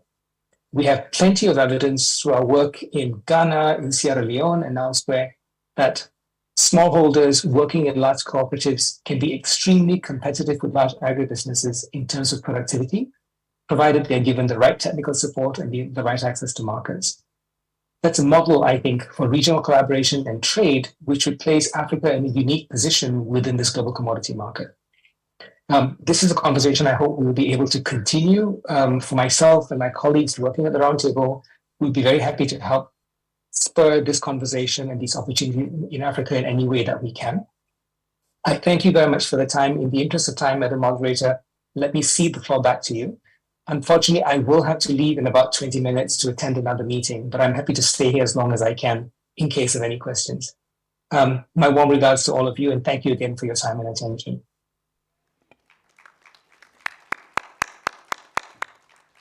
Thank you for your presentation, dear Mr. GD. It was interesting to hear about you, especially to talk about added value activities, about improving quality and added value of the products and industries in Africa. Indeed, we need it, and we have to find the way to make it. We are always talking about recommendation, talking about the way how to do it, but yes, we need the mechanism. We need to do it. So now I will ask Joy to join. Joy is Strategic Advisor to Director for the Regional Bureau Africa, UNDP in New York, and she's joining virtually. Yes, thank you very much. Thank you very much, Amira, and good morning from New York. Welcome. It's been quite a wait, but I'm glad we've reached this point where we can engage. I was asked to talk about the role of South-South cooperation in advancing the need for industrialization and trade, and I thought that I'd start with a short story. I received an invitation to speak somewhere about intra-African trade and value chains. And the way the invitation was structured left me no chance but to say yes. I'll tell you the keywords in that invitation. Africa has come of age. Africa is at an inflection point. The time for need and dependence is gone. It's time for industrialization. It's time for regional integration. And I start with this framing because I think it's very important when we're in an audience that's talking about South-South cooperation to recall that what drives South-South cooperation is essentially an idea. So these young people that invited me to speak to them on this topic had an idea that was postured around confidence, postured around breaking need, breaking dependence, and postured around a future that's solutions-oriented. And I think if you look at that, there is a parallel in the idea of South-South and triangular cooperation.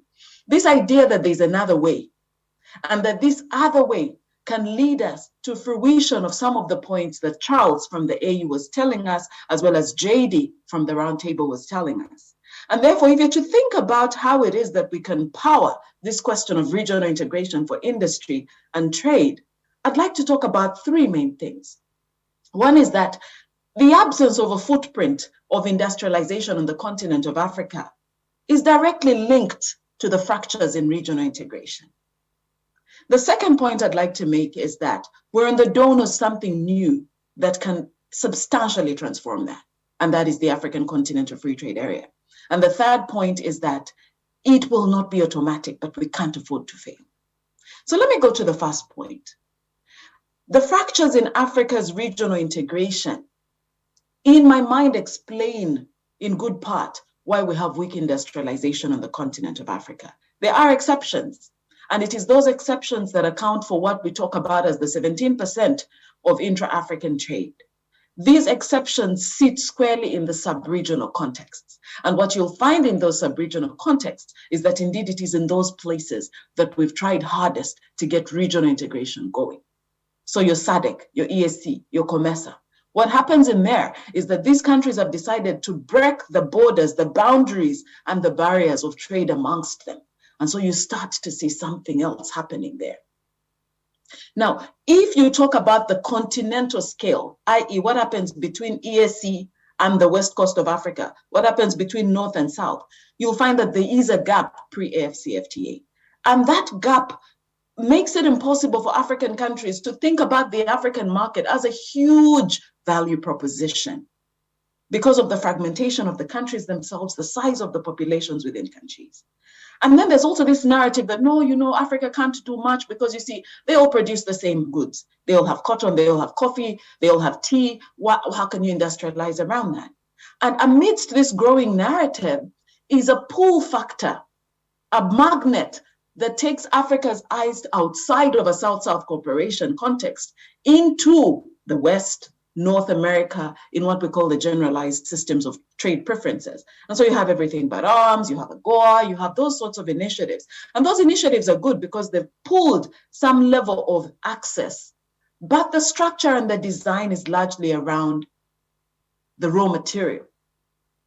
And therefore, once you break that bond, once you crack that point around exporting raw materials, you'll start to see something different. And what are we seeing where Africa has tried to break that bond of raw material through regional integration? You start to see SADC, whose intra-SADC trade is at around 80%. You start to see EAC. You start to see a growing footprint of finished products, semi-processed products. You start to see industrialized products, manufactured products. You start to see the sort of movement where Mauritian textile can be joined and stitched in Kenya to produce a huge enterprise of women-led apparel and clothing.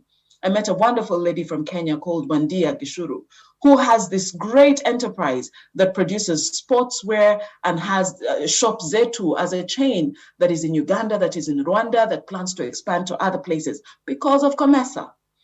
And therefore, the point is that we have to find a way to scale that magic we've started to see growing in the regional economic communities. And that takes me to my second point, which is that the AFCFTA opens the dawn of something new. It does that by saying we shall no longer have that fragmentation between and amongst the regional economic communities. And in my mind, that is essentially the strongest value of this instrument, that it creates opportunities for inter-rec trade, not intra-rec trade per se. And there you start to see this idea that when you produce your goods, when you make that baby food that Charles was telling us about, what the AFCFTA is saying to producers, for example, in Uganda, is that there will be a market in Ghana, something that was not available before. And so the signal to produce is there, and behind that, the signal to industrialize. So since we have 5 minutes, let me go to the third point, which is how do we ensure that we don't fail? For a long time, we've spoken about trade policy as if it were only one part of it. I think the energy has to go firmly to industrial policy, and not just talking about industrial policy and making it a la mode, but acting on industrial policy. And so we understand what is the niche in each country, what are the stumbling blocks in each country, what is private sector facing, how do you get government measures to support them to accelerate?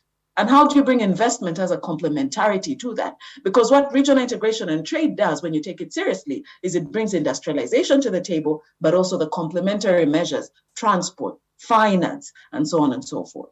So in closing, let me go back to the idea There's something powerful about an idea because it's ideas that transform the world.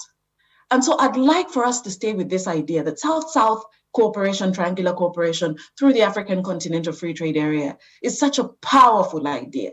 It's an idea whose time has come. It's an idea we cannot afford to fail or lose by contrary narratives that tell Africa, in any case, you produce the same thing.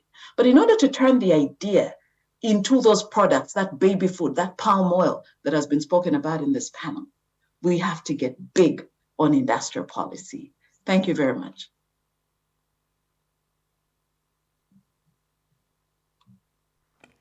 Thank you very much, dear Joy. Yes, it's time for industrialization in Africa, for inter-African cooperation. We have to find a way to break the borders between African countries, creating synergies between them, and I hope, and let's hope, that we will not fail. So please, can you, Mr. Representing Mrs. Olive Kigongo from the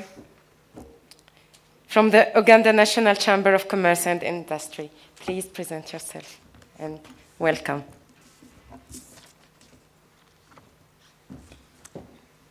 Madam Chair, thank you so much for this opportunity. Good afternoon, ladies and gentlemen, all protocol observed. As you can see, my name is not Mrs. Olive Kigongo.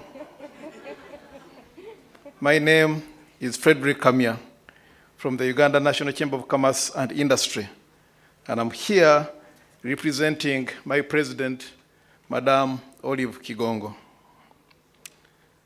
Now, these few minutes I have, we are talking about Africa industrialization.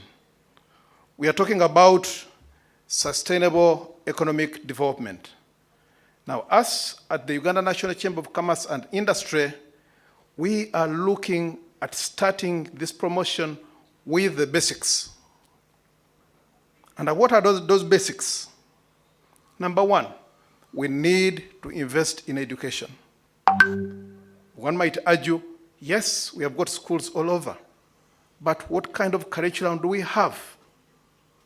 What are we having in these schools, in our universities? We need to make sure that that everybody has got access to quality education, particularly in STEM fields. Countries can develop a skilled workforce that is capable of driving high-tech industrialization. That should be the starting point. If you don't have education, if the masses don't have education, where is even the market going to come from about these products that we're talking about? Number two, encouraging innovation and entrepreneurship. Governments can create an environment that is conducive to innovation and entrepreneurship. For example, we're providing funding for research and development, and by creating laws and regulations that make it easy for new businesses to start and grow. That's where we are looking at. Then three, building infrastructure. Developing the necessary infrastructure, such as transportation networks, power grids, and internet access can help to attract high-tech industries to a country.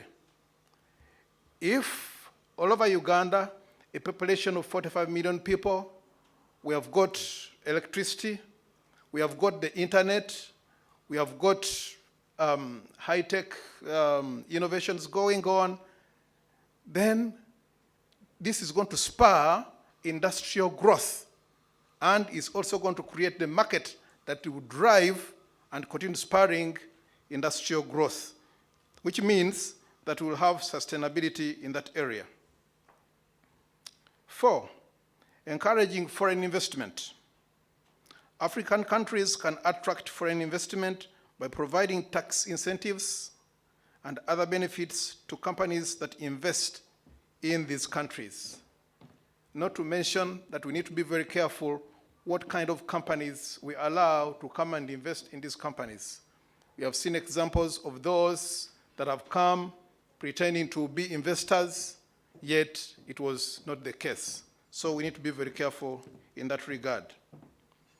Number 5, promoting collaboration. African countries can collaborate with other countries and international organizations to share one knowledge. And I'm glad this was very well emphasized in the morning session. Resources and expertise to promote human capital development. It doesn't do us much good for one country to be extremely doing very well in one area and keeping it to their chest and not sharing with anyone. Let us share.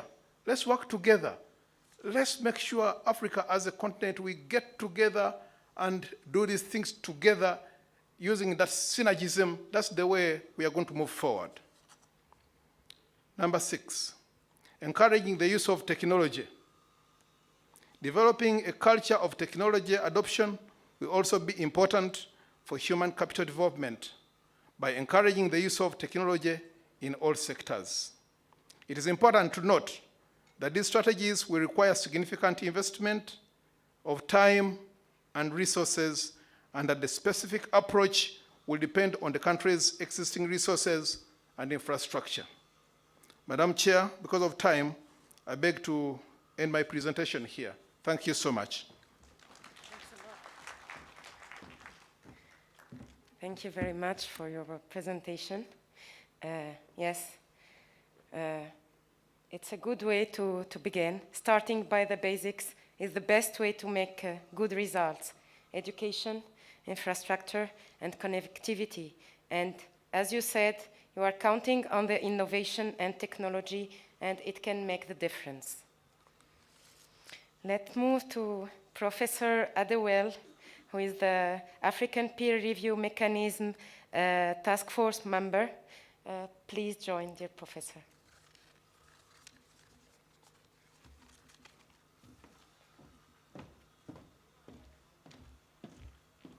Good afternoon. I will have to start by saying that I stand and sit on all existing protocols in the interest of time. We are all aware why industrialization is so low in Africa. That is no big news. I mean, we've been talking about this. Even a primary school child will tell you that there is low industrialization in Africa. Then the question is, we have to address it. But one thing we have not spoken, two things we've not spoken about a lot is how and why do we even have to industrialize? And I'm going to address these two fundamentals this afternoon. And I'll start with how. The how is, when we look at industrial revolution in the West, how did it start? It started through agriculture. And when Africa is advised on industrialization today, we're told you need infrastructure to industrialize. How does that make sense? Of course, we need infrastructure to aid production. That is true. But the starting point is agriculture. And Dr. Adesina, the African Development Bank president, I've said this so very many times, that the unlock for Africa to industrialize is our guided investment in agriculture. Look at Uganda. Uganda produces a lot of food. I don't have the statistics, but I can assure you that at least 30% of these food products will go into waste when they are out of season. The question is, why has Uganda thought about preserving this food? Has Uganda thought about exporting this food, which is so much in excess here, and which is so much needed in Southern Africa, to get them down there? Or have we thought about adding some kind of value to this food, to this, agricultural produce? So that is the first one. The second one is the representative for the minister mentioned investment in STEM. Yeah, of course, STEM. Yeah, we need it. We need technology. However, you can only invest in technology if you have the money. Otherwise, you'll be increasing your debt burden. And Africa, most of African countries are so indebted that even advising African government to go into debt again is like sending them on suicide mission. So how about Africa is encouraged and Africa is given a kind of blueprint by African scholars on how to industrialize using locally made frameworks that really works. And the starting point is agro-processing. Industrialization is all about adding value to what you have. That's industrialization. So add value to the agricultural product that you have. Those agricultural products that go into waste, add value to them, preserve them, so that you can eat mango fruits, you can eat them in winter. And that's preservation. That's industrialization. If you're able to do that in a large, it is going to go beyond the Rwanda market. It's going to go beyond the Uganda market. It's going to go beyond the South African market. It's going to go beyond the Nigeria market. It's going to go across Africa. Let me say this. Do we know that in some African countries, even ordinary toothpick, ordinary stick, is imported from Asia? Yes, it is a fact. I mean, ordinary juice, ordinary bottled juice is imported from outside of Africa. Milk is imported from outside of Africa. And we're talking of industrialization. How best can we address industrialization more than this? More than adding value, immediate value, to the very basic things that are already in our hands. To the things that are in our hands and they are going into waste. Another thing that I'm going to add quickly is, why do we need to industrialize? We have to industrialize because we can only sell what we produce. The Africa Continental Trade is a very fantastic initiative. But what are we selling? There is something we call rule of origin. Most of the products that are currently doing the round within Africa are imported into Africa. So the free continental trade arrangement and agreement is only there for us as of today to sell products that are imported into Africa. Is that the way we want to go? I think no. I think we can do better. Then the second one is, by importing into Africa, we are exporting our jobs outside. We are offshoring our jobs. And that is why you see that about 70% of African youths are unemployed. Because the job is not here. We've taken the job to places where we import finished products, where we import milk, where we import juice, where we even import bottled water. I mean, it is, you know, the first time I heard that some countries import Coca-Cola in bottles, I was close to tears. And it happens. I give you an assignment, go and investigate. Yes. They import water. And that has a lot of implications on current account balances. And that is why we are so indebted in Africa.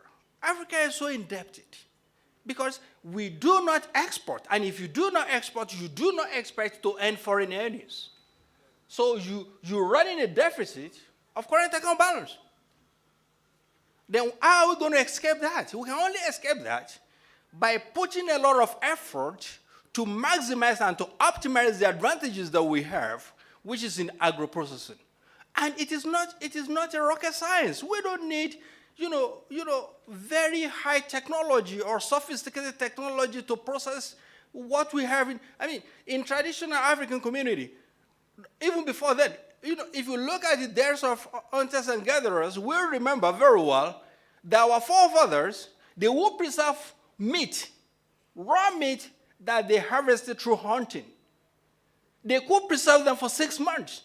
If they are so intelligent to do it then, we still have the same capability and intelligence to do it today. And we have to do it today, because if we do not do it, the teeming population of youth in Africa that are unemployed, they're going to create problems. And they're not creating problems, they're already problems. Because by the time you have about 70% of the population that are unemployed, I mean, you are just like a father that cannot feed your children. And you know that is a recipe for disaster. That is, in conclusion, unemployment leads to crime. We talk about cybercrime. I mean, when you read some of the bulletins in the West, they tell you this country in Africa is notorious for this crime, for that crime, for that crime. And you know, all of a sudden, crime now has race. Crime has tribe. There are some tribes, or and it is because of our carelessness. It is because we just do not do what we have to do. How can we say we have a teeming population, we have youth population that are unemployed, and we do not make our agricultural production and processing using Dr. Adesina's language, we do not make them fanciful enough. We do not make them sexy enough to attract youth into agriculture. By the time you want to present agriculture and you show cutlasses and hoes, and you show an old man that is working on his farm, holding a cutlass, who wants to do that? But by the time you present agriculture as something so laudable, something so loving, something so good, so easy to do, then a lot of youth could be encouraged to go into agriculture. And probably I will agree with my sister, that is where government policy comes in. Let's get the right policy. We don't have to import policy, just like the way we import tooth meat. I thank you.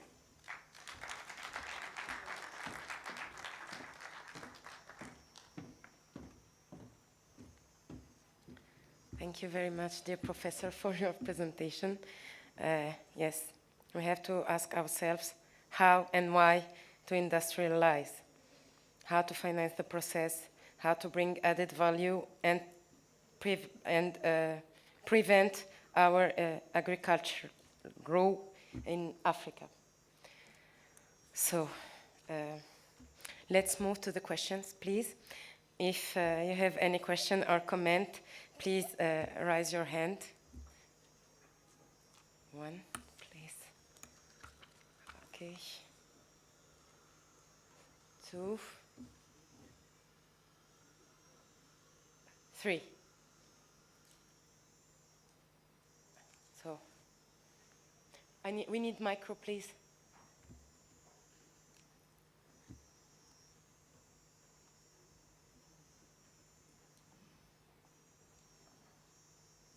Thank you very much. I want to commend the panel for doing justice to the topic.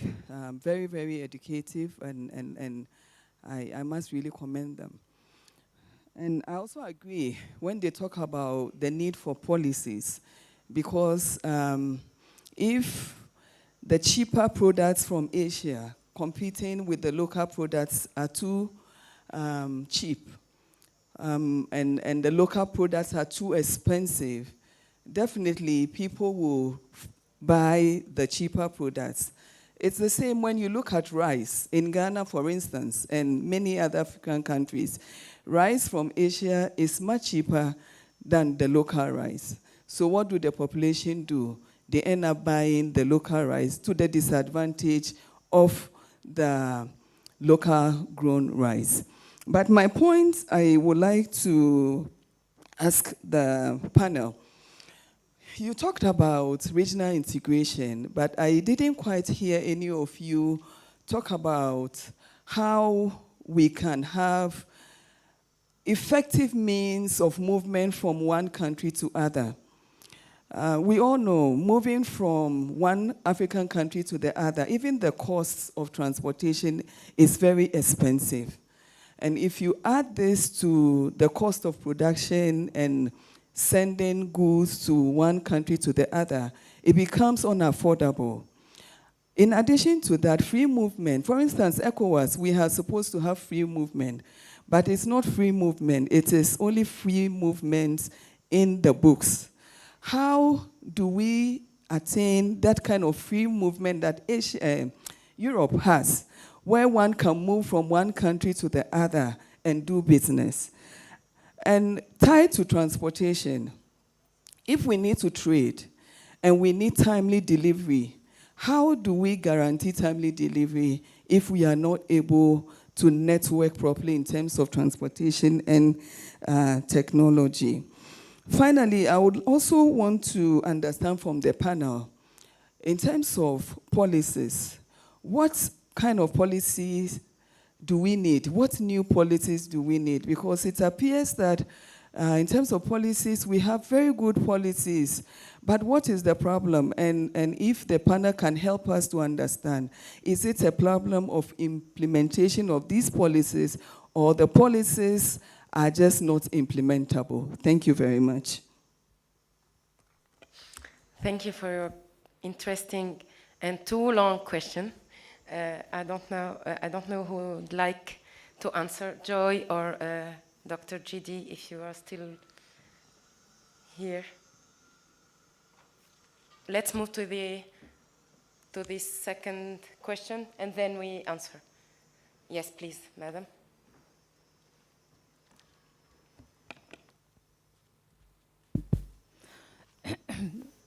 Bonjour, je m'appelle Kadra Hassan Osman, je viens de Djibouti, secrétaire national du MAEP. Je ne me rappelle pas du nom du monsieur qui est tout en blanc. Je voudrais lui montrer combien je suis... Professeur Adewel. Professeur Adewel, pardon. Combien je suis très amère d'écouter ses propos, parce que je suis énormément touchée par tout ce qu'il a dit. Je vais juste prendre deux exemples rapidement pour ne pas monopoliser la parole. Nous, à Djibouti, par exemple, on a un des pays qui partage la fibre optique des pays continentaux, tels que Somalie, Éthiopie ou Kenya, où j'en passe. Et je vous dis que l'Internet, la connexion Internet nous devient 10 fois plus chère que les pays que nous-mêmes on vend ou on donne la fibre optique.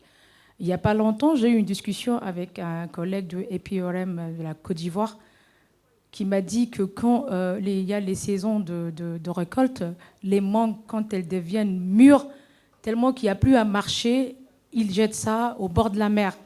Moi, je ne vais pas te dire, je suis fatiguée de manger les mangues venant de l'Éthiopie, c'est très bien, mais j'aimerais bien manger aussi les mangues de Abidjan et ceux du Cairo. Donc, mes propos sont que il y a le forum de chefs d'État qui s'y tient normalement chaque février à Addis, au sommet de l'Union africaine. Pourquoi toutes les questions, les soulèvements, les commentaires qui ont été reformulés hier, aujourd'hui et chaque forum ne sont pas rapportés au plus haut niveau? S'il vous plaît, il ne faut pas qu'on perde du temps à parler tout le temps des mêmes sujets.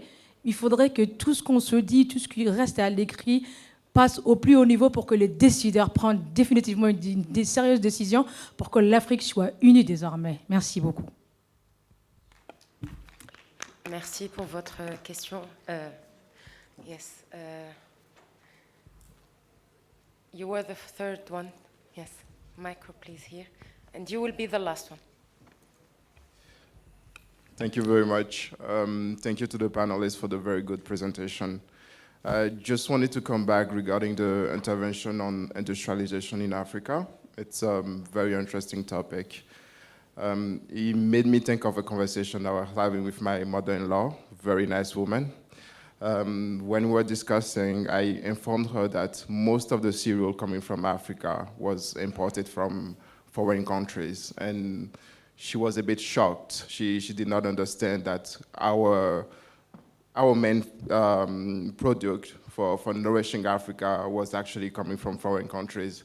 I just to make sure that I wasn't saying things out of data, I had a look at the production of cereal, and we're not even, no African country is part of the top 10 producing cereal countries in the world. We want to do industrialization, but we are not even producing the raw materials for this industrialization. How do you address that before even taking it to the next step? In addition to the fact that we're facing a serious food crisis that is touching everyone in the world, but particularly Africa. So what is our priority? Improving production and then thinking about industrialization, or trying to do both at the same time, knowing that we have limited resources. And when I talk about resources, I'm talking about financial resources. and at the same time knowing the fact that we've already overborrowed for the development of Africa, I think maybe there's also a necessity for us to look at what is realistic, what is our priority, and see how we can improve our production and then move forward for industrialization. I would like to have some feedback from the panel regarding this issue, because I think it's also quite an important problem to take into the whole process of our development as a continent.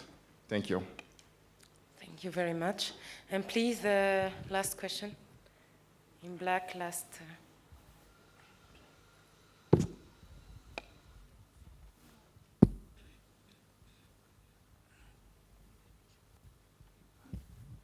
Thank you very much. My question will be very brief. My name is Susan Wape, and my question goes to Professor Adewale Ojoy. And I just wanted to find out what the implication would be of banning imported products within the AFTA framework.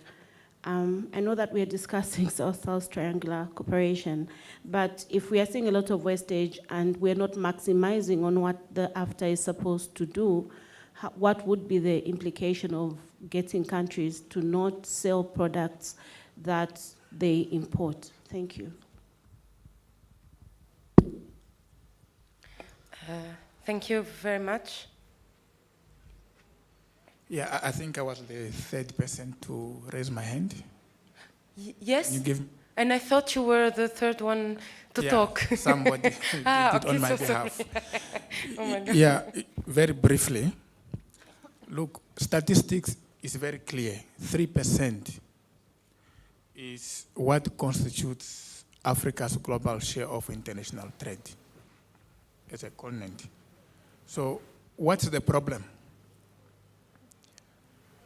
Today, we can follow the battle between the West and the East. Somebody is being accused of stealing intellectual property in order to enhance his development agenda. All right? Africa does not participate in the Silicon Valley. We have got no role to play in the production of technology. It could be manufacturing equipment and all these things. I hear the frustration of the last speaker. But what are we supposed to do now, being Africa, in order to move in the direction of others, specifically China, for example? We don't produce manufacturing goods because of the so-called intellectual property rights. Either here in Uganda, you must manufacture a car that doesn't drive on 4 wheels, but must drive on 2 walking legs, which will be very much difficult. So perhaps we need to, as a continent, start negotiating on the intellectual property regime so that there could be some level of technological transfer to the African continent. I'll tell you one thing. We are currently operating on the 4th industrial revolution. Possibly most of us in Africa could be in the 2nd industrial revolution, but we keep believing that we are also in the 4th industrial revolution. So we are lying to ourselves. So the issue is technology and also the educational factor that was mentioned by the second speaker. We need to start learning from the Asian tigers what happened there. We need to also learn from China what's happening there.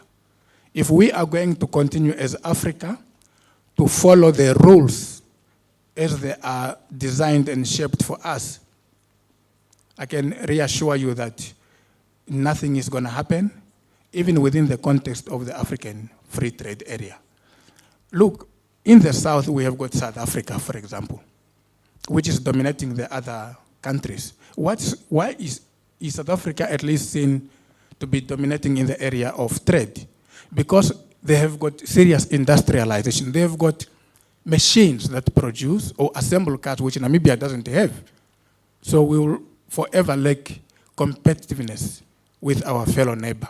So holistically, Africa must negotiate the intellectual property regime or follow examples of other countries such as China, or else we stand to lose. Thank you. Thank you very much for your comment. It was more a comment than a question, I think, and very interesting comment. So let's move to the answer, please. The first one was about regional integration, how to do it, and from the same person, it was about policies. Why are policies not implemented? What is the reason? The problem is coming from the policies or the implementation? Please, who would like to answer to this question? Yes, please.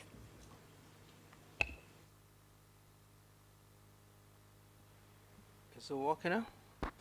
Is it working? Yeah, okay. You see, I'm going to be very brief. The first question has to be with regional integration. There's not going to be regional integration if you don't have anything to sell. Currently, what does Africa have to sell to one another? I mean, the major thing that we're supposed to sell to one another is like, you know, Uganda exports maybe banana to South Africa.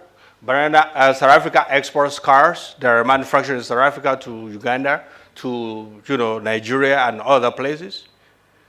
And South Africa buys oil from Angola, from Nigeria. And no, South Africa doesn't even buy oil from Nigeria. They don't buy it from Angola. They buy it from outside of the continent. Nigeria doesn't buy cars from South Africa or anywhere. They buy from outside of the continent. Even some countries in Africa, they buy bananas from South America. I mean, it's that simple. Let's get serious. If you really want this continental African trade agreement to work, let's get serious. And the only way to get serious is let us identify the strategic capability and competitive advantage of each of the countries. Specialize on what you know you can produce best. Let that be coordinated through African Continental Free Trade, headquarters in Ghana.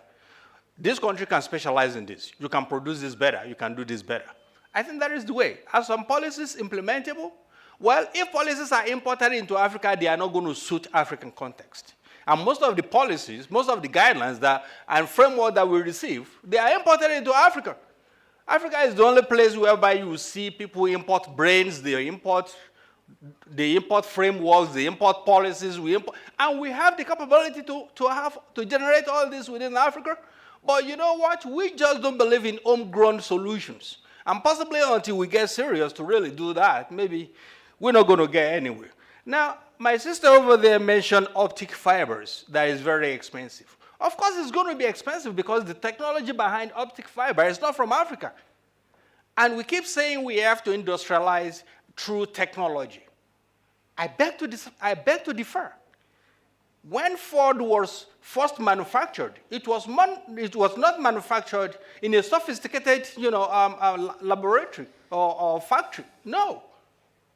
They started, through rudimentary processes. And in conclusion, when we talk of low production of cereal in Africa and the reduction of waste through Africa Continental Free Trade, Africa cannot produce everything.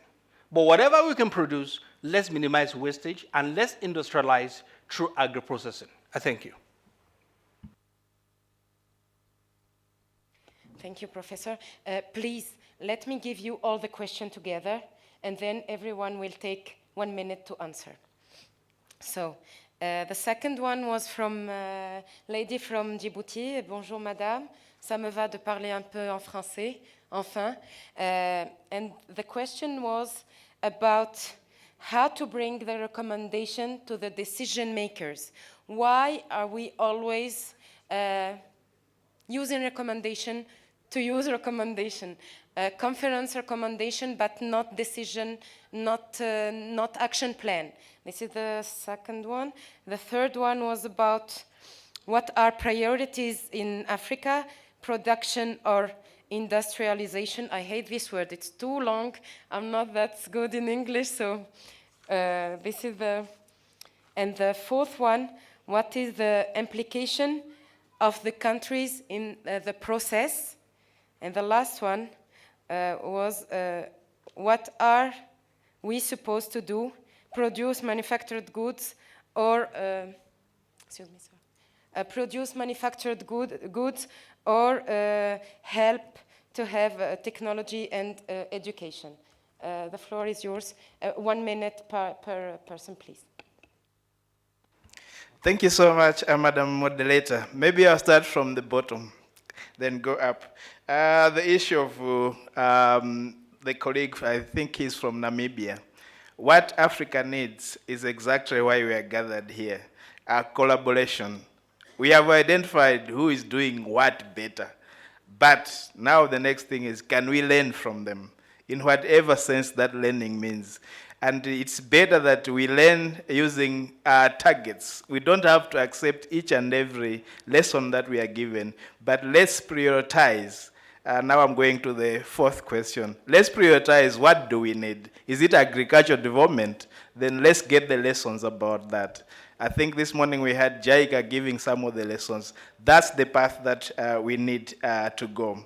Then let me just comment on the question from Djibouti about the expensive internet. It's an issue of infrastructure, which is a challenge. But Africa now, when we are talking about infrastructure, I think we have to stop looking at our geographical areas only. We have to look at regional infrastructure.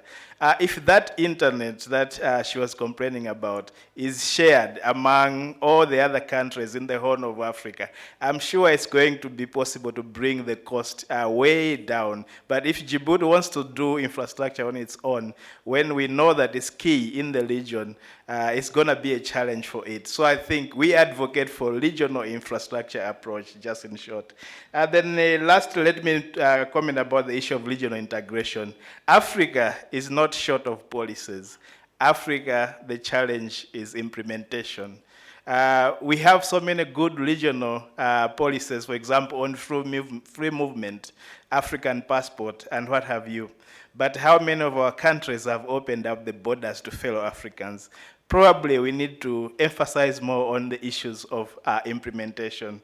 Lastly, I just want to talk about the Continental Free Trade Area. I happen to be one of the architects of that. I was in the company that did that.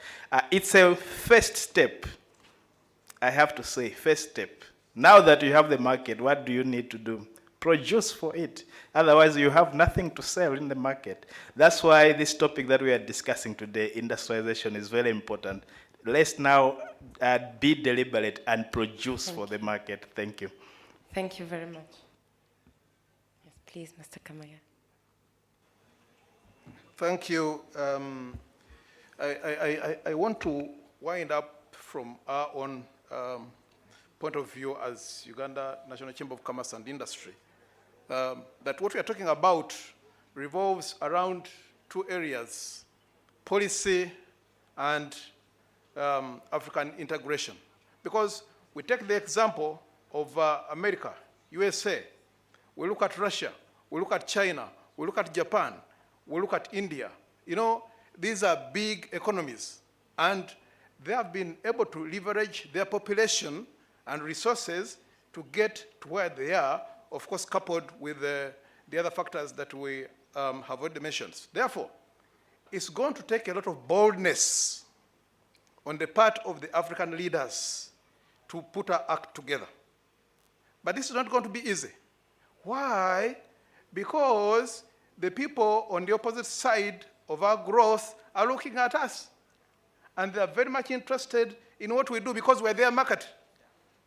So if we are their market, how then are they going to allow that we do all these things that we are talking about? When we talk about implementation that has failed in Africa, that is the main reason. Because we have got everything on paper. But why are we failing year after year after year after year? Because the moment we talk and discuss and put a plan in place, then they'll begin to go to all these capitals and talk to the leaders and persuade them against them. Therefore, we need boldness. And how is this boldness going to come? It's going to come from the regional bodies. It's going to come from AU. Now AU must shine the path for Africa and say, look, this is the way we are going to go. And we want everybody to follow suit. Those who don't, then we must have some mechanism of punishing them. That's the way we are going to go. Otherwise, we are going to remain like this, talking and talking and talking and talking forever. Thank you so much. Thank you. I'm just gonna add two things quickly. And the first thing that I'm 10 going to add seconds, is, please, yes, Professor. 10. the first thing is somebody mentioned following Asian tiger approach. It's not going to work because in those days it was possible to protect your economy.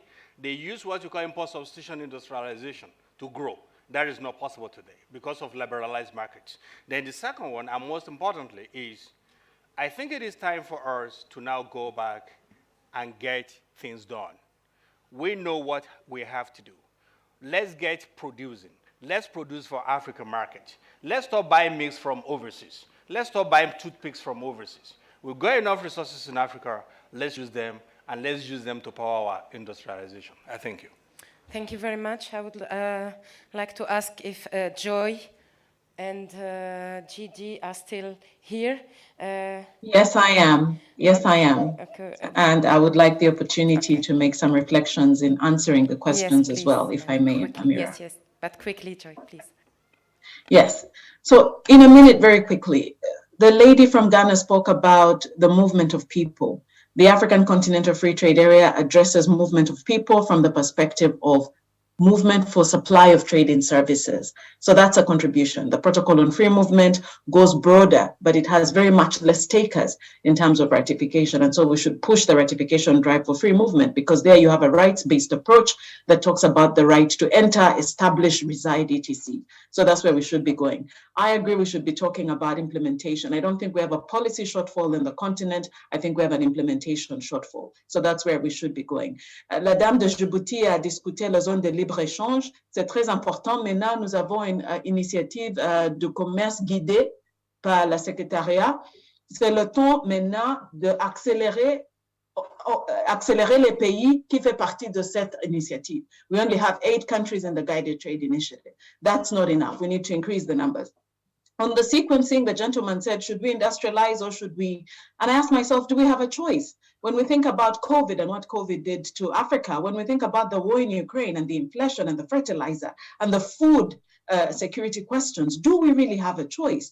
And so the question, I think the fast movers will be the ones who think about how to really manage the sequencing problem and really go for gold in terms of getting into industrialization. The final point is, a lady raised an important question around, do we ban these imports? And for me as a trade lawyer, I thought, can you ban them? No, you can't ban them. Because remember, you're already part of other initiatives like the World Trade Organization, where you've committed to other members outside of the AFCFTA. What you can do is ensure that you're not using these imported products from other countries as you're made in Uganda for purposes of the AFCFTA. And therefore, it's important to produce for the AFCFTA market. It's important to increase the capacity for trade defense instruments, because that's when you can countervail against those imports that are coming in cheaply. Finally, narratives. Narratives are very important. Someone said Africa will never produce anything. Africa does not produce cars. Africa is in the second industrial revolution. Africa produces cars. You have to go to Kenya, you have to go to Ghana, you have to go to Uganda, where we produce our own kayola. And so the narrative is important, that we're starting from a low base, but we have something to start with. The final point is Africa is leading some parts of the fourth industrial revolution. Look at fintech and what mobile telephony and mobile financial services have done to the entire world. So we are starting from a low base. Africa has challenges, but let's celebrate that which is working and use that as a basis to scale up. Thank you very much. Thanks a lot. Is GD still waiting? Or okay, so 30 seconds. Thank you for the panelists for their participation. It was about how to create synergies, to have more impact, to promote South-South trade and economic relationship. And I hope we will have the floor to discuss about that very soon. Thank you all.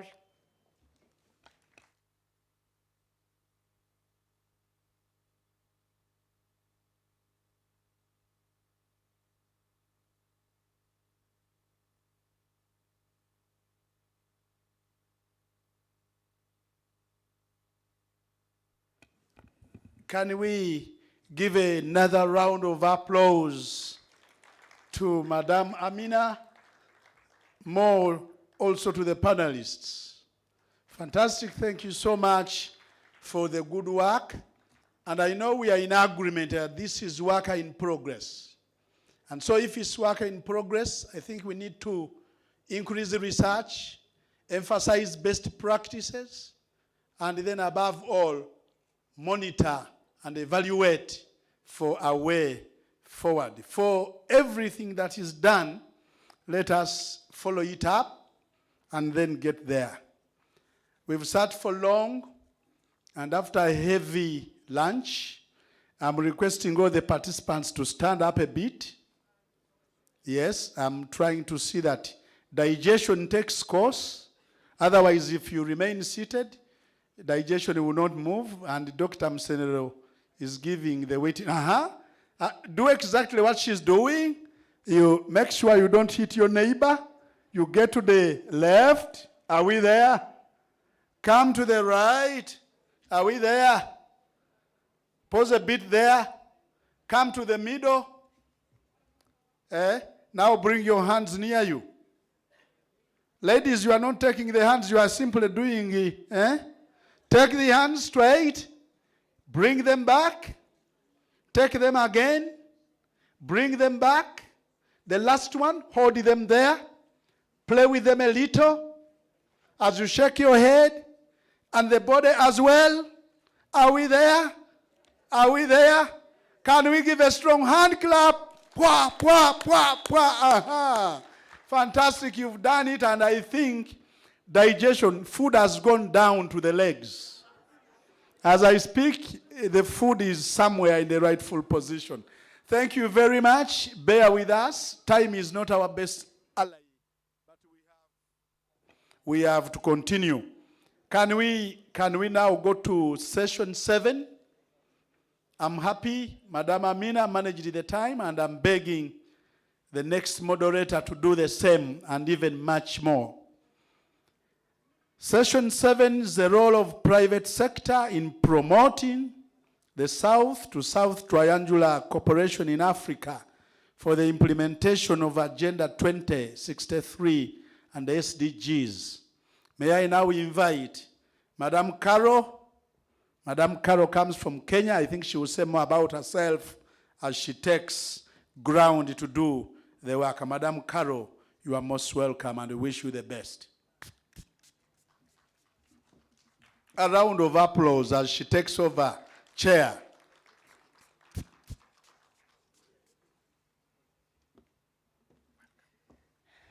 Thank you very much, Mr. Emmanuel, for welcoming me to chair this session. Your Excellencies, I beg to stand on existing protocols. My name is Caroline Obure, and as Emmanuel has mentioned, I'm from Kenya.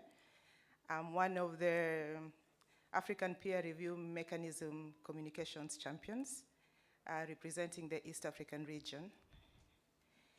And I'm privileged to be your headmistress for the next 1 hour. Thank you. So, Your Excellencies, I'm privileged to be moderating session 7 on the role of private sector in promoting South-South Triangular Cooperation in Africa for the implementation of Agenda 2063 and SDGs. Your Excellencies, public-private partnerships are contractual agreements between the government and private firms targeted towards financing, designing, implementing, and operating projects and services that were traditionally provided by the public sector. PPPs, as commonly referenced, address the limited funding resources for local infrastructure or development projects of the public sector, thereby allowing the allocation of public funds for other local priority areas. To this end, private sector engagement in sustainable development has been growing over the past decade. Although the level of commitment from the private sector may be limited, there has been considerable drives to sustainable development through various private sector initiatives and programs. This session, just like the previous ones, offers a platform for sharing experiences on public-private partnership activities and private sector programs dedicated to implementation of both Agenda 2030 and Agenda 2063. Your Excellencies, knowledge is like a garden. If you don't cultivate it, you cannot harvest it. Without further ado, let's dive in to cultivate and harvest knowledge from the experts on this panel. Your Excellencies, allow me to introduce this well-balanced panel of experts, which consists of the private sector, the public, that is the national governments, and the international development, international financial institution. Basically, we are talking about the judge, the jury, and the executioner in this panel. Allow me to introduce Mrs. Madeline Alingwe. Ms. Madeline is the Secretary of State at the Ministry of Economic Planning and International Partnerships in Chad. Welcome. Welcome, Madam.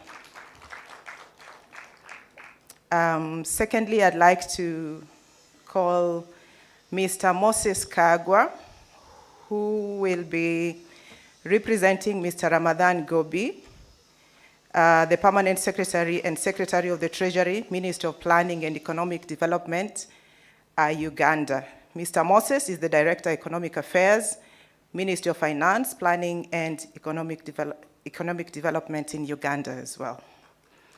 My third panelist is Ms. Amma Branford Arthur.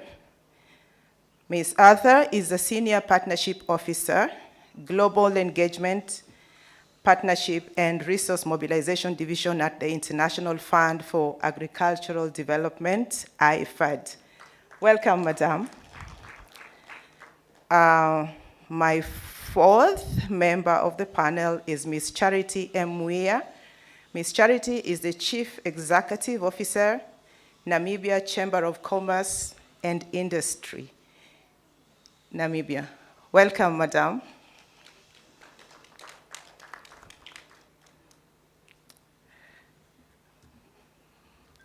Welcome.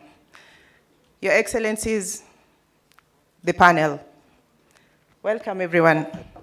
So I'm going to begin this session, and just like the previous session, time is not on our side. We'll have the presenters take not more than 5 minutes with their presentations. Okay. Yeah, not more than 5 minutes with their presentations. And then after which, we will have the plenary session. I will begin with presentation from our host, Uganda. I'm going to invite Mr. Moses Kagwa to tell us a little bit about the specific strategies adopted by private sector towards the attainment of sustainable development and how Uganda encourages public-private partnerships for this purpose. Welcome, Mr. Moses.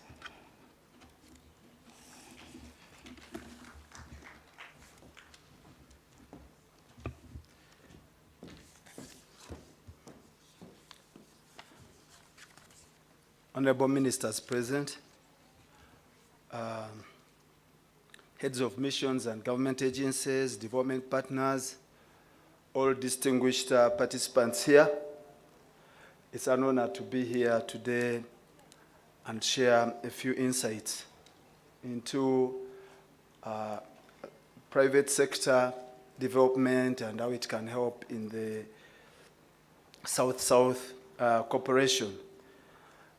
When you look at private sector in Africa, it accounts for over 80% of total production and 2/3 of total investments and 3/4 of lending. And it employs about 90% of the working age populations. And we look at the SMEs are the backbone of the private sector, accounting for over 90% of businesses. So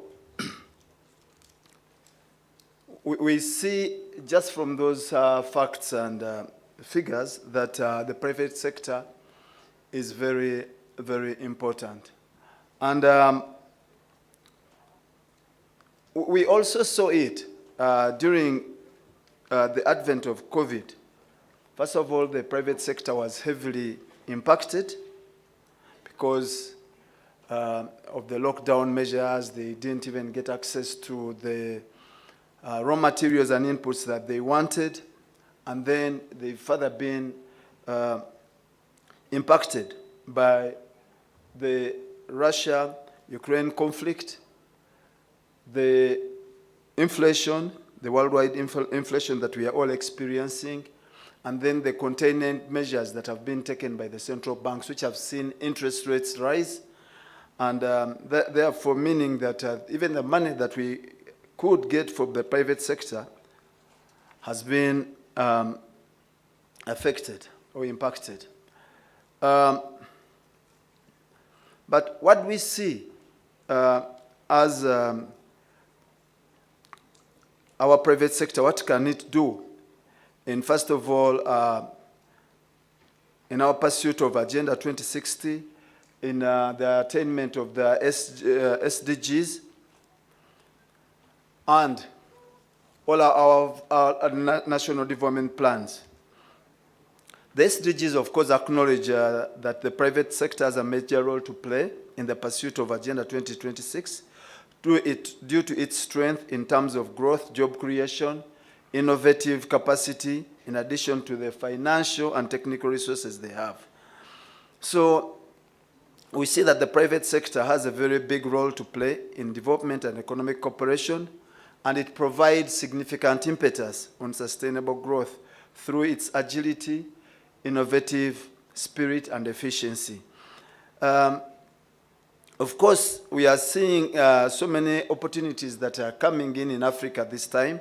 One, accelerated regional integration as a result of the commendable efforts made by the African countries to join as a bloc in the FTA. And we know that FTA intra-trade will increase intra-African trade by over 50%. Right now, intra-Africa trade is about 11%. It will also boost GDP by over $40 billion and exports by more than $55 billion. So, how is all this going to happen? First of all, we acknowledge that there is a weak private sector in Africa. We need to help it to grow. And one of the ways that has been talked about here is the PPE engagement. And how is this working? In Uganda, what has happened is that the government is partnering through Uganda Development Corporation with the private sector to try and invest into those projects and programs that the private sector did not think that going to the banks, this would be viable. So that is one of the ways that this is being done.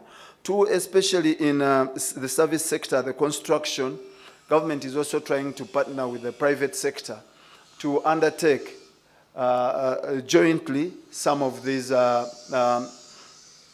projects. So that is also helping. With the regional integration, we are seeing very good results that are coming up. One of the things that we are seeing is the opening up. Now there is more intra-trade. For example, in East Africa, we are seeing that there has been a lot of trade creation between our partner states, and not trade diversion as sometimes it's done. We are seeing, and we are continuing to facilitate this by removing the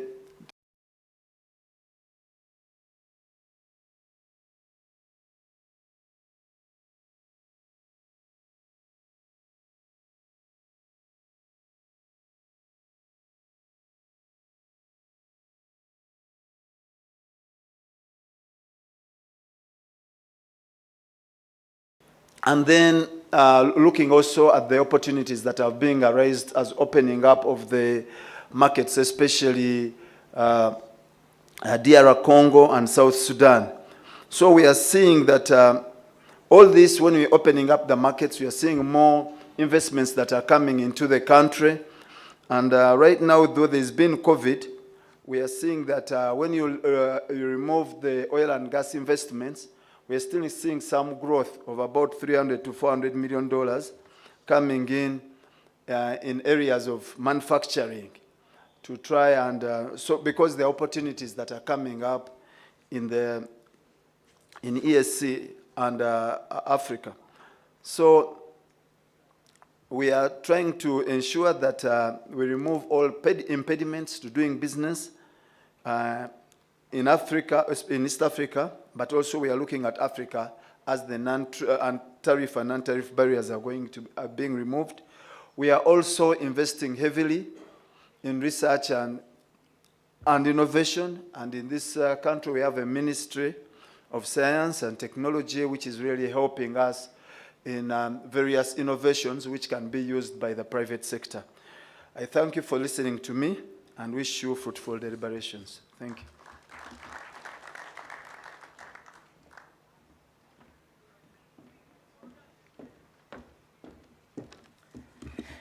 Thank you very much, Mr. Kagwa. That was brief enough. Thank you very much. I have also noted that, as on my way here, I took Uganda Airlines, and I was served with Delamere yogurt, and that's good. Kenya trades a lot with Uganda. Thank you very much. Kindly give a round of applause to Mr. Kagwa. Your Excellency, allow me to invite my next speaker, who is Honorable Minister Madame Madeleine Alinger from Chad. Welcome, Madam.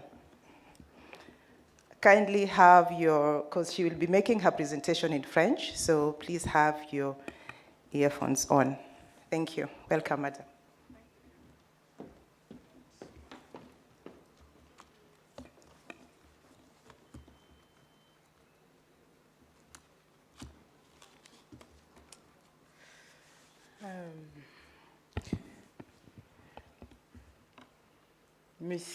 Mesdames et Messieurs les ministres, chers collègues, Ces Excellences, Mesdames et Messieurs les ambassadeurs et les missions diplomatiques, distingués invités, chers participants, et bonjour également aux membres du panel.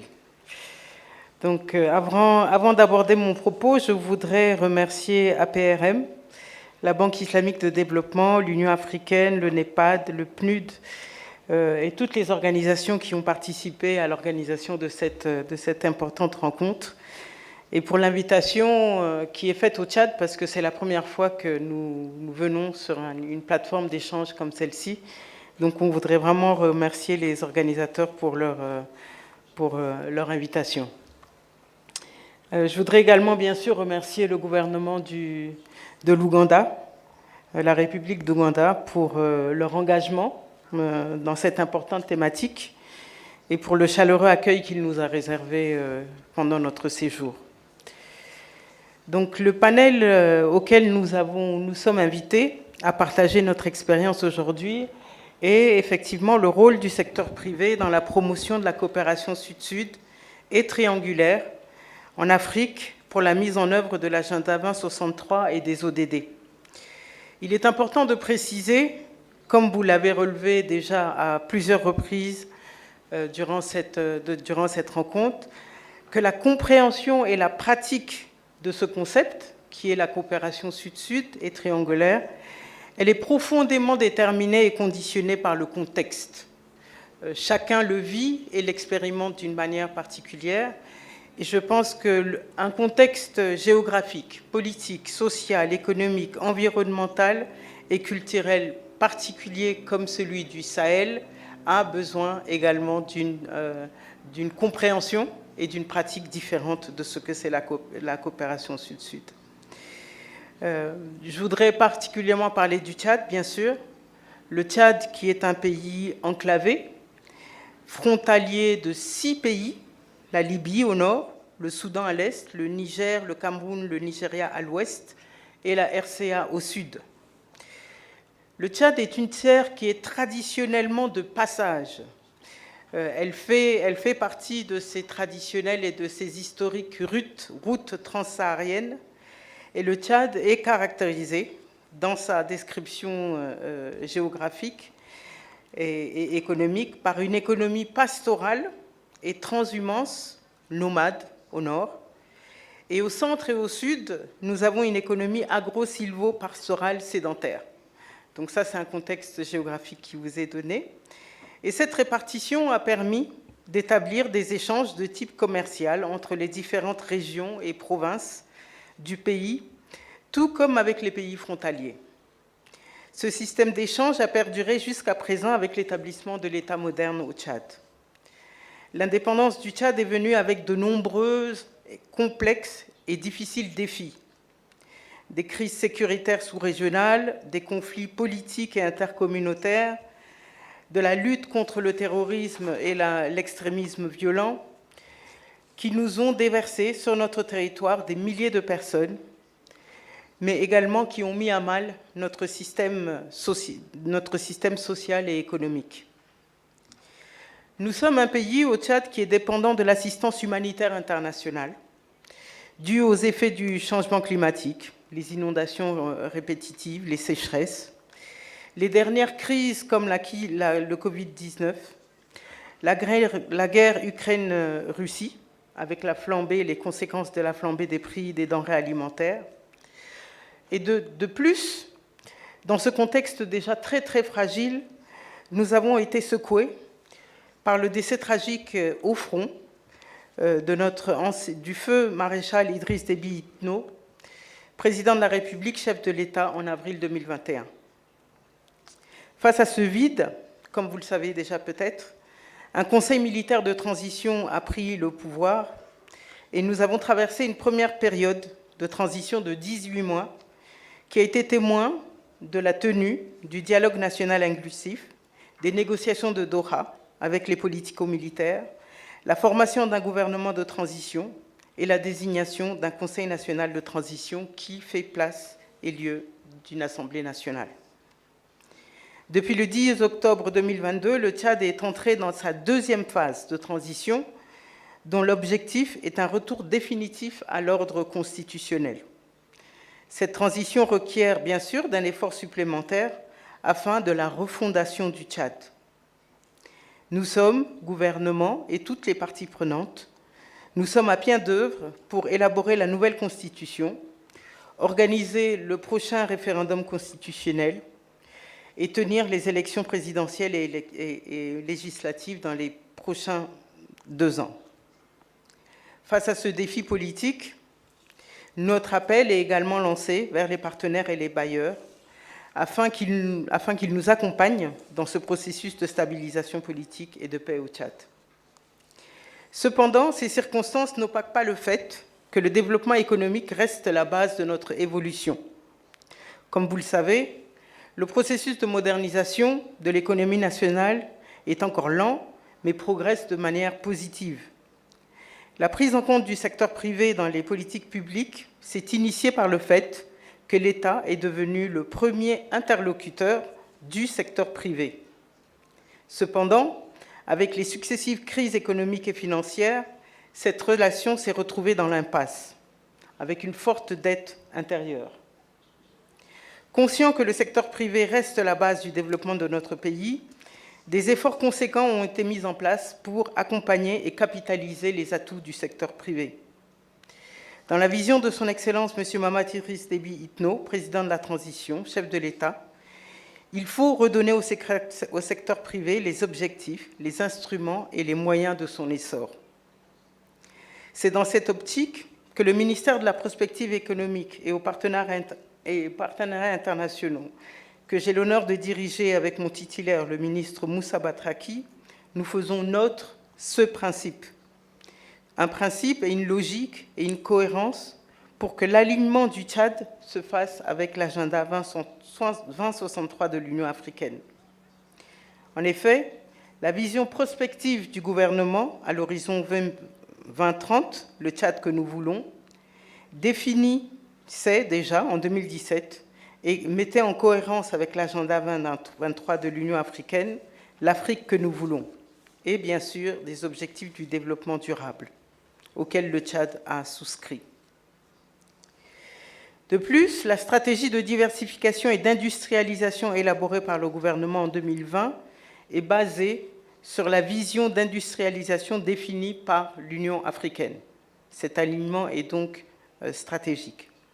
Et cette stratégie, appelée Plan directeur d'industrialisation et de diversification économique, a été élaborée grâce à l'appui technique de la Commission économique des Nations Unies pour l'Afrique, la CEA, et qui donne à la coopération sud-sud et triangulaire une importance indéniable.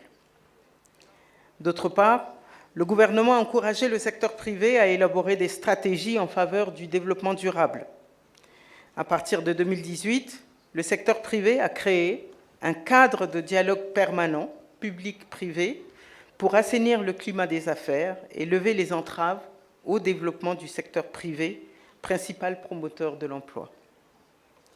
La deuxième stratégie est celle de développer des chaînes de valeur dans les secteurs ayant un fort potentiel de création d'emplois et un avantage comparatif avéré, notamment dans le secteur de l'élevage, où nous détenons, où nous avons un capital de plus de 138 millions de têtes de bétail, dans le secteur de l'agriculture, où nous avons plus de 39 millions d'hectares de terres cultivables, donc 5,6 millions d'hectares de terres irrigables, et le secteur des mines, où l'exploitation des carrières et des aurifères a pris son envol.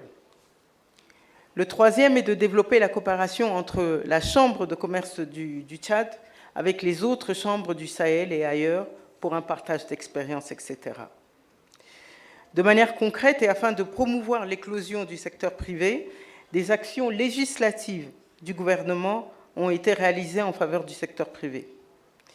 Tout d'abord, la loi 036 de 2019 relative à la libéralisation du secteur d'énergie électrique au Tchad, qui a pour objectif de définir les principes généraux d'organisation, de fonctionnement et de développement du secteur énergétique électrique au Tchad.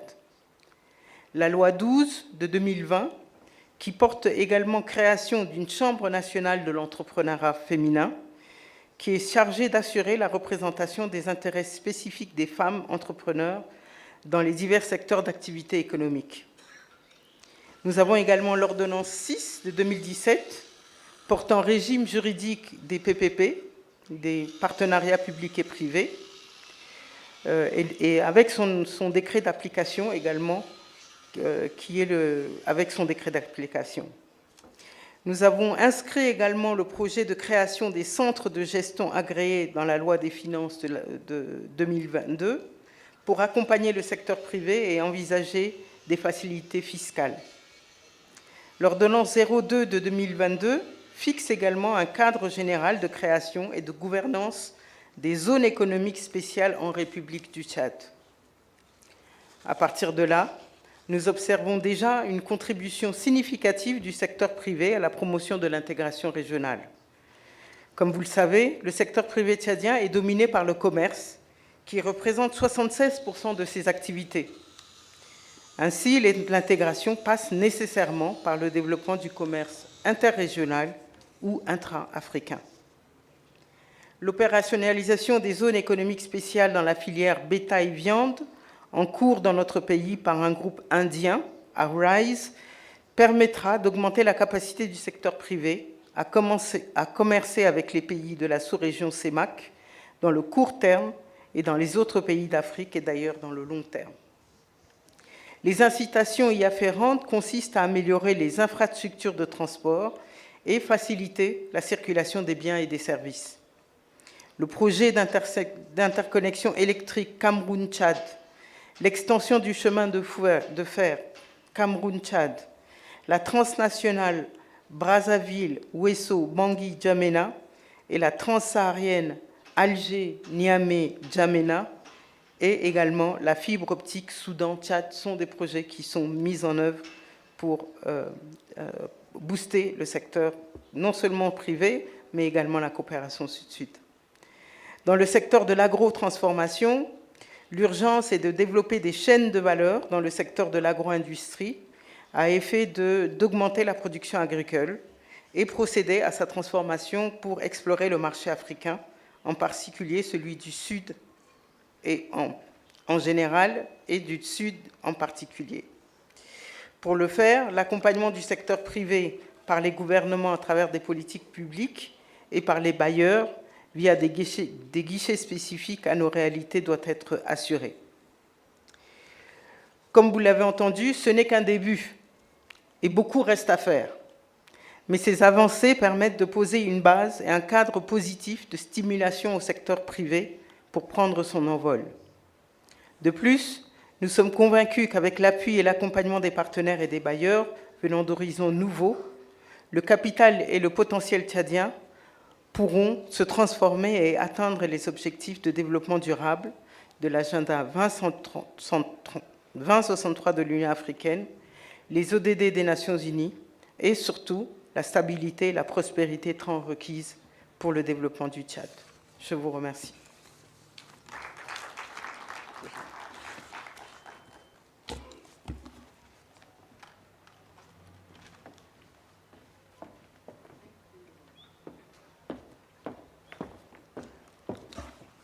Merci beaucoup, Madame.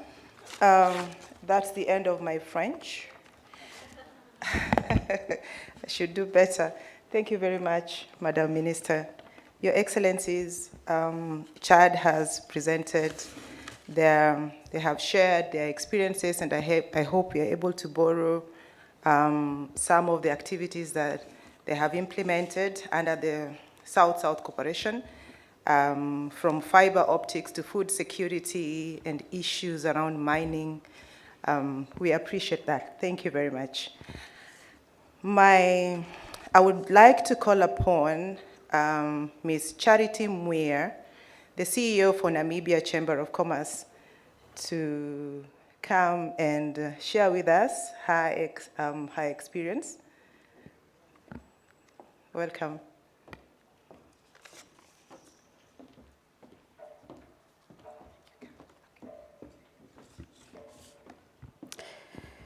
Thank you, Carol, moderator for the session.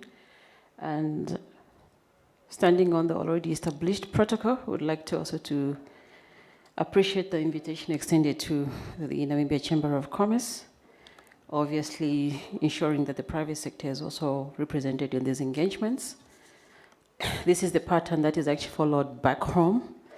And then the APRM country office, we are very much involved in the activities at the country level. And I would just like to indicate that I'm here with a very powerful professional, but very small delegation as a representative of our population that I came with. And I think you understand maybe why Carol had to ask me to speak first, because in the next few minutes I have to rush to the airport. So I will just briefly go through in terms of the actual activities or PPP projects in Namibia that actually support SDGs and Agenda 2030 and 2063. But then the director from the National Planning Commission, my colleague, Mr. Ned Sver, will actually represent me to take on, if you don't mind, please, Carol. I would like to please be paneled for that. Thank you so much. For many of you, I know Namibia is in the southern part of the sub-Saharan Africa. And for most of you that have never been there, I think this is the only country in the world where the ocean meets the desert. A very beautiful country. And as a home to the oldest deserts in the world. So as such, Namibia is especially vulnerable to climate change. Water demand is expected to increase by over 30% by 2030, driven by urbanization and agricultural needs. So the demand of water in the Central Coast mining area, because most of our coastal areas obviously are home to a lot of various minerals there. And you know that there are various players, international players in our mining sector. So that central coastal mining area of Namibia has been increasing in recent years, and the public utility company responsible for bulk water supply is battling to keep the pace of the water demand. There was, of course, a study that was actually done in the area in terms of developing a desalination plant. And there was actually some consultation from the stakeholders to see whether the idea of perceiving a PPP in actually putting up such a plant could actually be the best way to actually approach the issue of water. Now, the Namibian government has been an early mover in implementing the 2030 agenda. Its commitment is reflected in the efforts the country has undertaken to ensure integration of the SDGs into national development planning. We have, however, our homegrown Vision 2030, which has adopted in 2004, which was adopted in 2004 and serves as the country's long-term development framework. The national development plans operationalize the vision for given periods, timeframes, and is informed by global regional frameworks, including the SDGs. Namibia therefore decided not to develop a separate SDG strategy, but to embed the SDGs in its NDP 5, of which I'm sure my colleague, Mr. Sibea, would actually elaborate more on that issue there.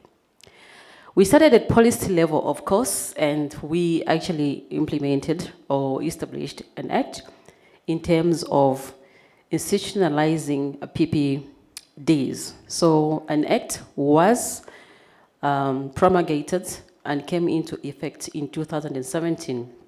And this provides a legal framework for PPD projects, establishes or regulates PPD projects through the stages of initiation, preparation, procurement, conclusion, and implementation. Further on, as a result of that policy implementation, in 2021, our Minister of Finance announced the top 5 priority projects under the PPP initiative. And these have to do 3 of these projects around the water and desalination water supply project.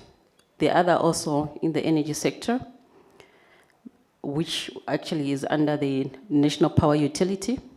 And then also the development of a student village under the Ministry of Education, Training and Innovation. Now,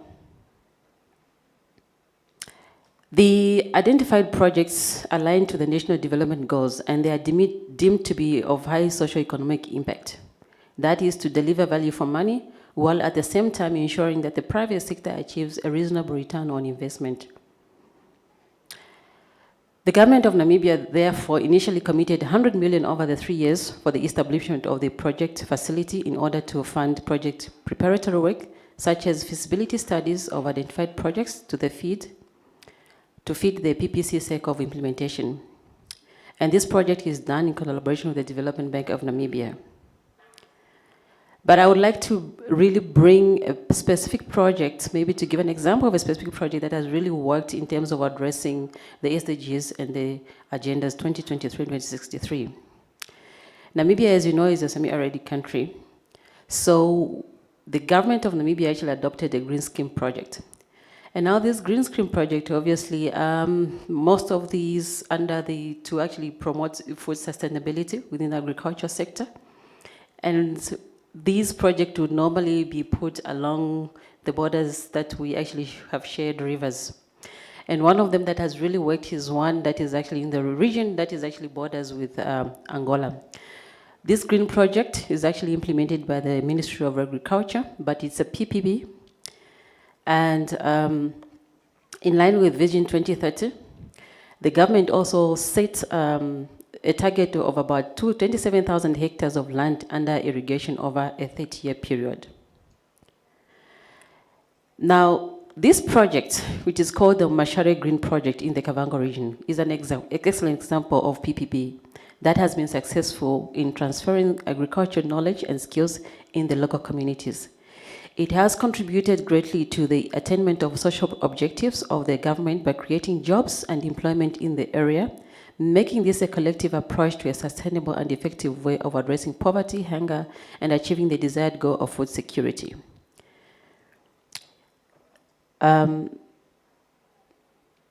Sorry, I've missed upon my letter. Whatever.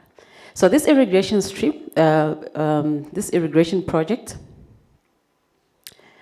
since its inception, has achieved, amongst others, it has become the largest grain producer in Namibia, an achievement that has contributed massively to the food security in the country.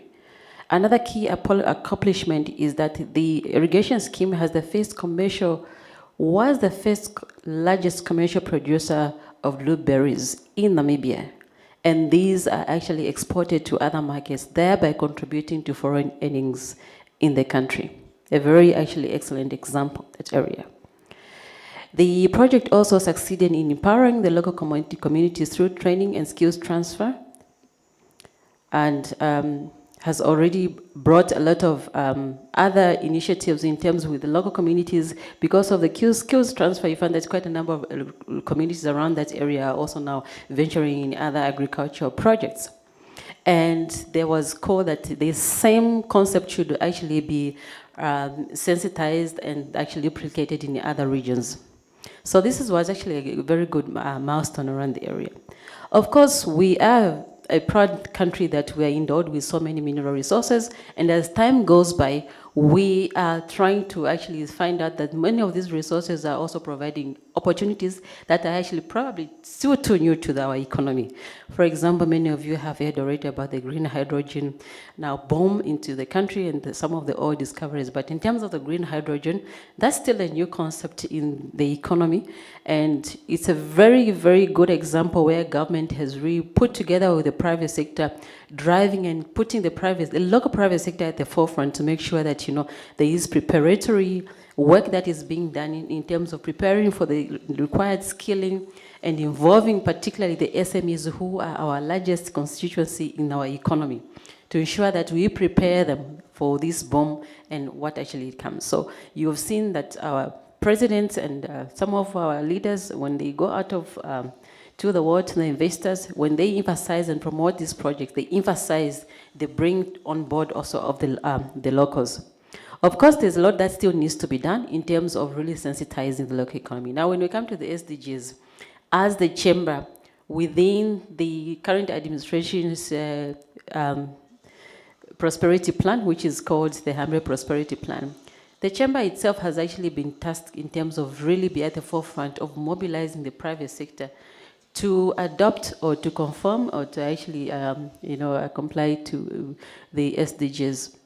Of course, many of the bigger companies may actually already be aware of this, but we do not really have a legal framework at the national level that could actually compel the private sector to actually subscribe to the SDGs. So what we are doing at the chamber level, we have started a consultative process where we're getting examples from those big corporates that are already subscribing to this, but also I think working closely with government in terms of sensitizing particularly the SME sector.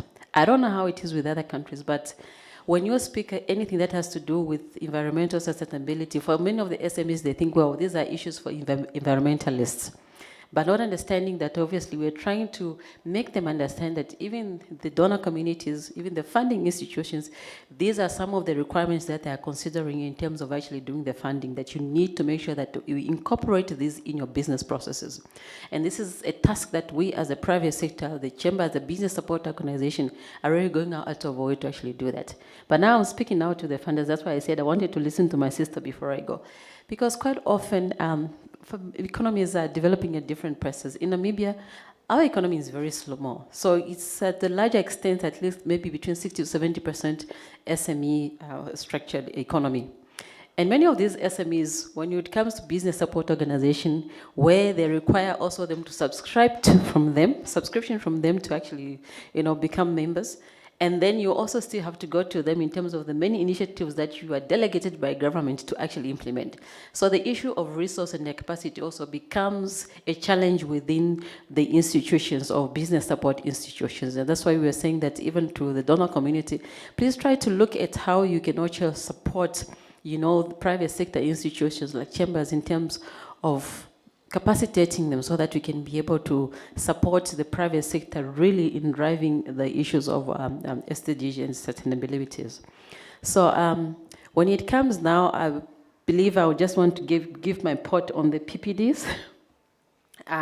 Again, government has really supported the private sector in terms of institutionalizing, actually the delegating the function of institutionalizing a dialogue platform of carrying out PPDs to the private sector. Again, the issue of resource has actually been a challenge, but what we are probably trying to push from the private sector, I know that the National Planning Commission is doing some tremendous work in terms of consultation, in terms of evaluation and monitoring, because within those plans, every other sector is delegated some function. But of course, delegation is one thing, and you want to make sure that those functions are also implemented. And I think many of us have talked a lot about issues of implementation, evaluation, and monitoring that are sometimes a challenge. And I know the NPC probably will actually be able to actually give us more in-depth when they actually ask questions in that regard. So from the private sector perspective, I think this is just a few things that I wanted to share and highlight. And I just want to, again, thank you once more. But like I said, my colleague from the National Planning Commission will be given the opportunity to elaborate further because we had this engagement together. Unfortunately, my apologies. I had passion to really stay on this forum and speak more. But unfortunately, I'll be missing my flight if I stay any minute longer. So thank you.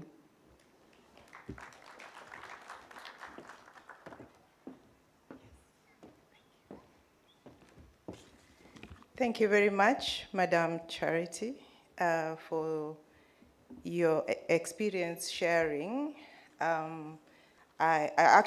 wanted to suggest after this session that maybe part of the session that we should be having in our next conference is probably discuss about the institutional frameworks that support the PPPs within member states.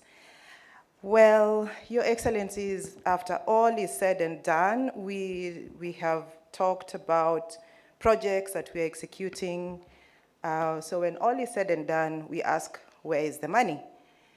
Your Excellencies, allow me to invite Ms. Arthur to at least give us, from her point of view, from the point of view of IFAD, which is a specialized agency, what strategies they have adopted to support the private sector towards the attainment of the Sustainable Development Goals, and how IFAD encouraged public-private partnerships for these purposes. And then also, if possible, also talk about how the private sector can play a stronger role in agricultural production in Africa and the global south. What examples can IFAD share to promote this? Any challenges, if any? Welcome, Madam Amar Branford Arthur. Madam Moneybags.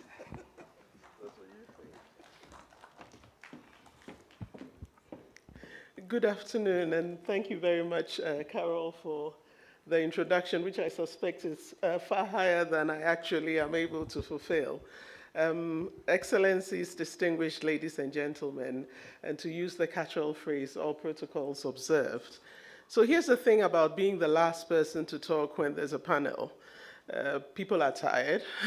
They see yet another person standing up to talk and they're like, oh my God, not another person. But here's why I love the job that I do, and I hope that I'll be able to transmit a bit of my enthusiasm for my work and for the organization that I work with, which is the International Fund for Agricultural Development, IFAD for short. Some of you who may know IFAD know that it's an international finance institution as well as a specialized agency of the United Nations.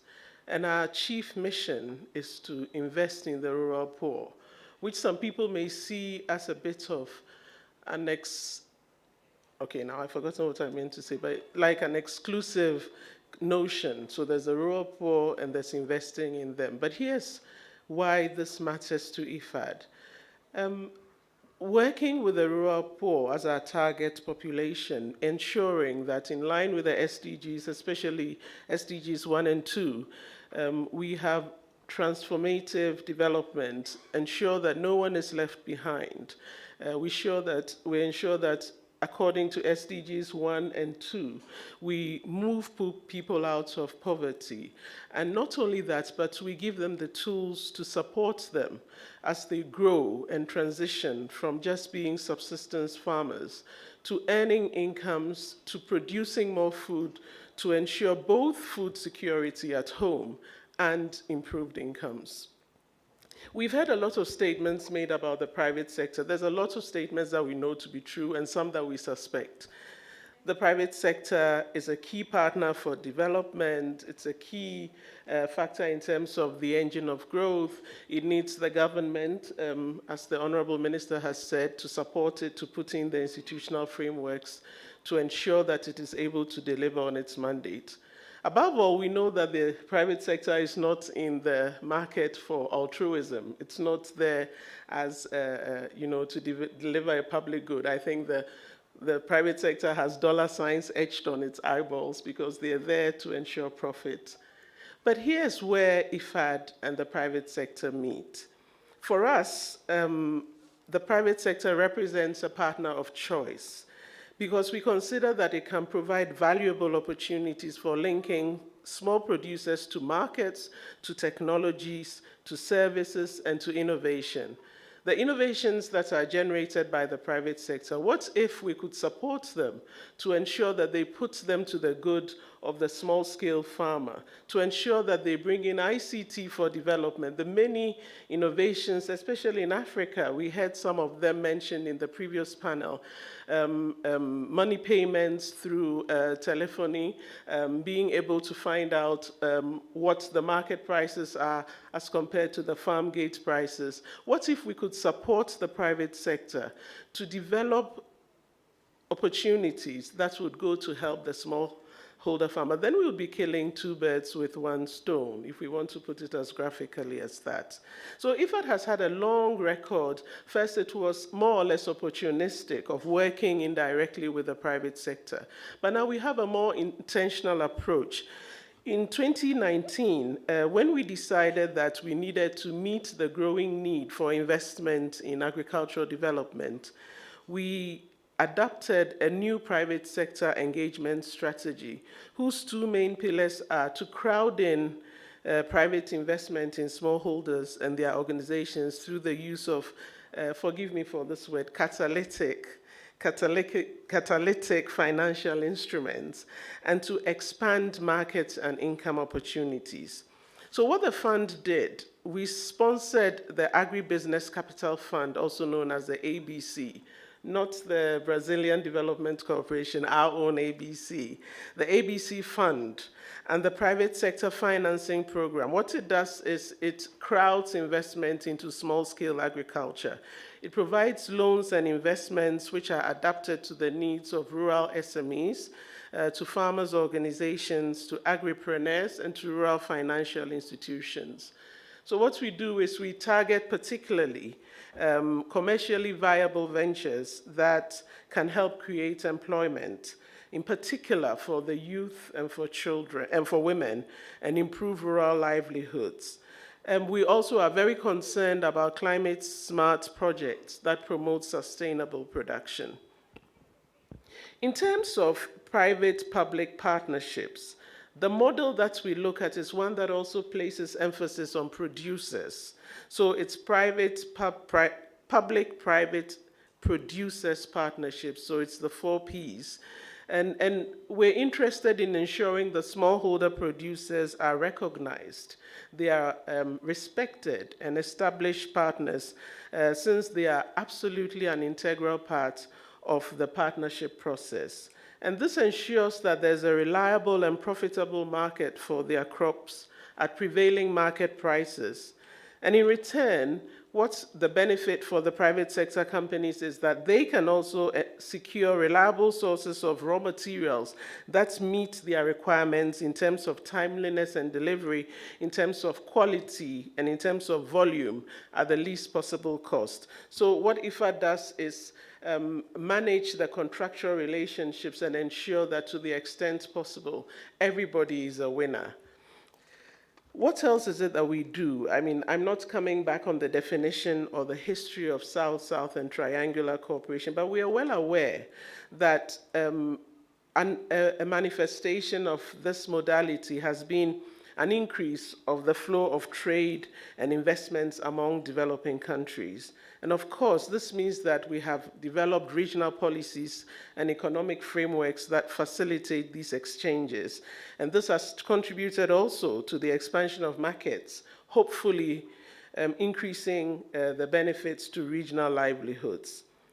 IFAD has accordingly established the Smallholder and Agri-SME Finance and Investment Network, or SAFIN for short. What it is, it's an inclusive partnership of about 40 institutions from the private, public, and philanthropic sectors. They operate in different parts of the ecosystem for agri-food and rural small and medium enterprises. And what we are trying to do is use this as a platform to align efforts and to combine our work so that we find synergies among ourselves to look at the areas that are problematic and support one another in coming up with solutions that will be beneficial to all the parties involved.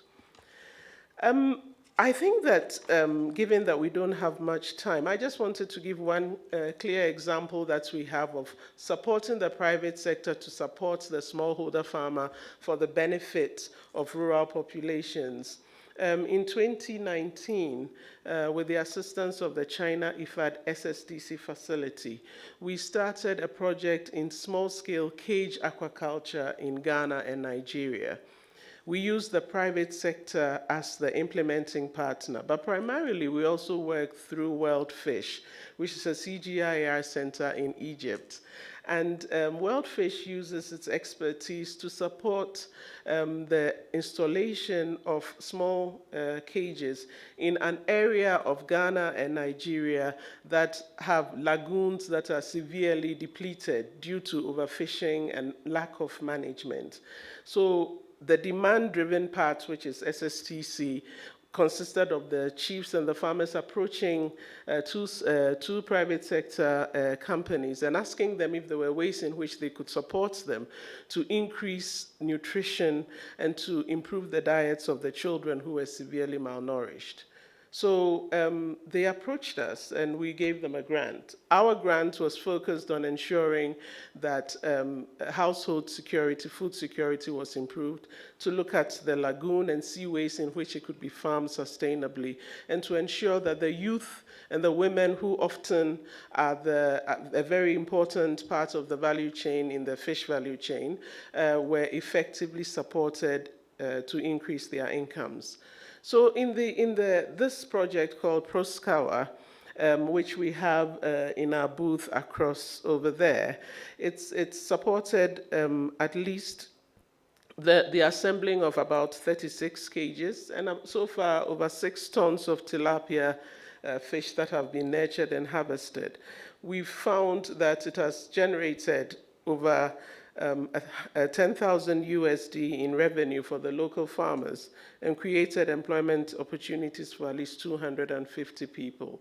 Now that might sound like just a drop in the ocean, but what it proves to us is that these setups can work. These frameworks can work in ensuring that we work with the private sector, the chambers of commerce, the government, first to set up the frameworks, the chambers of commerce to ensure that there's a proper management of the relationship with an otherwise vulnerable population, and we come in to support the contractual relationships, the oversight, and supporting the social structure and corporate social responsibilities, all in aid of ensuring that we invest in rural people and help them overcome their poverty. So I may not have a bag of money for you, Carol, but I most certainly am open to hearing from you and from members of the audience as to how you feel that we might do this more effectively, always looking at our rural farmers and rural smallholders. I thank you for your attention.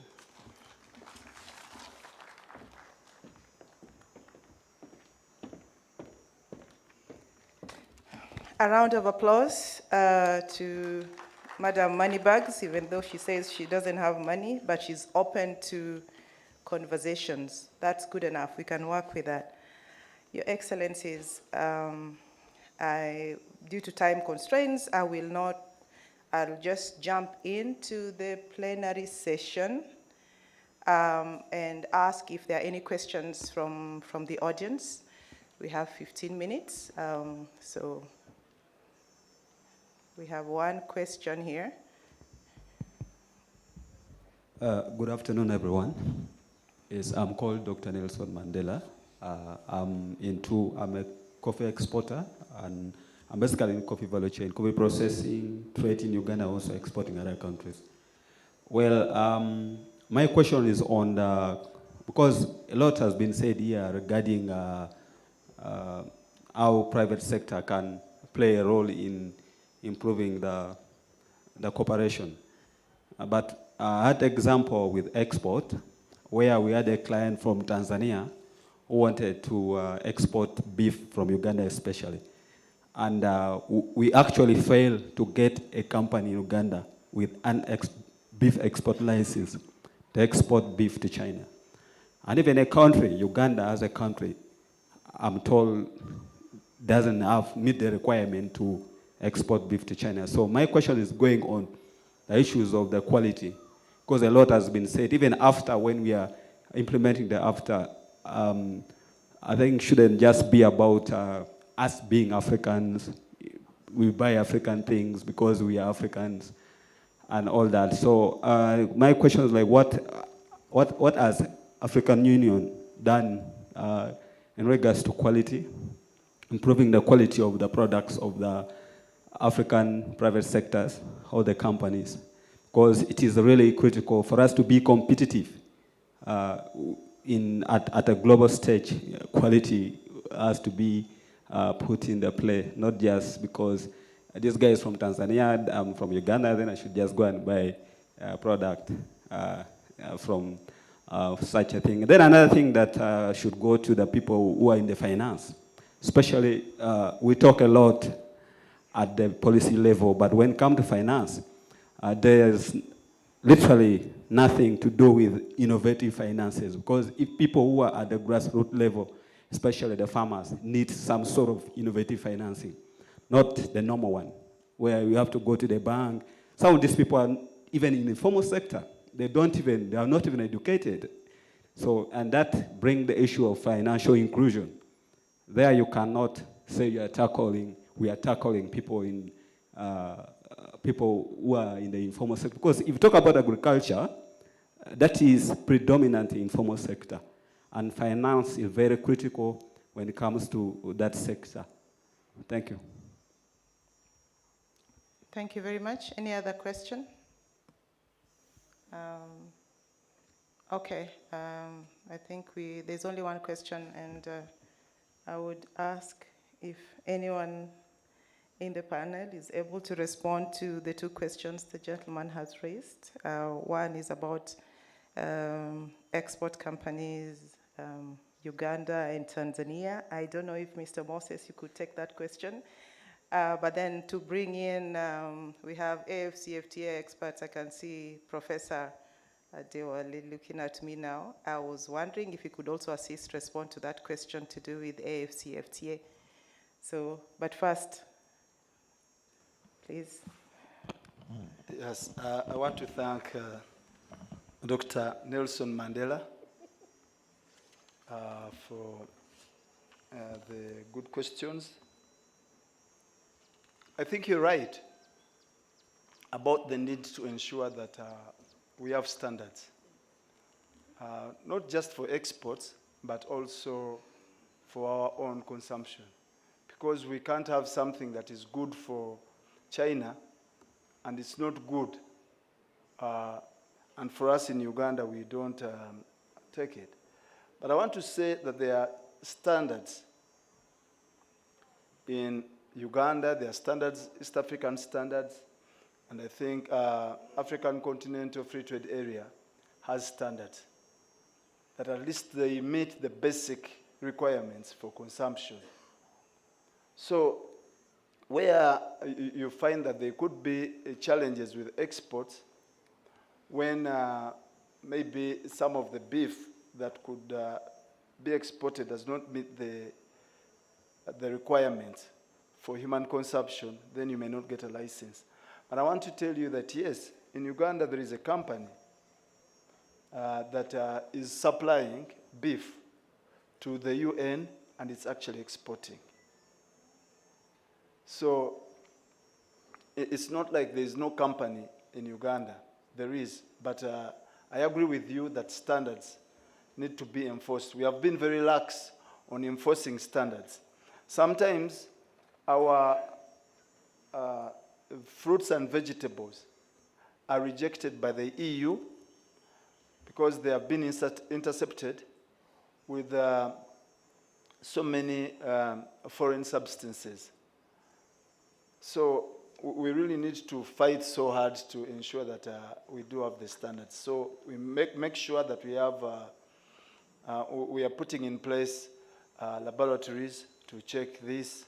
Now we have been using private, but the government is investing in laboratories and then also having equipment that can really detect any foreign substances in the exports that are being taken. But it's also not enough that if these exports are rejected of fruits and vegetables, then they are good enough for the Ugandan market. So they shouldn't just come to the Ugandan market. Also in the Ugandan market, we should have these standards. Innovative financing, what are we doing with that? In Uganda, we have done a number of experiments, let me call them that. We have what we call the Emyoga financing, which is the talent financing for people who can't access financing from the traditional or conventional commercial banks.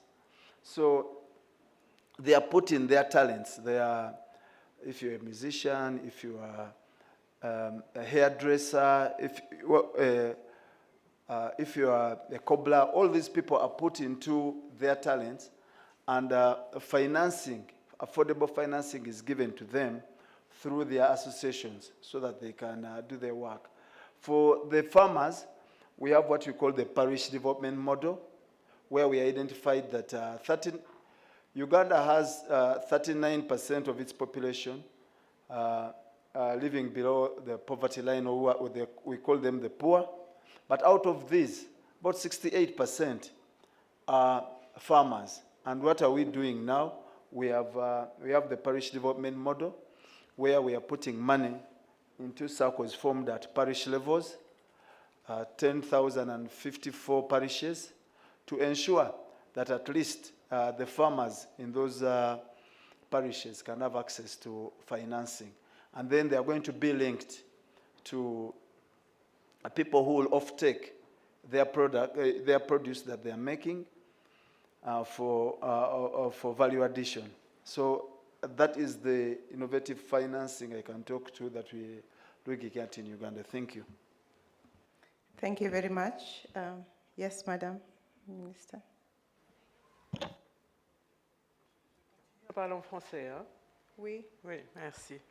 Donc, bon, merci beaucoup pour cette question parce que je pense qu'elle introduit la question un peu de la concurrence également. Si, quand on parle de qualité et qu'on introduit justement le secteur privé dans la participation au développement, je pense que la vision qu'on a du secteur privé, c'est que c'est un secteur qui va créer une chaîne de production et une chaîne de valeur qui permettra justement d'aller sur un marché et d'avoir une concurrence beaucoup plus forte.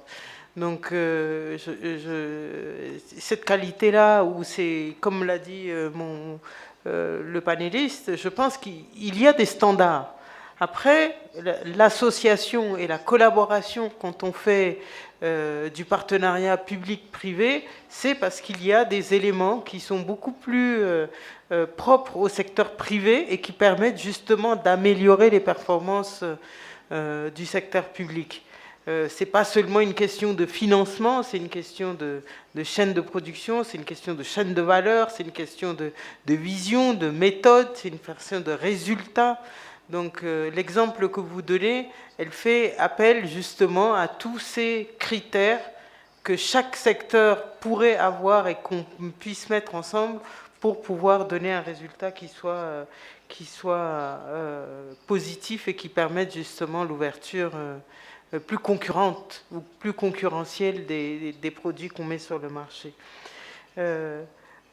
Vis-à- la de la finance inclusive, c'est vrai que ça fait déjà, c'est pas quelque chose de nouveau, hein. La finance inclusive, maintenant on l'appelle comme ça, mais je veux dire les microfinances pour appuyer les petites et les moyennes et même une certaine catégorie de petites, non petites et moyennes entreprises, elles existent surtout dans nos pays. Comment dirais-je, même les partenaires internationaux utilisent déjà les procédures du cash transfer, ils utilisent déjà des procédures qui permettent aux gens d'accéder à un montant pour pouvoir effectivement se stabiliser et pouvoir construire des projets. Mais je pense que en termes de microfinance, il y a tellement de formats qui sont là et qui sont offerts aux populations. Mais je crois également qu'il faut éduquer les gens dans le système de l'emprunt, en fin de compte. Si on a énormément de difficultés, par exemple, même si on diminue les taux de risque de l'emprunt, on a énormément de difficultés à maintenir les gens dans une certaine production et pour qu'ils puissent suivre les conditionnalités et les critères du remboursement. Donc ça, ce sont des choses qu'il faut qu'on travaille beaucoup plus quand on est sur le terrain, qu'on regarde les profils d'une manière beaucoup plus spécifique des bénéficiaires et les accompagner dans ce processus où effectivement la finance inclusive permet de les mettre dans un canal qui permet d'effectivement les faire évoluer.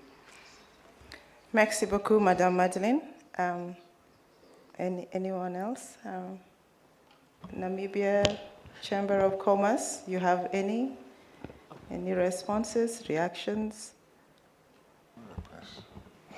Thank you very much, Madam Moderator. I'm not from the Chamber of Commerce. I'm from the National Planning Commission, which is in the Office of the President. But as representing my colleague, who's the CEO of the Chamber, let me just highlight a bit on some few issues you left before I come to the question. I just wanted to indicate that in terms of the collaboration between government and the private sector, Namibia is a young country. We are only 32 years old. We got our independence in 1990. And we adopted the policy of participatory planning approach, meaning we include everyone. We have a principle of inclusivity. When we are developing our frameworks, planning frameworks, we make sure that we include everyone. We have the long-term development aspiration vision 2030 at the national level, which is implemented through the national development plans, implemented over a 5-year period. Currently, we are implementing NDP 5. Now, in that, in terms of implementation, of course, we have different institutions implementing the aspirations of the plan as per their mandates. But where we come together is mostly at an aspect of monitoring the implementation, the reporting part. An example is the reporting on the SDGs and African Agenda 2063. Namibia took position in 2016 to ensure that we mainstream all these development frameworks through our NDPs. Now, with SDGs, we reported our first VNR in 2018, and to ensure inclusivity, we made sure that we included everyone in the formulation of the report, and we also made sure that the delegation from the civil society formed part of the Namibian delegation that reported in New York. and we ensured that they had a side event on how they were telling people on how they are contributing to the implementation of the SDGs. Similarly, we used the same approach in 2021 when we reported again, where we included the delegation from the Children's Parliament as part of our delegation. And also when we reported last year on how we implemented the first 10-year implementation plan of the African Union Agenda 2063. And also that also informed the recommendations we made toward the second-year implementation plan. Now, when it comes to the challenges, it's mainly on advocacy. We are having a national program now where we are going to accelerate the awareness, especially in the regions, firstly on what is contained in these frameworks, both SDGs and African Union Agenda 2063, and also secondly, people need to know what is expected of them. Sustainability or the SDGs is not about governments implementing, but it's about a person in the community knowing how to incorporate the sustainable part in whatever they are doing. So that is what we are intending to do. Now, in terms of the PPPs, Charity mentioned of the Green Scheme project, and we are also having the logistics hub master plan in Namibia, which is going to promote integration. Namibia gave the dry ports to most of our neighbors in order for them to ease the cost in terms of trade. And also, in addition to that, we are ensuring that we take the private sector along on board. She mentioned the green scheme, the green hydrogen, which is still new, but the private sector is already on board to position themselves on how they are going to benefit should the investors come on board. Similarly, that is what is happening with the logistics hub master plan. It's not only infrastructure, but we also want services on the road. This is where now the private sector is coming in.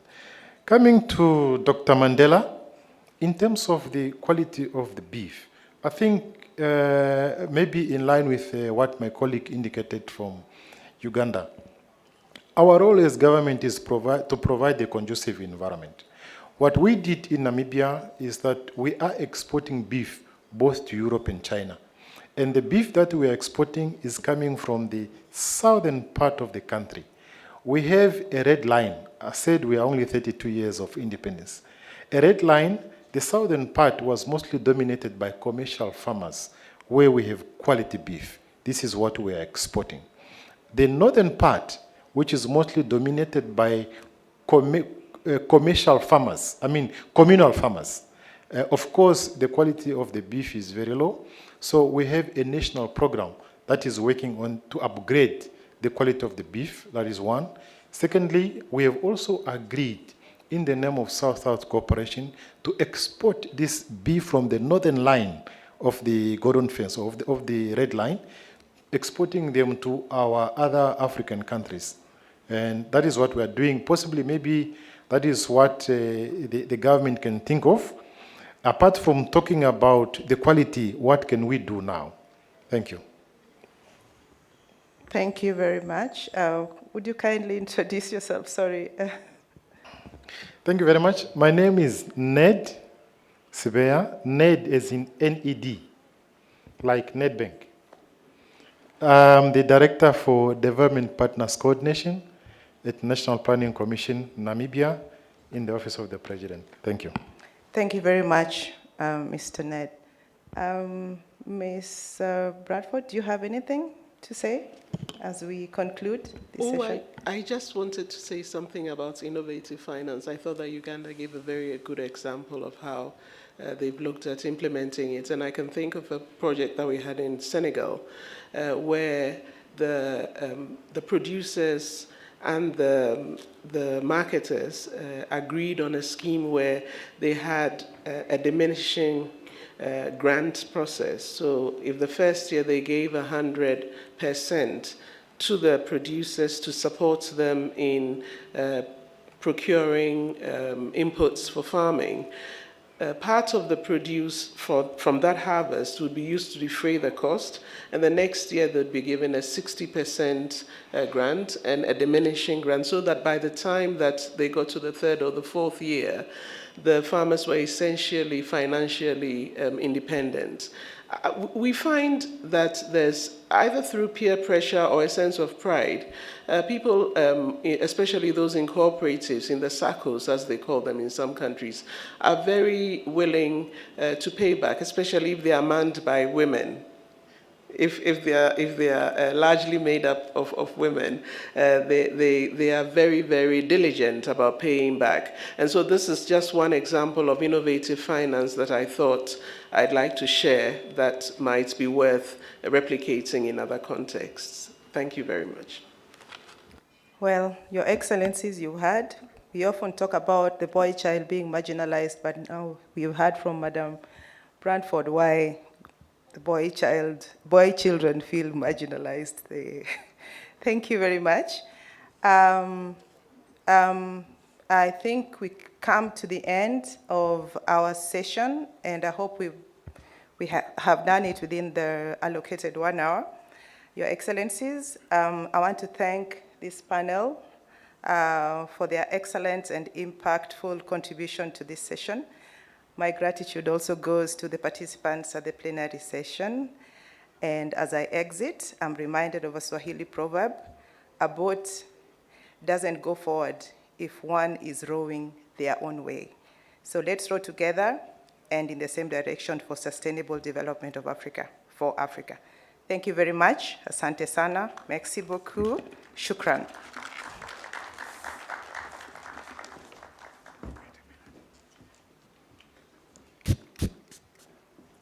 That is not enough for Carol. Can we? Carol, we are clapping up to when you step down. Fantastic. It's a wonderful presentation. It's very hard to conduct this business in the afternoon. Ladies and gentlemen, I bring it to your attention that we now go science.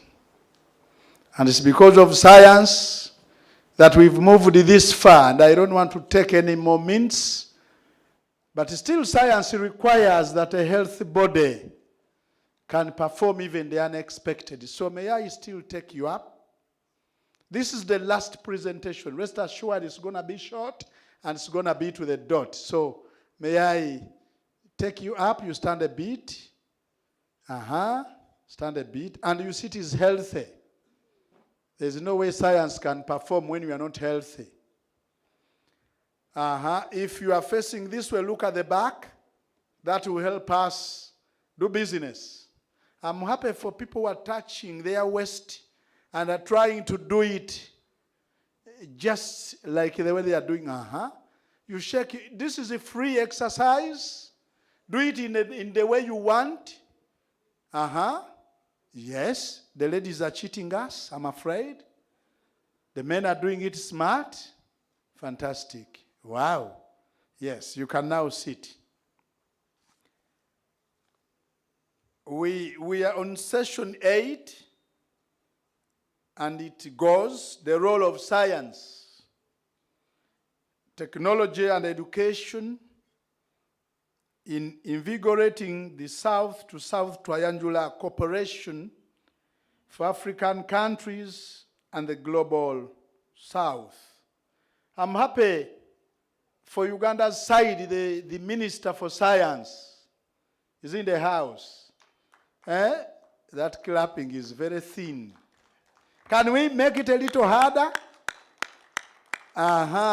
So may I therefore invite Professor Adelewa, Professor of Business, UNISA, to step forward and take us through this discussion.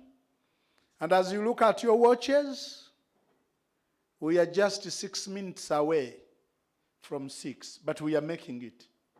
After all, we are in our country. All the delegates who have come from far and near, you are in your country. So feel easy, feel cool, things are moving. Professor, you are most welcome, and we are giving you a clap as you come to take us through. Thank you.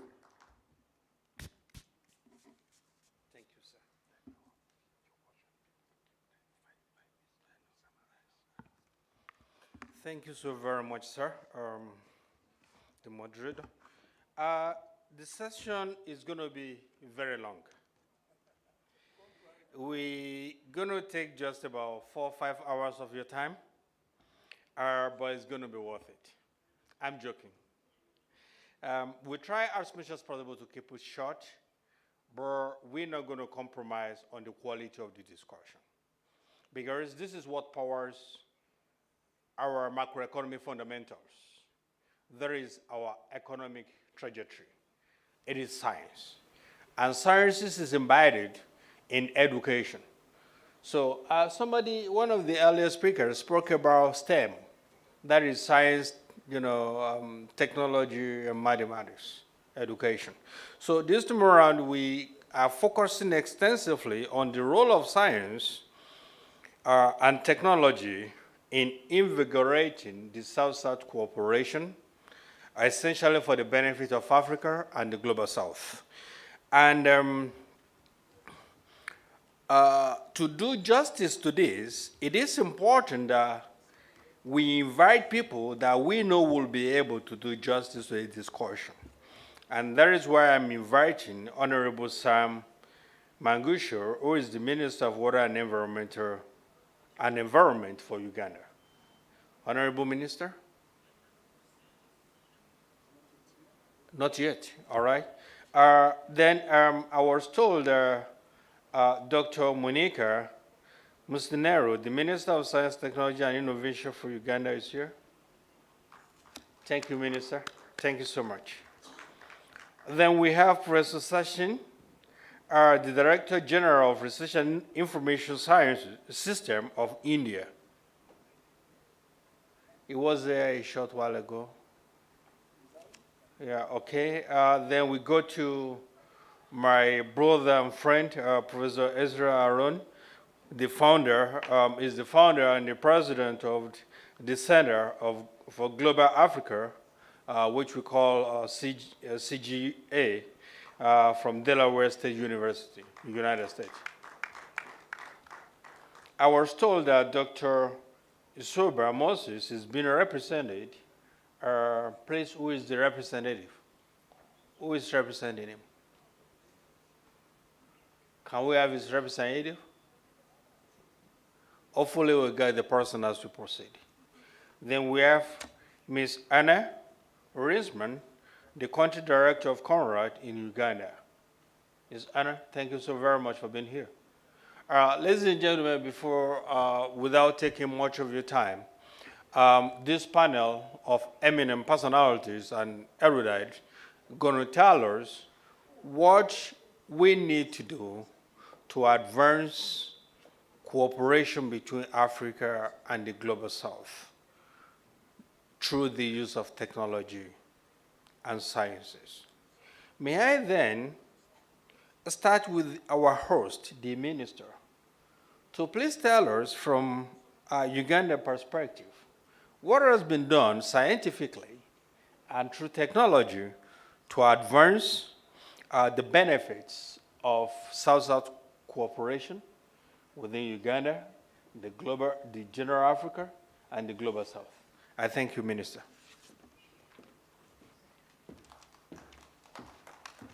Please clap for her,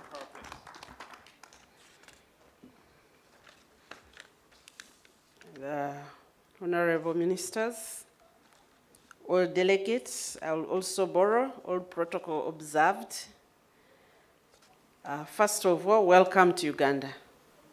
Those of you who are not from here, enjoy the sunshine.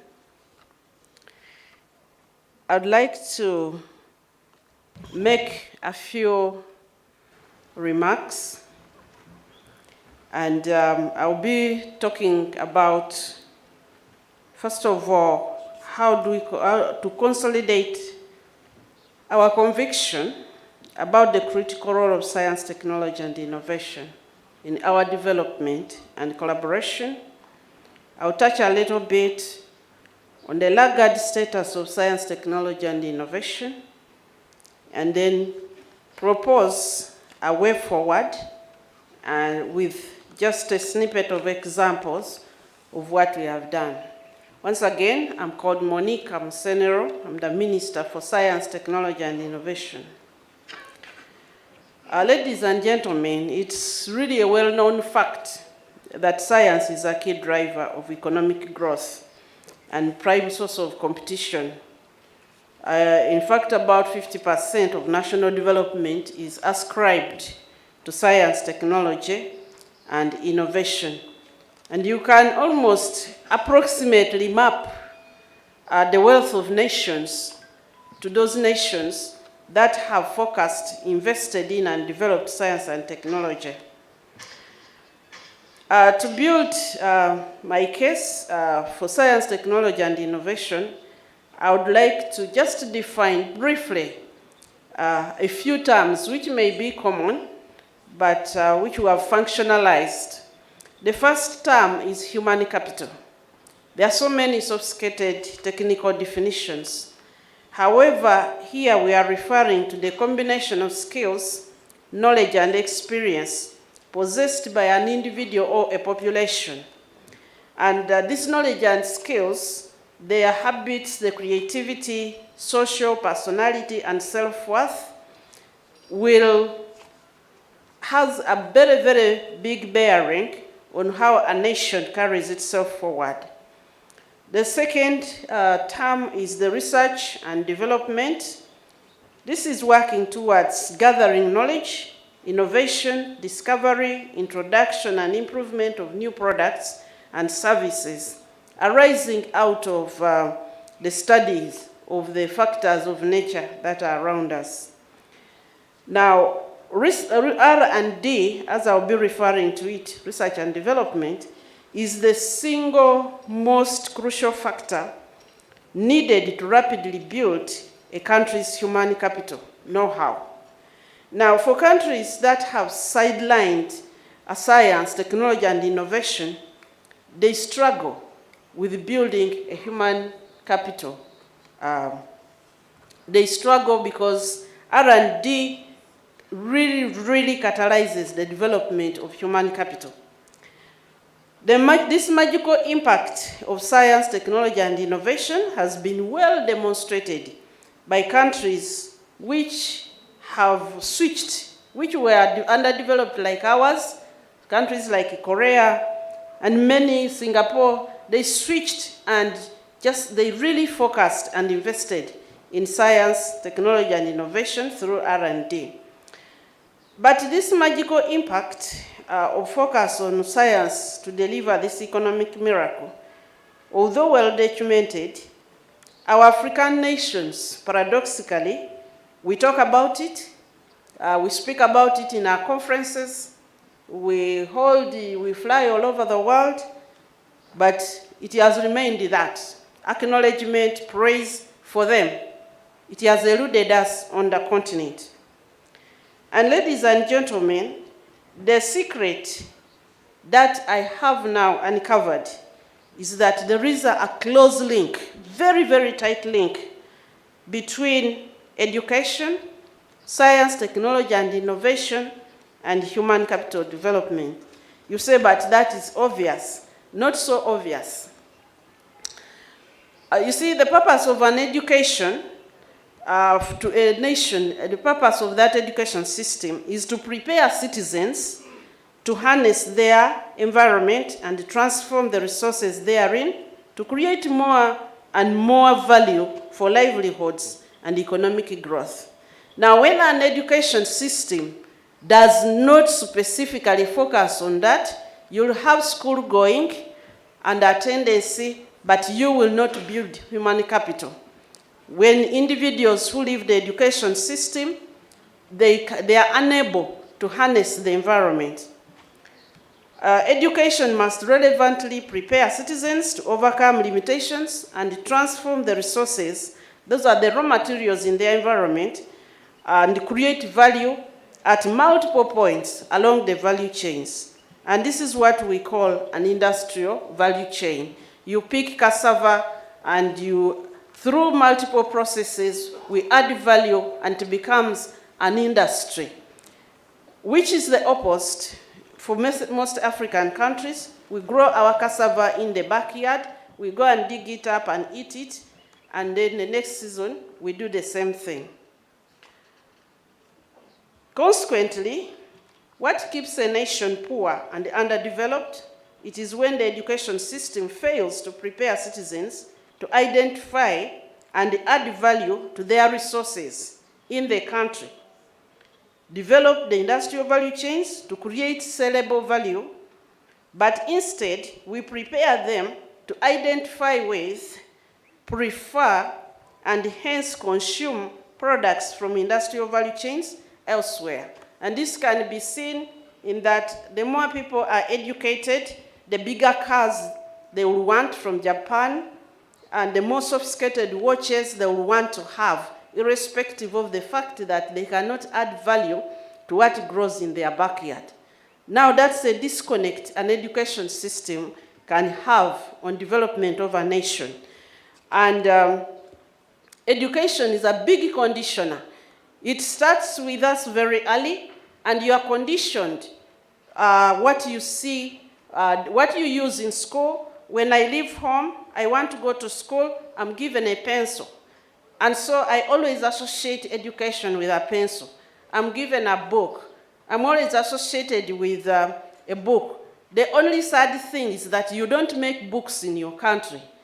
And so when I think about a book, I will always think about buying it and will not wonder how a book is made. And this conditioning, which systematically happens in our education system, is responsible for what we have now.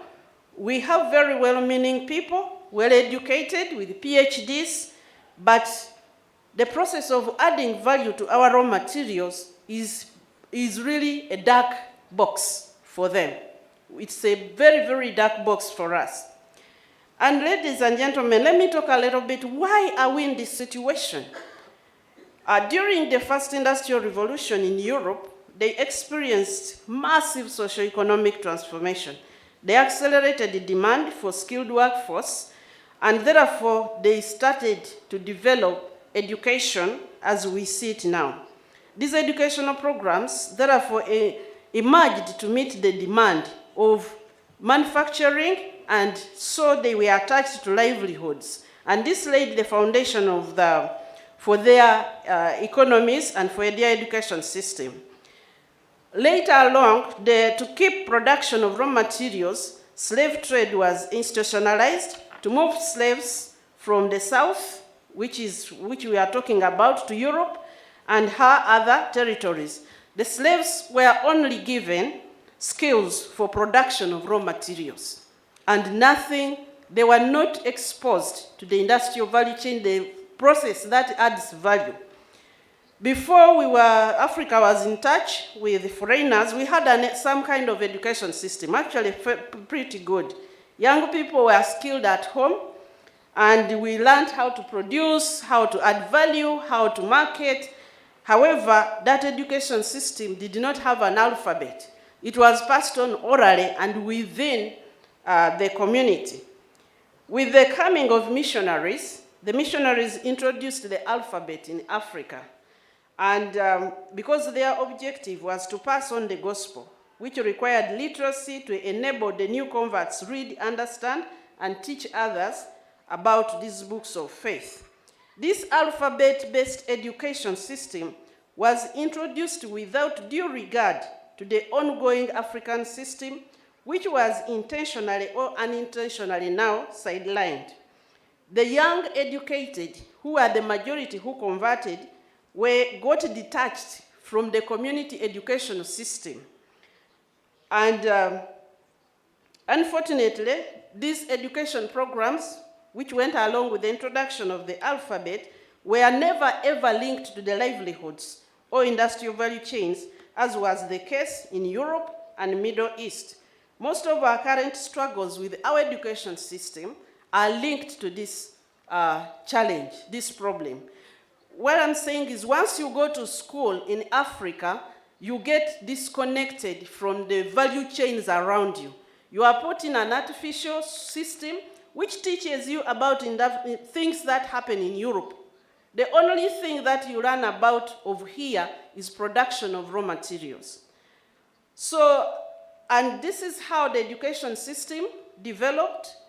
The missionaries and the colonialists there were a lot of health challenges. They started schools to train health assistants, to assist the experts.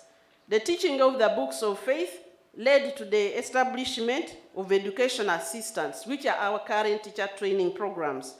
The need to educate technical assistants for agriculture, for commercial crops which were being exported, resulted in the starting of agricultural assistants and all the assistants.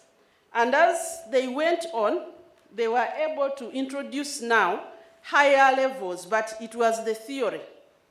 They were given more science, so Africans know a lot of science. Unfortunately, we struggle to convert science into technology and innovation. Because during colonialism, a lot of focus was put on cash crops, but the cash crops were harvested, so we know how to produce cash crops. We don't know how to put value to them. And if you want to cross-check your agriculture training programs in school. They focus on production, not on value addition. Technologies which came like vehicles, we are very good at repairing them, but very poor at making them. So following independence, our leaders picked up the education programs which had been started, and they amplified them. But the education system still produces clerks and assistants, up to now. That's why you'll find a postdoc who cannot produce something. It is heavily information, heavily science. We can talk about science, but that gap of how do I convert this science into technology and this technology into innovations which solve our problems, it is hidden away from us. So today's reality is that in this current reality where things are accelerated and where we have a lot of access to technology, we again throw ourselves into knowledge. I know how a computer works, but I don't know how to make one. So the products, the people who come out of the education system, we are blind the industrial value chain.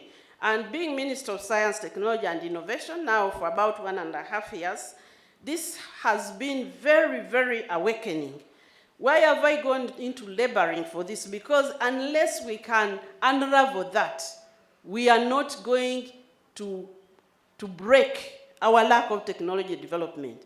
We will keep pumping in money, but the people whom we work with actually are blind. And even the policymakers, many times, they are blind to these processes. What happens to your coffee from the time it leaves the warehouse here and the time it appears on your table as Nescafe? We don't know that. We just enjoy to drink it. Ladies and gentlemen, at this point, it is important that we awaken. It is important that we change, because right now the world is undergoing massive change. There are technological advancements at a very high speed. The green energy transition is a technological development opportunity. And as usual, I'm watching many African countries still just opening to buying technology. And the North is offering the technology very easily. So much easier to give you the technology than you to try and figure out. And if we miss this, it will be difficult for us. The other change which came is, of course, COVID. COVID was a problem. I'm a public health expert, but COVID has been a gift to us because it has awoken up this continent. Let's take advantage of that. So what should we do? One, the South must think. We must think. We have a tendency to delegate thinking to others. And even our partners, please leave us to think. Force us to think. Instead of preparing baby food and giving it to us, we have to stop delegating everybody thinking for us. Because if you don't think and involve yourself in R&D, you'll have a very poor human capital index, because the value in your people is going to remain small. You don't understand how things work. So here in Uganda, we have discovered this secret of think tanks. I personally discovered this when I was given a very, very tough task by the president. I was a presidential advisor, and he told me in one sentence, go and find scientists and start making vaccines, diagnostics, and therapeutics. I had no idea where to start. Having even attended universities, I was at Cornell University, worked with vaccine research, but I had no idea how to start from here.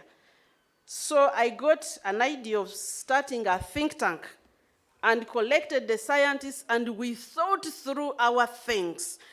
The hurdles, where we consulted and started to open up the understanding of industrial value chains. How does a vaccine move from idea to market? This, although we have participated in a lot of vaccine tests and we consume a lot, we had never thought through this. The second thing is we need to give opportunity to indigenous models on the continent. Many times, because of our clerk kind of training where the education system made you dependent, we despise indigenous innovations on the continent and go out more for those which are coming in from somewhere. The third thing is we begin to do the research.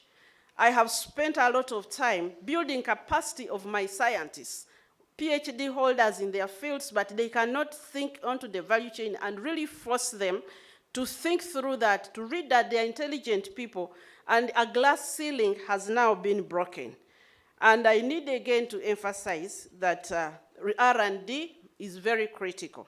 So as a result of that, in Uganda, we have made some good progress. We have established 8 industrial value chains. Pathogen, we call it pathogen economy. That's where we work on vaccines, diagnostics, and treatments, and anything to do with health. We have some vaccines indigenously researched on by Ugandans that are going into clinical trials. In the automotive industry, of course, we had never made a car. And for several years, one scientist struggled in our university to gain sympathy so that they can get money to build a vehicle. But thank God they struggled and continued, and with support from His Excellency the President, we now have Chira Motors Corporation, which produces buses, and we are going to move into other vehicles. That innovation alone has changed our education system. Before, students learning automotive engineering looked at themselves as mechanics and repairers of vehicles. Right now, they look at themselves as innovators who can create car parts, and totally the education system has changed, completely changed. And these are experiences that we can share with sister states. The fourth thing we need to do is for us to reorganize the education systems. Fellow Africans, we must have the courage to break this education system mold. Clap if you want. We must have the courage. We must be courageous. There is nothing so holy about an education system which creates and basically dulls a whole continent of people. We need to have the courage, and the new education system should have value chain education, value chain-based education. I kept thinking, many of you have eaten matoke here, and there isn't a single value-added product of matoke. We simply go behind the cart and eat. What about wheat? When there was war in Ukraine, chapati in Uganda, the price went up. If there is a war here, who will miss matoke? We need mindset change, drastic mindset change. We need to change the content of what we teach. We need to change the pedagogy, and we need to emphasize research, development, and we need proper structuring of our higher education. Why do we keep young people in theory classes of computer science? Why don't we allow them to play with the computers more? And we need innovation economists. I've found a very difficult time with the current economists who have been trained from the clerk and assistant system. They always think that innovation is expensive, is a luxury, and so our continents lag behind more and more and more as other countries overlap us. In conclusion, South to South and triangular cooperation provides a great opportunity to prioritize the development of regionally recognized innovative education systems and industrial value chains that support technology development and technology transfer.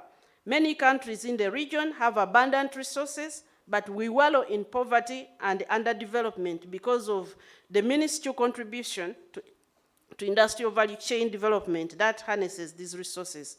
We need economically empowered nations who will then be able to mutually contribute as credible partners to global development. Lastly, I conclude by emphasizing that you cannot attain sustainable national development without laying a firm foundation for education, science, technology, and innovation. They are a vital seed into a nation's future, which sparks the human capital growth. Individuals who value themselves, because you have invested, they have a high index of feeling of capital of worth. These people drive national development. Fellow delegates, I call upon us to use this forum to chart ways of empowering Africa and generally the South to leverage science, technology, and innovation and lead our people from poverty and underdevelopment to economic development. I want to testify that we are seeing this happen. Of course, not to mention that I spend a lot of time explaining to so many people how science works. Thank you very much for God and my country.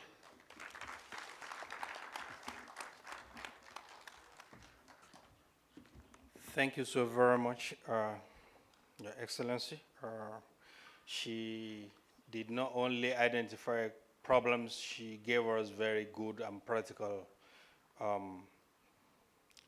solutions to the identified problems. And if I have to summarize everything she said, I'll summarize it in a single statement by saying that let us have a kind of education in Africa that transforms into knowledge. Currently, our education does not transfer into knowledge. And because it does not transfer into knowledge, we are unable to transfer our technology into innovation. And that is something very important that we all have to pay critical attention to. Thank you so very much, Your Excellency. May I please seize this opportunity to call on Professor Harun Ezra from from Delaware State University to please share his views with us. I thank you.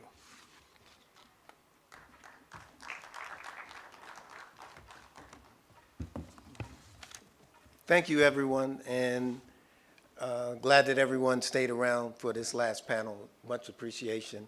As always, all protocols observed, all respects given.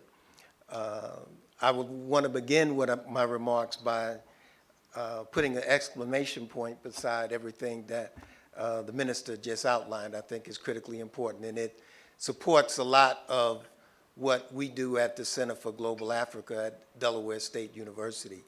So I appreciate all those remarks, and you'll see the tie-ins as to how what she outlined resonates with what the mandate and the goals and objectives of the Center for Global Africa are.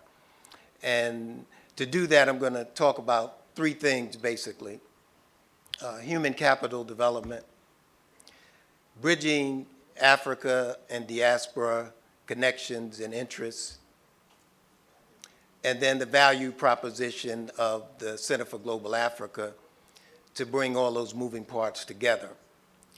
So the Center for Global Africa was established at Delaware State University in 2018, and it's unique because being a think tank, we operate beyond the boundaries of our one university.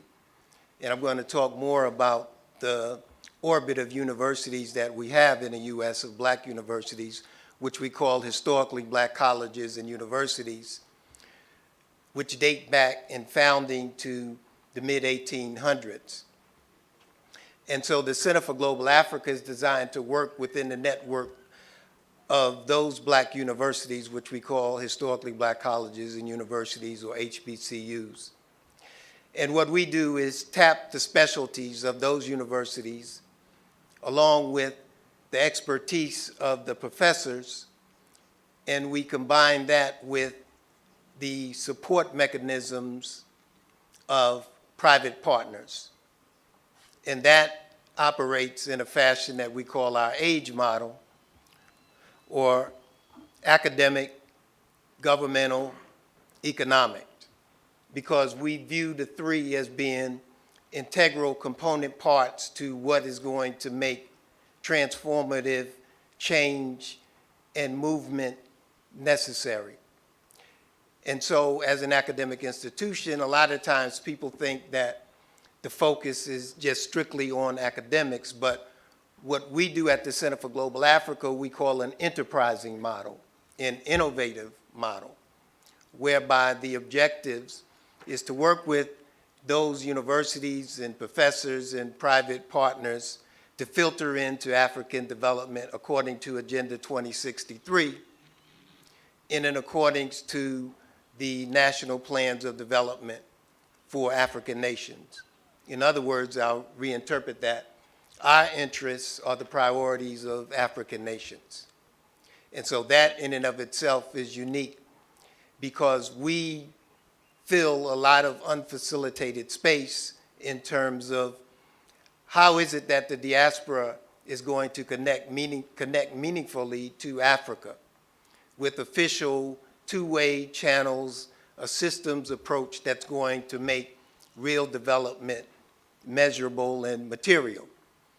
And so we know one of the things about the diaspora is that the diaspora sends a lot of money in remittances to Africa. Everybody knows that. That shows up on Africa's balance sheets. So the question becomes, what else does the diaspora do, or what else can the diaspora do? And so that's what the Center for Global Africa is designed to orchestrate, to work with the diaspora in those ways. And so we consider ourselves a 6-region think tank, which is unique in of itself as well. And that is an extension of the African Union's designation of the diaspora as the 6th region outside the continental boundaries of Africa. So we take that self-identity seriously because that gives us an important linkage to Africa that heretofore we as Africans who were born in America did not really have.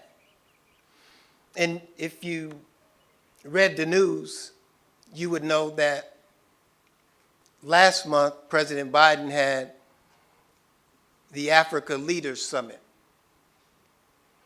And one of the things that was noticeably absent was the languaging and the identifying of Africans in America as the 6th region. And so why is that important? It's important because as we're linking these heretofore vast spaces of interest, linking them together, it's important that we have common starting points. And I think the recognition of identity in that way is a very important starting point. And so one of the other ways that we connect to Africa is that we are unique in that we are the first and only 6th region entity to have a partnership with APRM, African Peer Review Mechanism. And we structured that arrangement along with our founding in 2018, so which this year represents our 5th year anniversary, along with APRM's 20th anniversary. So we structured that partnership so that the Center for Global Africa could be not just an enterprising think tank, but one that works in problem solving, capacity building, and also revenue generating ways so that it goes beyond academia and goes beyond one simple academic institution, and that is also in partnership with African universities. So if you look at our historically black colleges and universities, you'll find that we're only 3% of all universities in the U.S. But we produce 40% of all the black engineers, 50% of all black lawyers, and 90% of all black judges. And that's just a few of the statistics. So the impact of the Center for Global Africa and the impact of HBCUs has the potential to be extraordinarily vast and great. And the richness of that also has important ties to Africa that people don't know. The very first president of Ghana, Osagyefo Dr. Kwame Nkrumah, attended and graduated from an HBCU, Lincoln University. I don't know how many of you knew that or not. The first president of Nigeria, Nnamdi Azikiwe, attended both Lincoln University and Howard University and created curricula there at Howard University. First president of Malawi, Hastings Banda, attended Meharry Medical College in HBCU. So in addition to all of the statistic that makes HBCU special amongst Africans in America, we could say also that roughly HBCUs were important in terms of creating roughly 5% of Africa's first generation revolutionary leaders at independence. So the Center for Global Africa, we look at how do we extend that legacy? How do we expand on the richness of that history? So we look to work with African nations, as I said, according to priorities. And so in that way, we look in terms of how do we strengthen the intellectual sovereignty of Africa in conjunction with the expertise and specialties that we can offer African nations. And so we've reached out to African nations to have designations of host nations, nations that are willing to work with us to create models of excellence that can be scaled and replicated to assist other African nations. And so when we were strategizing originally as to what the operational model would be and what nations we would like to work with, and in all seriousness, we would like to work with all nations, but we had to have a starting point. And the starting point was, well, how do we work with an African nation so that we could at least work on one problem? With all the intellectual capital we have, how can we impact by addressing one problem? And so we reached out to Sierra Leone.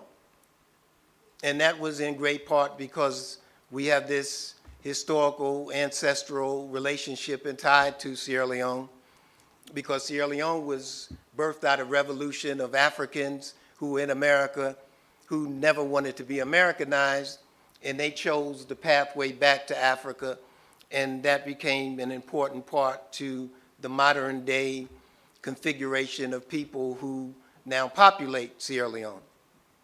And so Deputy Minister Amara Callan, who is here, was very instrumental in that process of making these introductions so that we could have these formal connections to Sierra Leone. And graciously, President Julius Maada Bio opened our first conference our second conference that we had in 2020, right before the COVID epidemic. And through that conference, one of which the themes addressed agriculture, we began working with Sierra Leone as a host nation, and we have worked with APRM, who conducted a review on health governance and COVID-19 response of Sierra Leone. And so we worked on the back end of that report to do our own assessment and our own report to see what role the diaspora could play. And so that was step one in it, as an important contribution to the work of APRM. As well, in October, I recently returned from Sierra Leone, and I contributed to the ongoing report that is being conducted on unconstitutional changes of government in Africa. So we were able to establish those two anchors, working with Sierra Leone and our other great minister that's here, Minister Yom Keller, who also very graciously has allowed us to work hand in hand with Sierra Leone and the projects there that APRM they're undertaking. The Center for Global Africa as well is very interesting because the combination of Center for Global Africa and APRM has had a great social media impact. And so one of the things that we always was very much aware of is that there's this gap between Africa and the diaspora in terms of really understanding what it will take for full engagement to really gain traction. So if you look at the work that the Center for Global Africa has done and you Google Center for Global Africa, APRM conference, APRM, Center for Global Africa, you'll see remarkably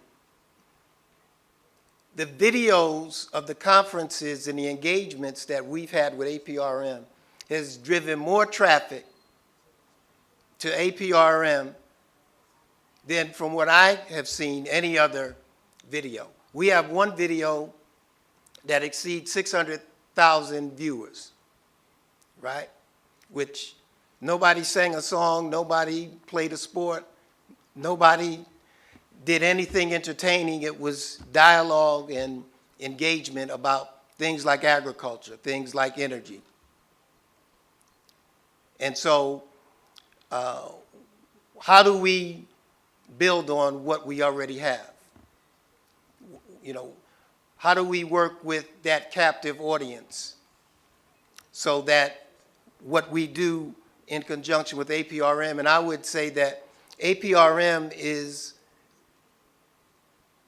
a significant exponent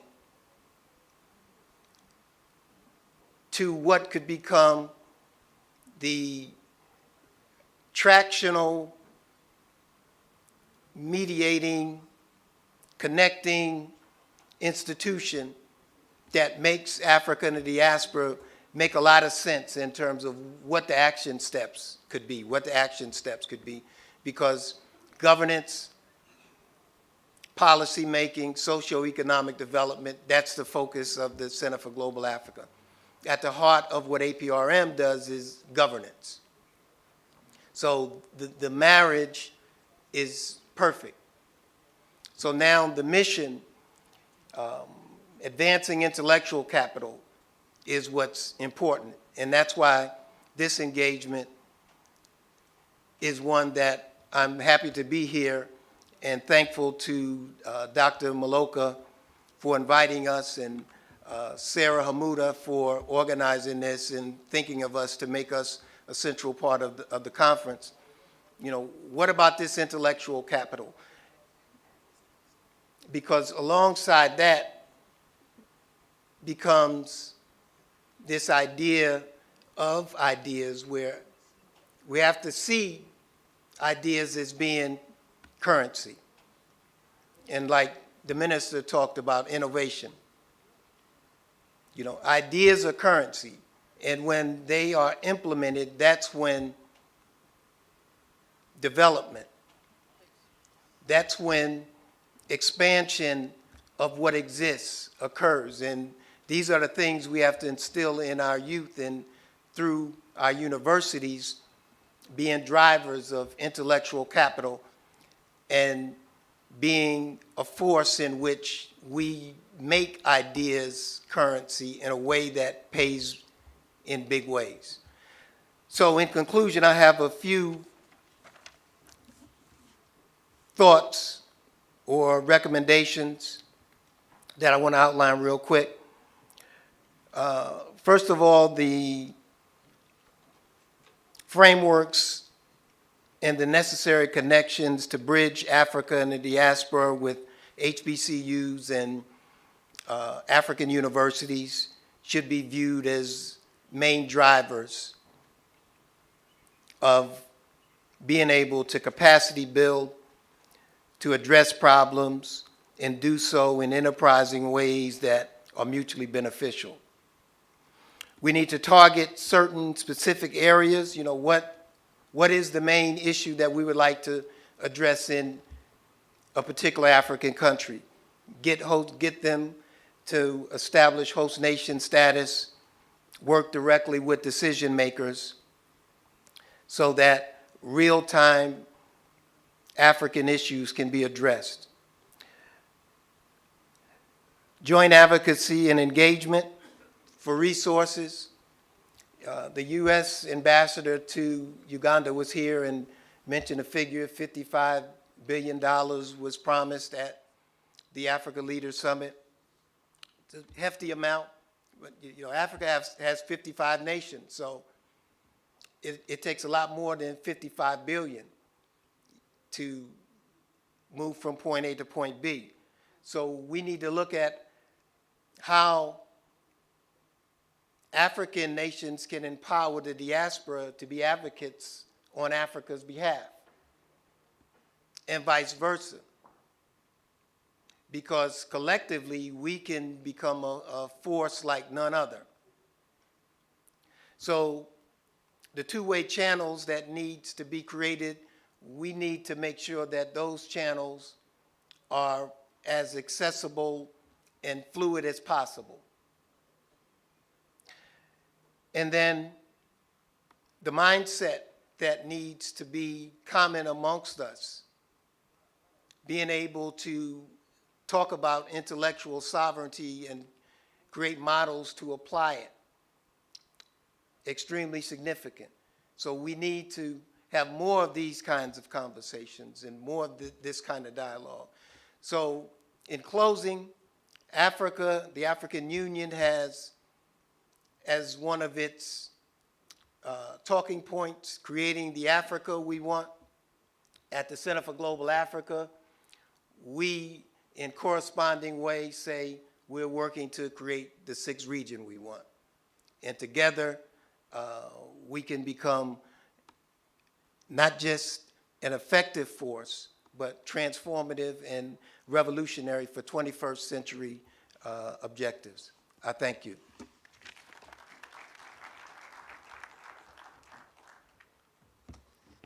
Yeah, we heard him. And the major message there is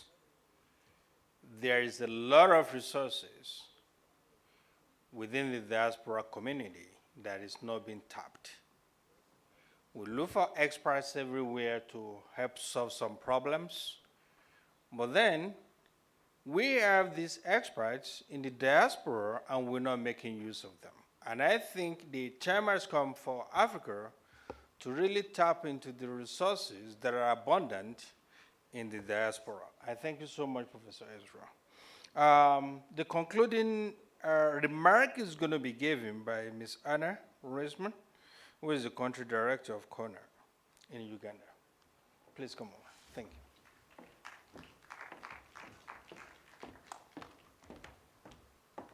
Thank you very much, Professor Adewale. Distinguished delegates, good afternoon, all protocol observed. I would like to thank, first of all, to the organizers for convening this very interesting conference and for inviting the Konrad Adenauer Foundation to participate in it, and my special thanks go to the Ugandan National Planning Authority. Now, will I be able to do justice to the panel on the role of science, technology, and education in South-South cooperation and triangular cooperation, since I'm not a scientist, I'm not a technology expert, and I'm also not an educational professional. Neither is the organization that I am representing. It's not the focus of our work. Science, technology, and education is just not the focus of our work. We are a German political foundation. So I will address this topic from the angle of the work that we do and reflecting upon the role that we see in it and the contribution that we can make. Professor Odewale, when you were inviting me to the panel, you said from Conrad. Usually when people talk of Conrad, I kind of assume that they have been in touch with the Konrad Adenauer Foundation before.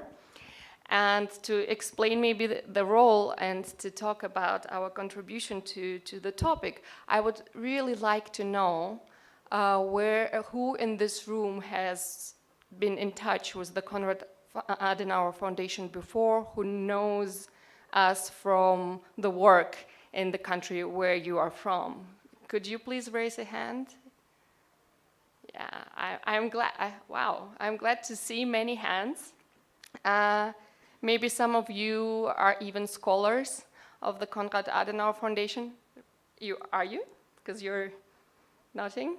So that usually, it happens quite often to me that I find myself in a room of scientists or politicians that not only know the Konrad Adenauer Stiftung, but also are very closely connected to the Konrad Adenauer Stiftung and maybe have been scholars. So I will also, I'm afraid, state the obvious first, and that is that education, science, and technology contributes to the human development, to the social development, and to the economic development. And the organizers, in the description of the panel, and I quote, they're saying, advancing technology and science are critical for the creation of sustainable economies that are efficiently competitive and comparatively positioned within the global marketplace. And this is very true.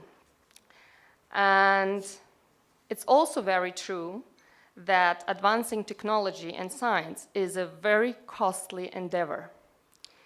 And it's not only important to position yourself comparatively within the global marketplace, but also to deliver to your own population. And I would say that this is the most important aspect of it.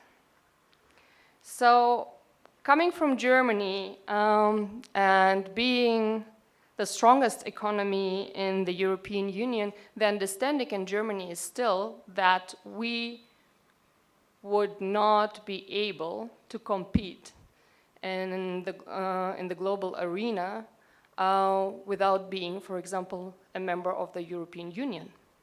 With the 85 million people that we have, even having a very strong economy, we would not be able to compete. And I think this is very true for most of the states globally.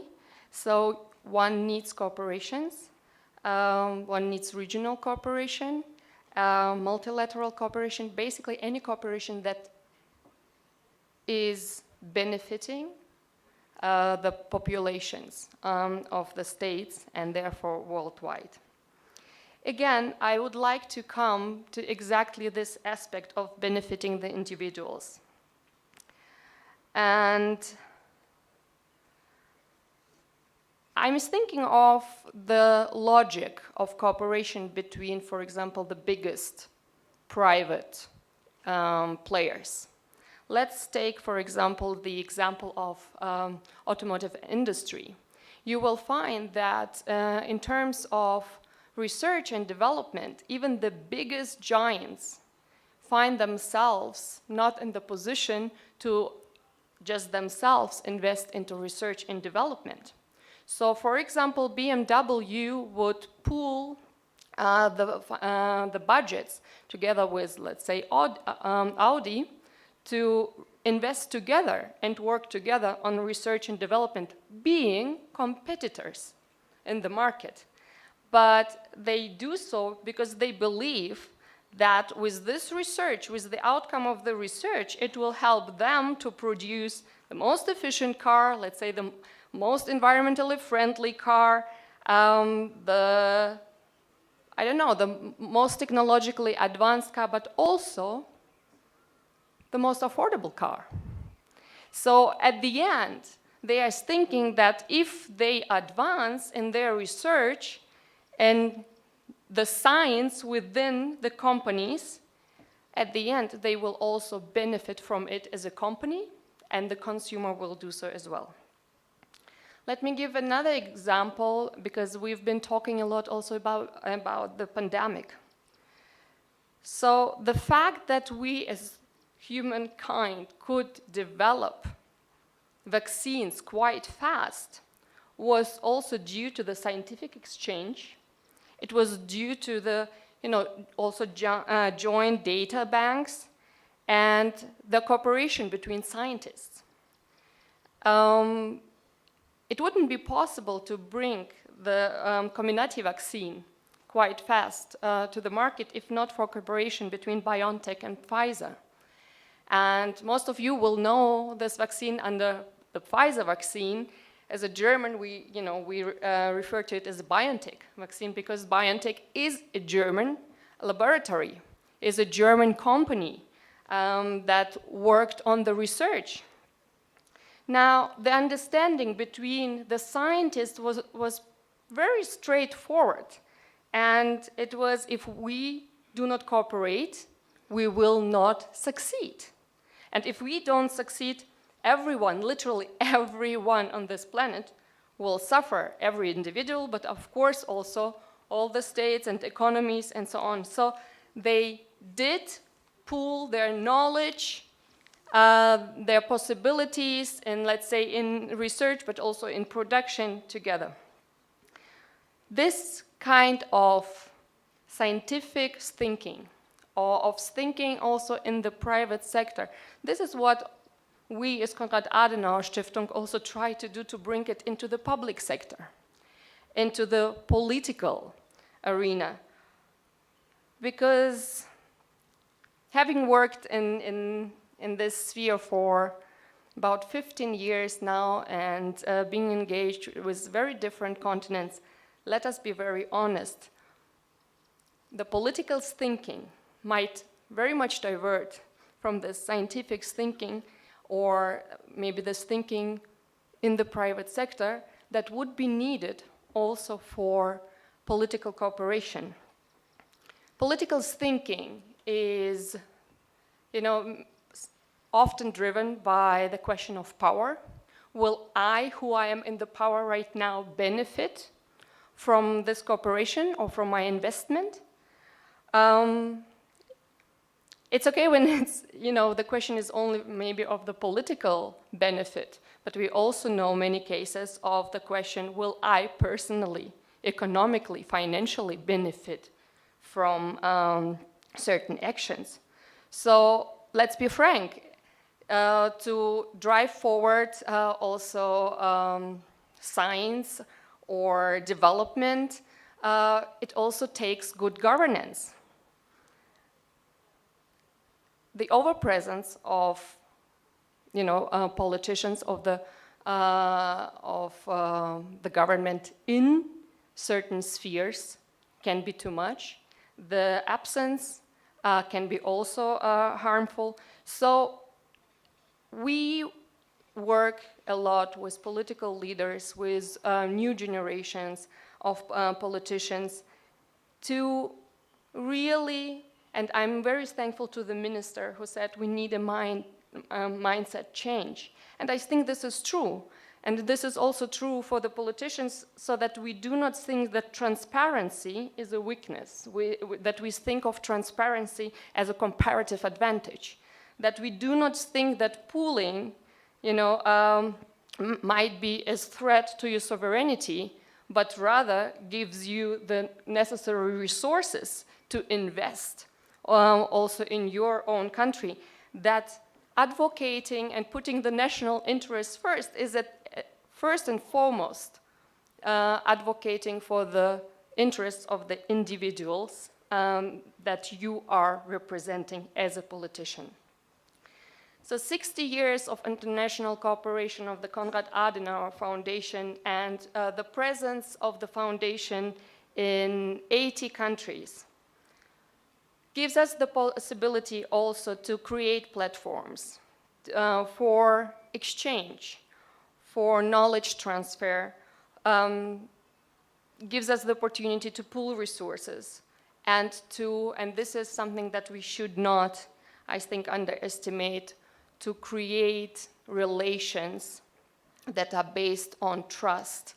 And because we are internationally present, it's only logical that those networks that we are contributing to are international networks. We can talk about them as South-South or triangular cooperation, but we can also say those are international networks. And of course, we support regional exchange as much as we support international exchange.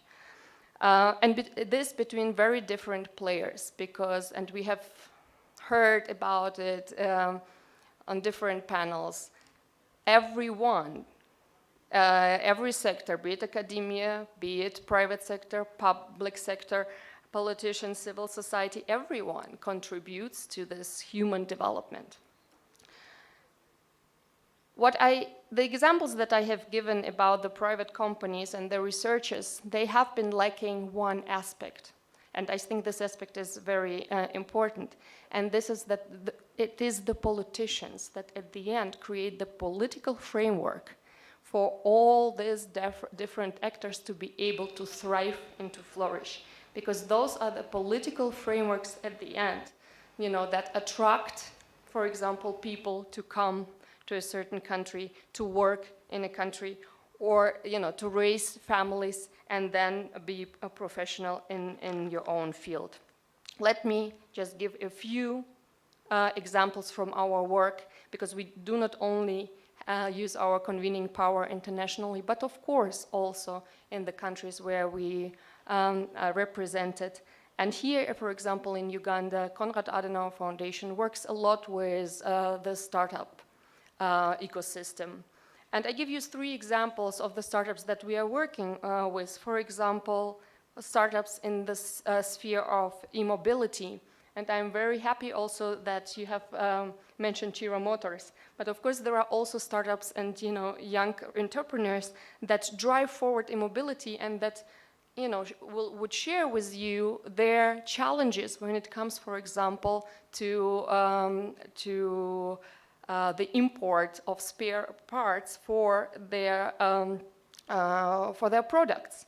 So this is where we need this exchange between the private sector and the political decision makers. We have another very interesting startup. They produce frames for glasses. And they're using machines from Germany. They are using screws from Italy, because the design is much nicer, which I agree, than design produced in Germany. But the materials, the design and the ideas of the frames, they are homemade. And they will share the experience. We do not, for example, have access to a certain technology that would allow us to transform plastics into frames. And they would also share with you that they had many difficulties to import and to gain trust within the Italian companies where they get the screws from, because they were not trusting that really such a small startup company exists in Africa and is actually being able to produce the frames. So in this regard, we would try to bridge exactly the stereotypes also existing in the global north with triangular cooperation, what is actually possible, what are the potentials here.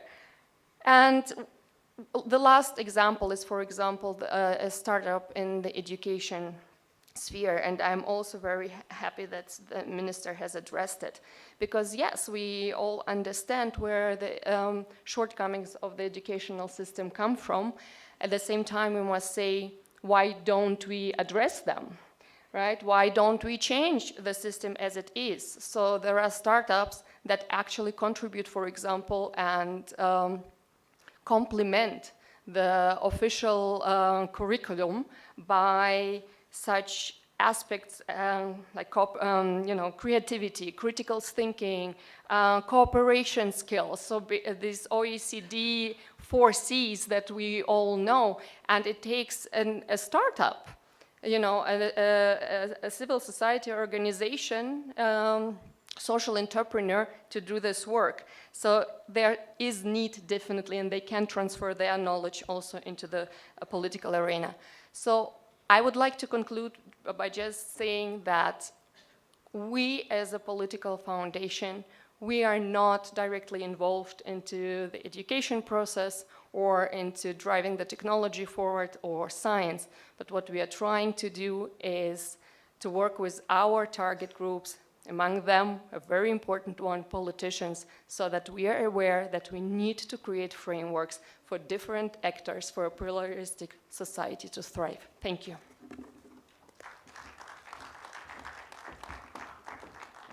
Thank you so very much. This session is the concluded session for today, and because of that, it's going to be very different. I'm sorry, but that is what time dictates.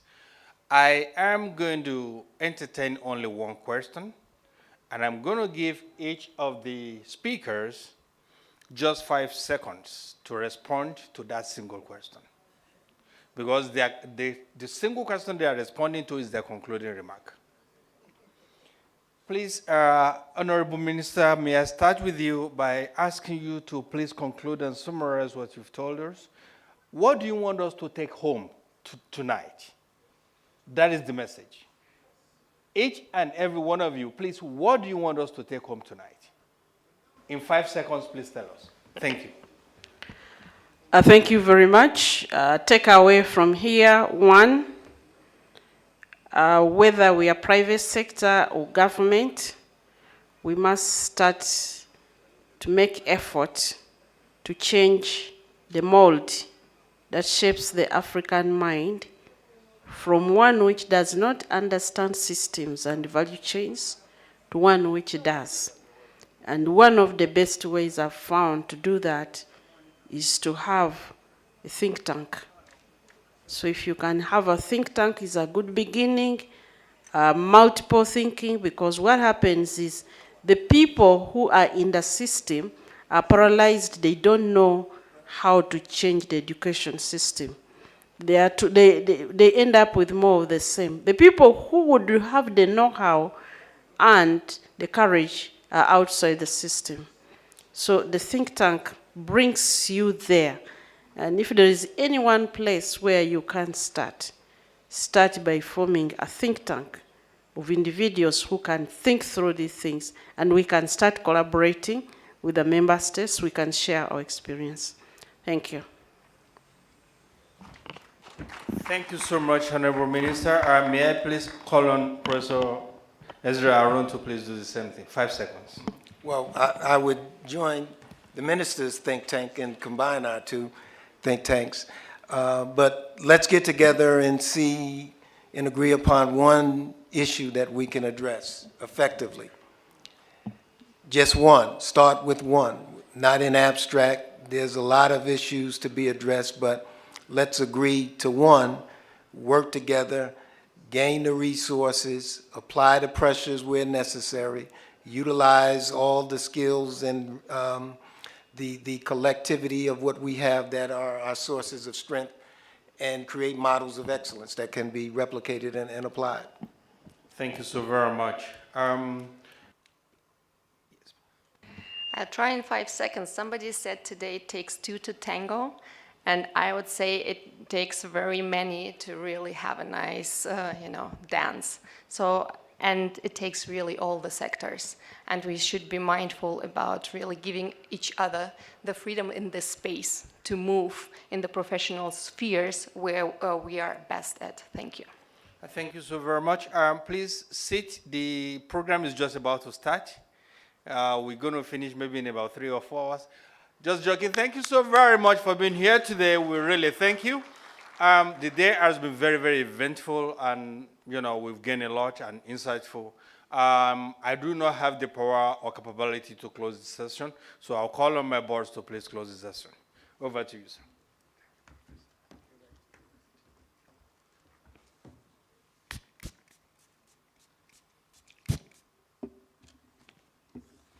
Ladies and gentlemen, another round of applause to Professor for managing the last part of the day, which has been difficult. And as the panelists step down, clap for them very heavily for being part of the struggle and the journey to making the Africa we want. Not only we, but even all the other generations to come after us. That is the Africa we are looking for.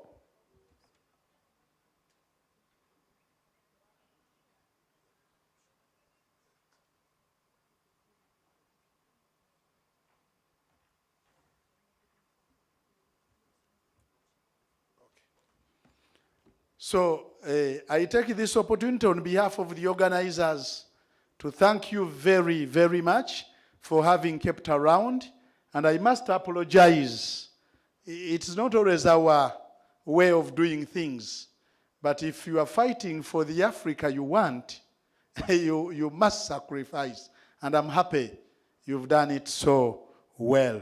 Allow me to thank the honorable ministers that are here today with us, that have dared the time, Honorable Dr. Msenero and Honorable Amos Rugolobi, and all the other ministers from the friendly nations. Thank you so much for making it here. And a clap to them. Fantastic. And all of you distinguished delegates, I have no words. I can only say, merci beaucoup, shukran, asanteni sana, and what else can I say in English? But allow me in a second, give you these administrative and very critical points for us to note. Tomorrow it is clear knowledge. It's clear knowledge. It's no longer classified. It's clear knowledge that the head of state is part of the Africa we want. She cannot run away from this responsibility. And the Africa we want is coming out of the thoughts that we've generated. So, what are the salient points to note? 1, have you tested for COVID? That I don't know. But the list at the entrance tomorrow at exactly 7 will tell. So, if you've not managed to test here, then you can go to Mulago Platinum, if they are still open. Okay? So COVID is critical, but we've done good. Then 2, gadgets. Security is telling me tomorrow we are not carrying gadgets, apart from a few people that were accredited for coordinational purposes. So leave the gadgets. Then 2, time management. Be here as early as 7, because at 8:30 we shall be starting to enable us be with the president. And I'm saying it's better you come at 7 so that you go through the security check, get seated, and we move. Then 3, mind about your tags. Ensure that you are wearing the right tag that corresponds with your ID, because you present the ID or passport and then the tag. For those who have not picked them, they are still there lying idle and redundant. Kindly pick them. Then tomorrow we don't have a lot of movements. Make sure when you sit down, you are there to listen, and then we move. Finally, ISDB, Islamic Development Bank delegates, sponsored. Please, you are needed at Kalangala room. Exhibition is still on, pass there, and the tea is still there. Other than going out to buy evening tea, please just go down there and have a cup of tea.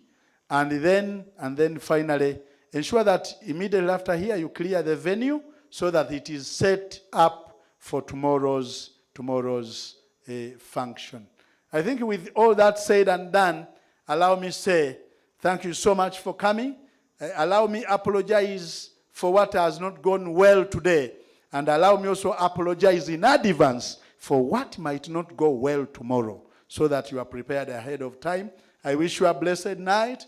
Please keep the African torch burning and keep better, not bitter, for the Africa we want. You are most welcome. Thank you. I wish you all the best.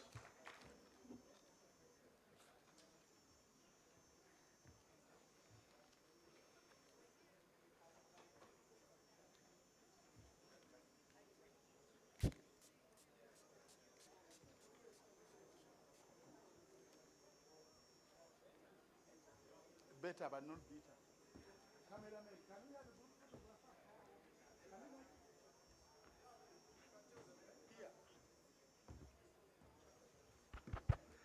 I'm requested to call the delegates to just be in front here for a photograph, because some people might not maybe turn up tomorrow, and yet this is historical. In front here, just in front here. Cameramen, please come forward. Cameramen, quickly. I call upon the honorable ministers to take the lead. They say we can have a photo in a second and we go.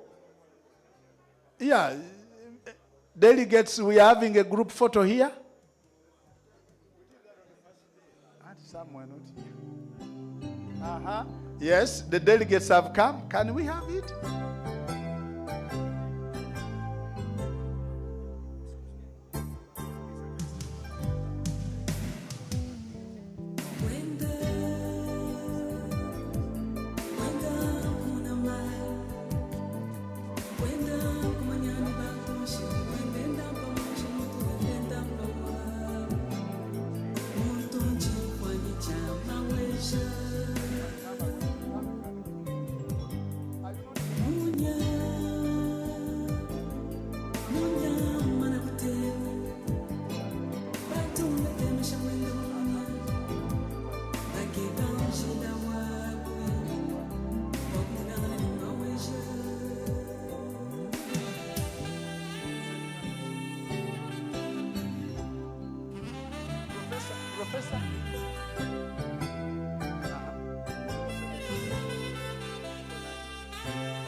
A small announcement. All those that are living around here in the hotel, you pick your dinner coupons at the reception of the hotel down there. Kindly pass there and pick your coupon for dinner. I'm talking of the hotel residents.